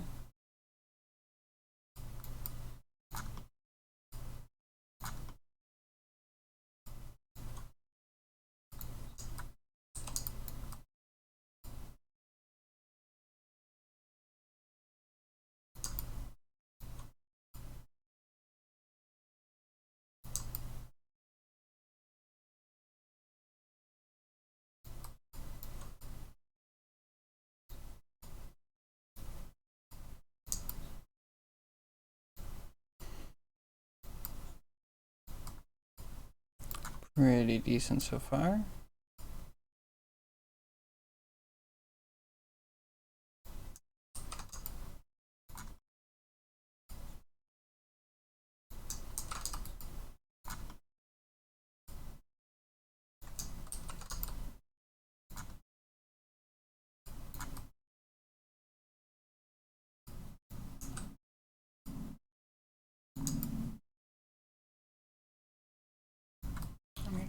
I think we're pretty much. Now we can finally animate.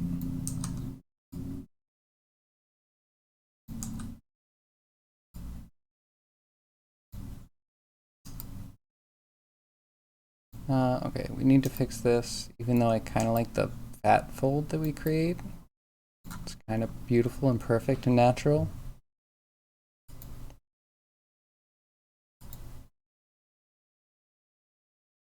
Oh.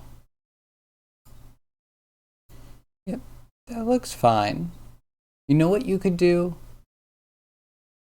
Here's just a suggestion, just a small suggestion.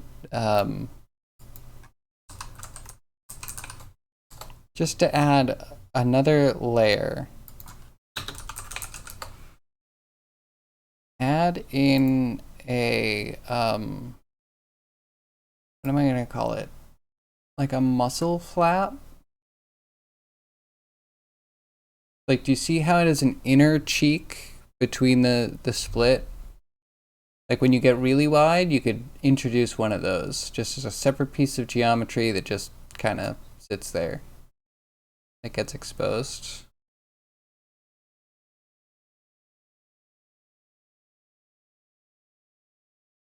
Add another layer. Yes.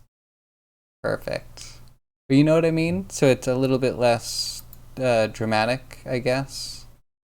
Because this looks good, but if you, I don't know, if you're having problems with it, yeah, maybe adding another the little web piece at the end, at the corner, could, but it looks good. Good to me, at least.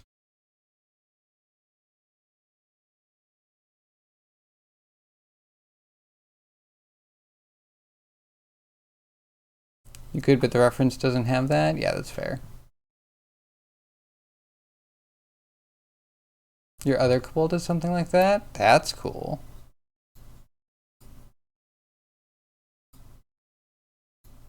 Well, I've only seen your other couple once or twice, I think.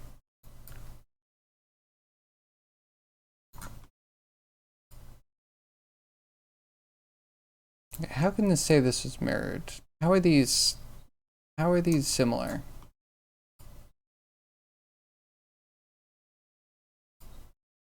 So weird.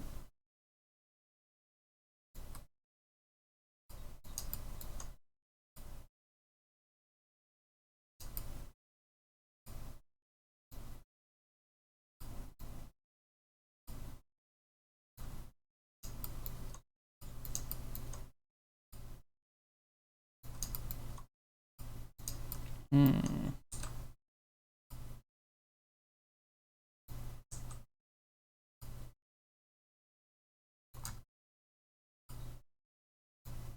One thing that might be a little bit annoying, the toe tap to change the foot angle.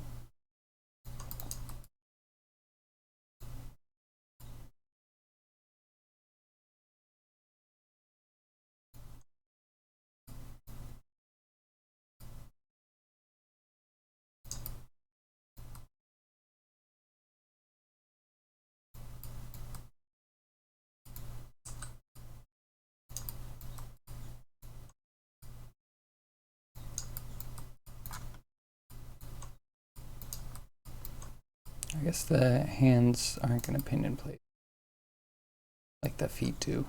Feet are pretty good at that.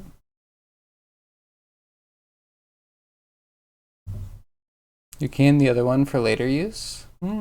Wait, did you get a rig in that one?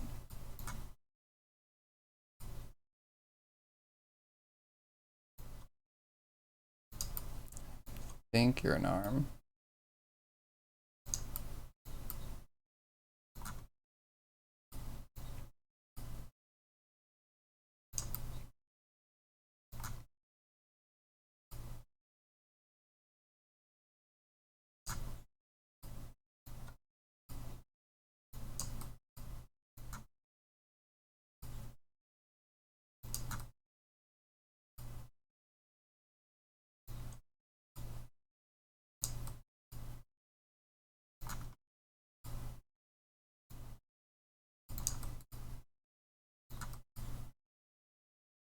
Okay, and we'll get the guns to point. Could change the color of some of these so we could actually see them better.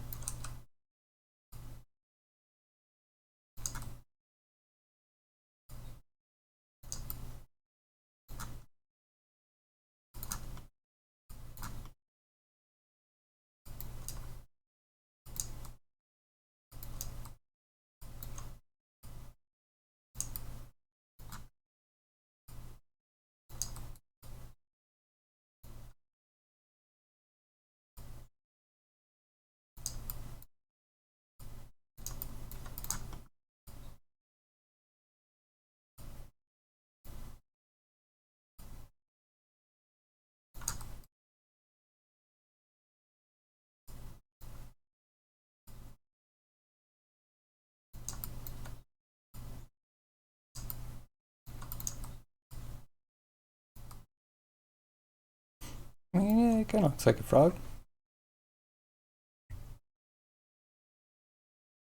You don't think it was rigged? Isn't rigging something you would remember?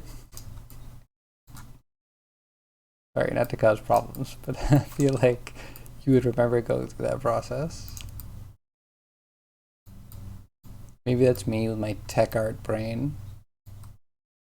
I'm just like, everyone remembers every rig they've ever done, right? Actually, wouldn't it make more sense that I would have forgotten more rigs? I've done many. I feel like that checks out. And I have. I've done many rigs and I've forgotten many things that I've rigged.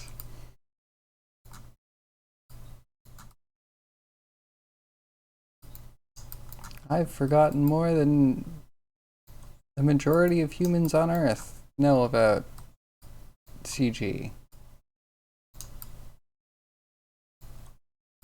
I like vague statements. They can be fun. Okay, the eye. I never checked the eye.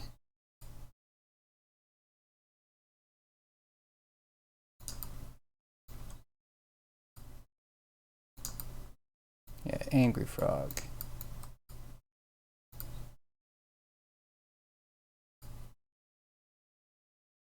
Angry Froge.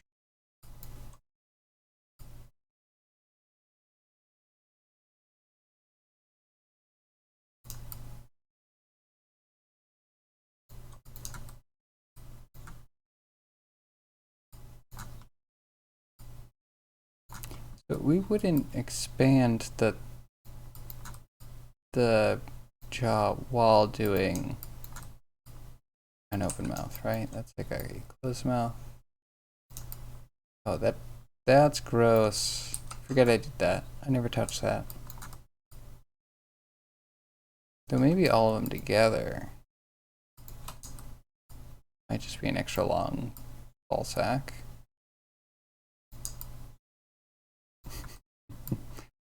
This was a mistake.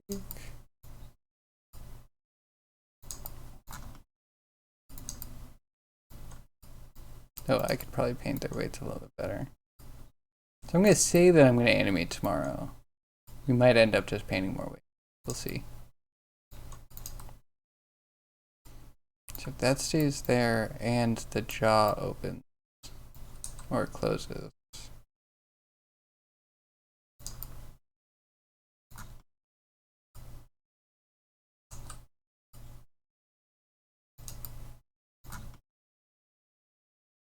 Yeah, we need to paint some weight.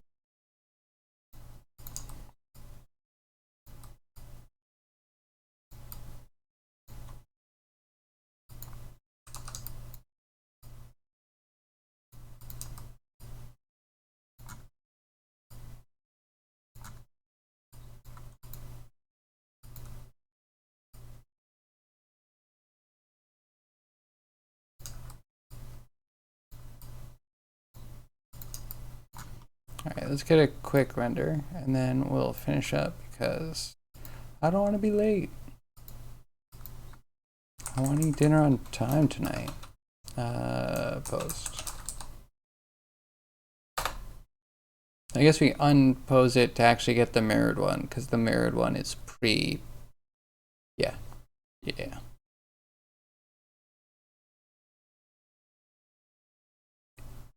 The Muon storm has passed, so you're out. Cool. Well, I'll see you tomorrow then. Bye-bye. Do you take an umbrella just in case it comes back? It's true. So true.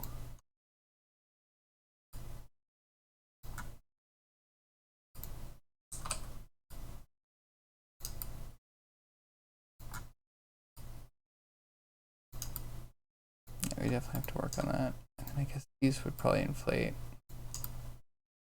side a bit.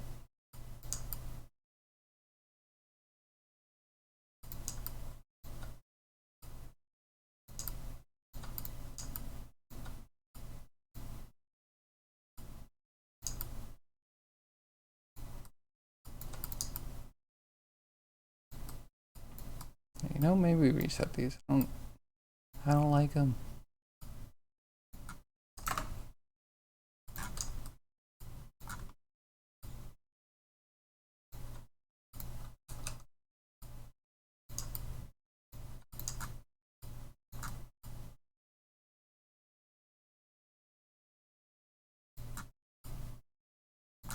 This side's a little bit better.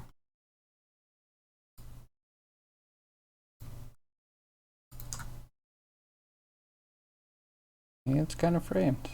Not too shabby.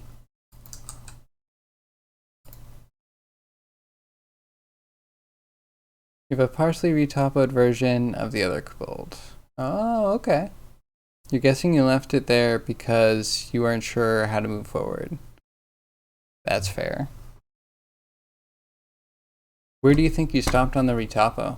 Out of curiosity. Is there a place that you find harder to retopo than another place?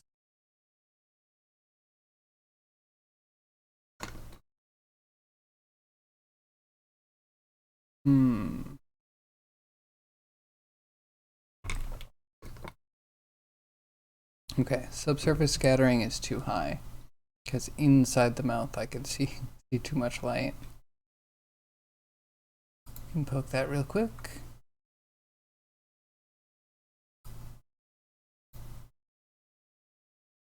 Oh my. You just graph this.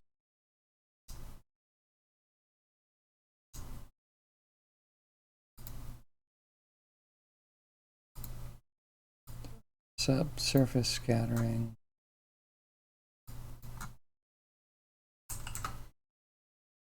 Down a little bit more than half.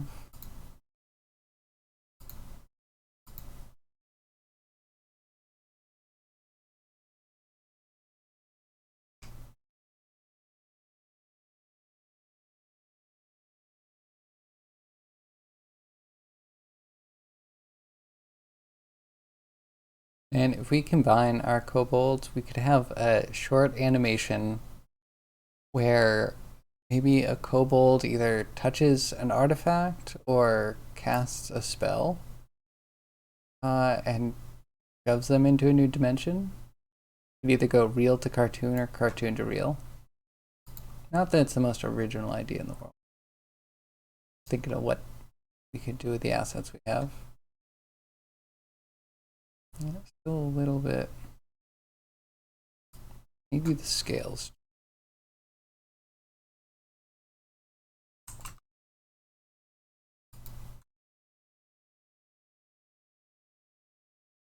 Maybe it should be closer to like point.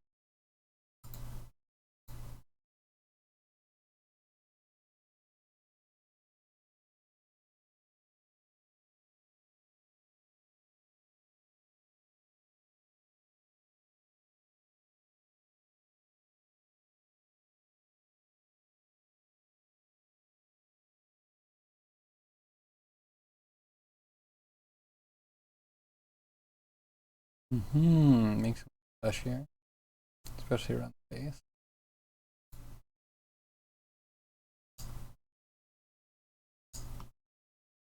I like this patch on the face.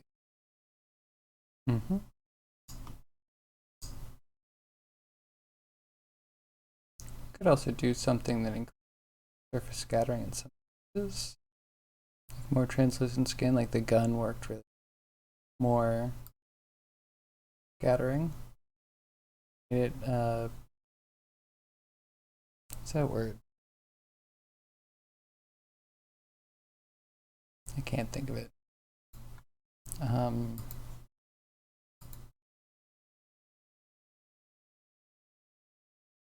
want to say like luster.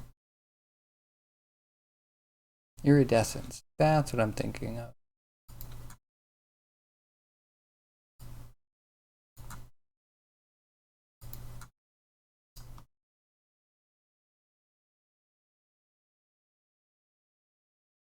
Not bad. Maybe we should the thing. I think it's gonna be a fun anime. Have the guns pop out.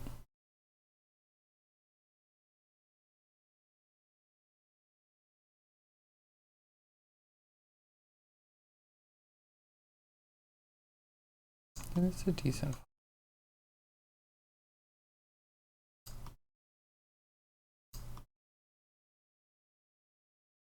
This almost looks like an error in an artifact. I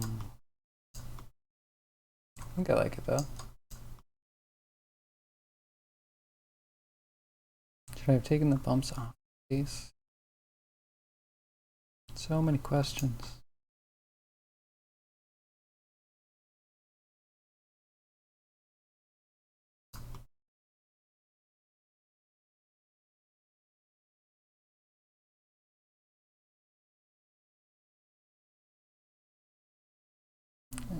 Keep this. Let's rotate the camera a bit.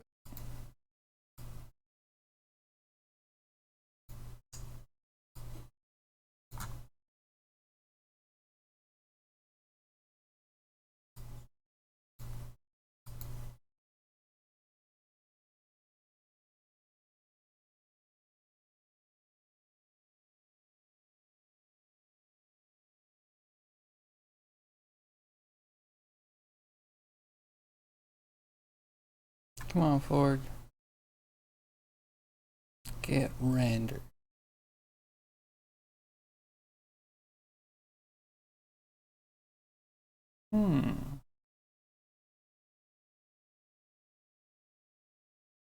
Kind of cool. Dude, this artifact error here actually looks really good in render. Really looks like the skin got thin and folded. The other one is this far. Oh, I like this. This is another style of kobold. Why do I feel like I've seen another kobold that was also cartoony, but with like a different outfit? Maybe it was the same. Yeah, this is cool. This is like the 5th edition kobolds. Or maybe a little bit like the Pathfinder ones. There's so many things you can choose about a kobold. Like you have the wolf nose in there, which looks really cool. I always went full lizard. This is the first one. Looks pretty good. Pretty decent. Yeah, I could. So, how long did it take you to retopo to this point? All right, 6:40. Start wrapping up. Annual retopo. I think if I've actually done a manual retopo. I've done the style, like I've made a model from scratch using curves and then like drawing polys onto the curves based on like blueprints. I consider that close because that's building out polys, drawing on the surface, even though it's more like a curve or a NURB surface. Never bothered. Imagine that took a long time.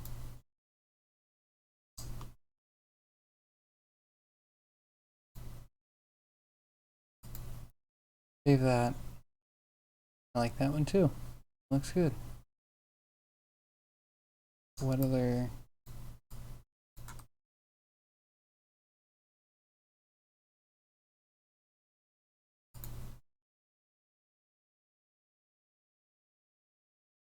Can't remember. It shouldn't take too long to get to this point, but yeah, I think at some point I would also just like box model it.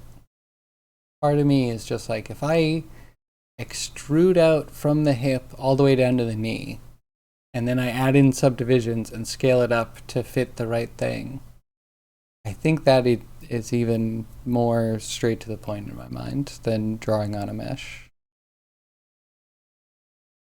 Easy to get lost in the weeds when you're that zoomed in. Okay, yeah, the lighting doesn't look good here.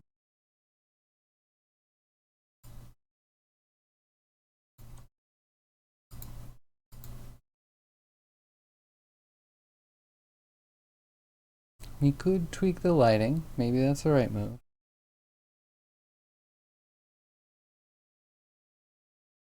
It's a bit of a rabbit hole trying to invent the correct deformable topology with little to no actual experience. Fair.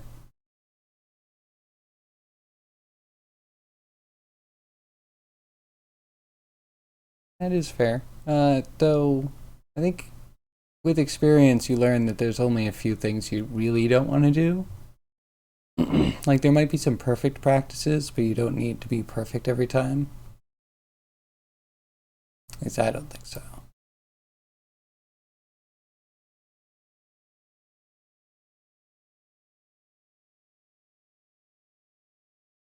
Honestly, there's a level of scuff that I don't think consumers are even remotely capable of comprehending.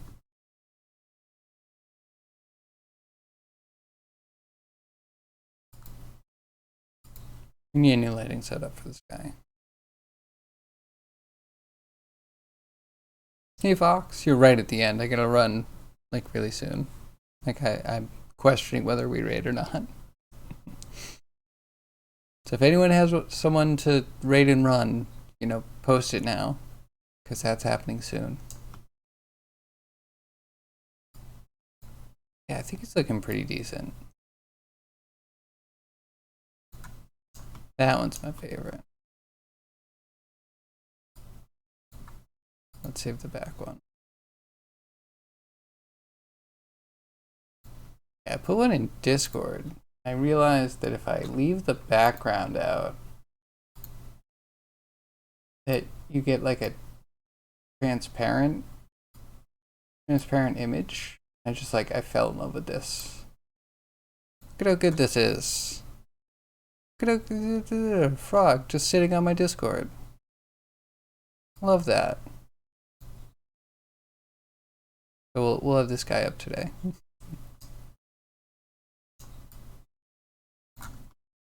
Need a little bit more from the side.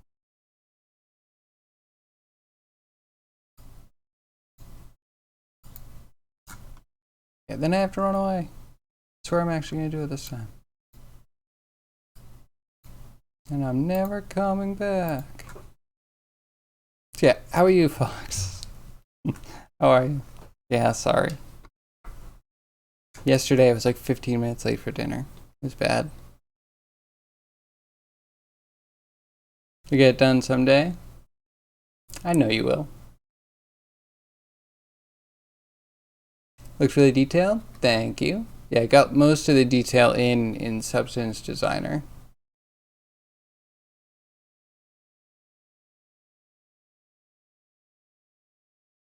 Prove it. Hey, how are ya? What's up, Jabila?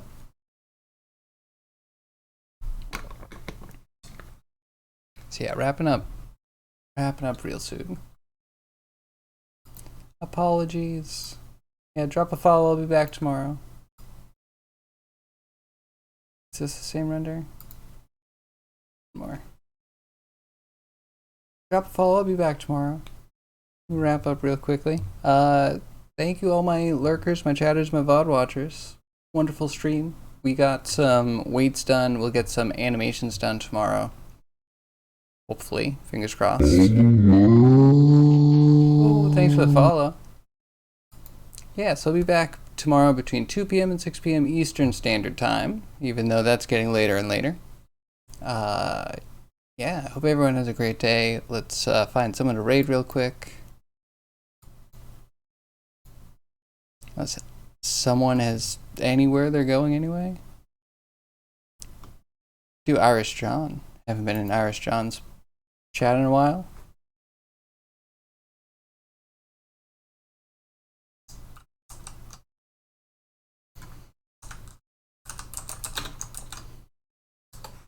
Oh yeah. Thank you everyone for joining me. I really appreciate everybody. I hope to see you again tomorrow. You can check Discord. We have a link down below and you can find out when I go live. Yeah. Like that, I hope everyone has a really great rest of your day, your night, or whatever it is, wherever you are. Have a nice time with Irish Jarn, and see you tomorrow. Bye-bye.